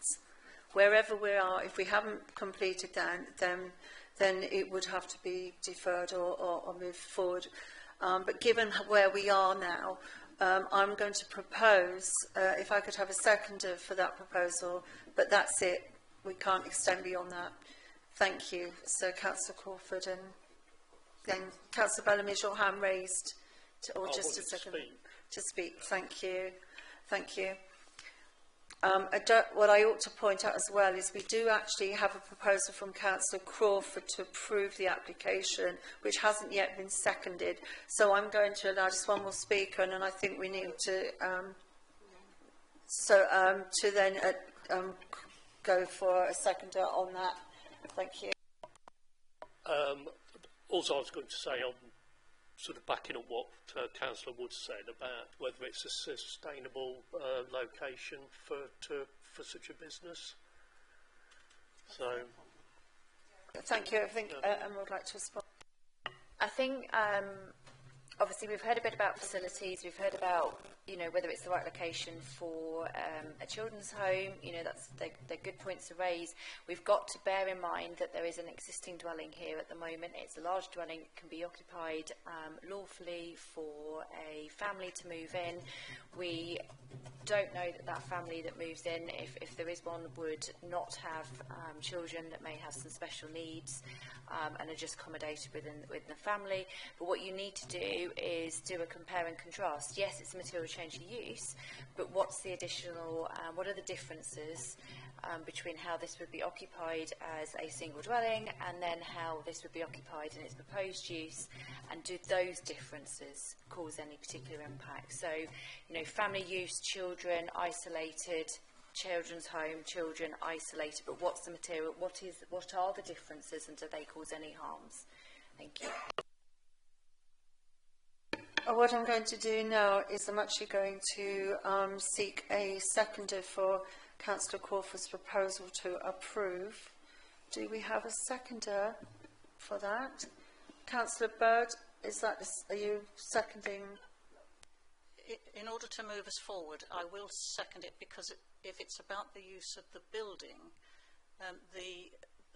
who the children, who the staff are, how it's managed is a matter for Ofsted, and residents would be able, if there was any concerns about that, residents are able to petition Ofsted against it actually having registered. It has to be registered, and if there are concerns about the company or the sort of then the residents are able to petition Ofsted not to approve that particular company or that particular operation.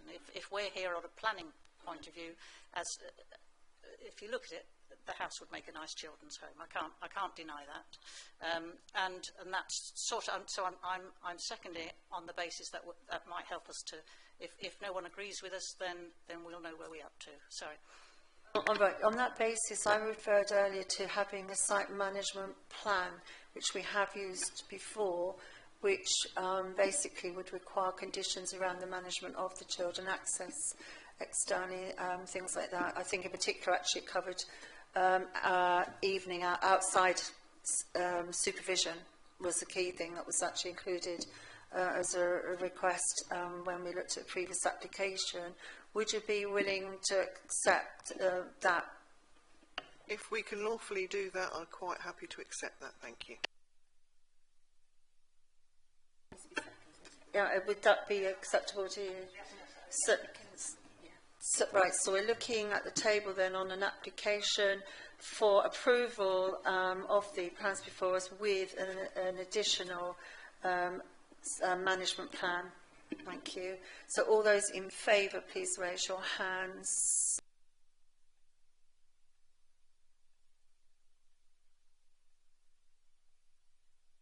And against?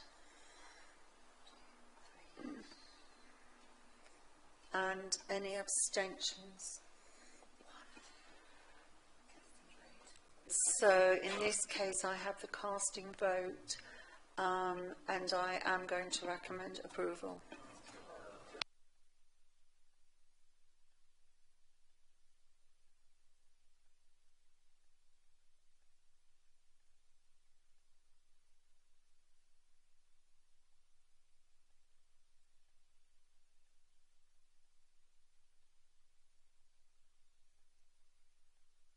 Thank you. The decision's been made. Thank you.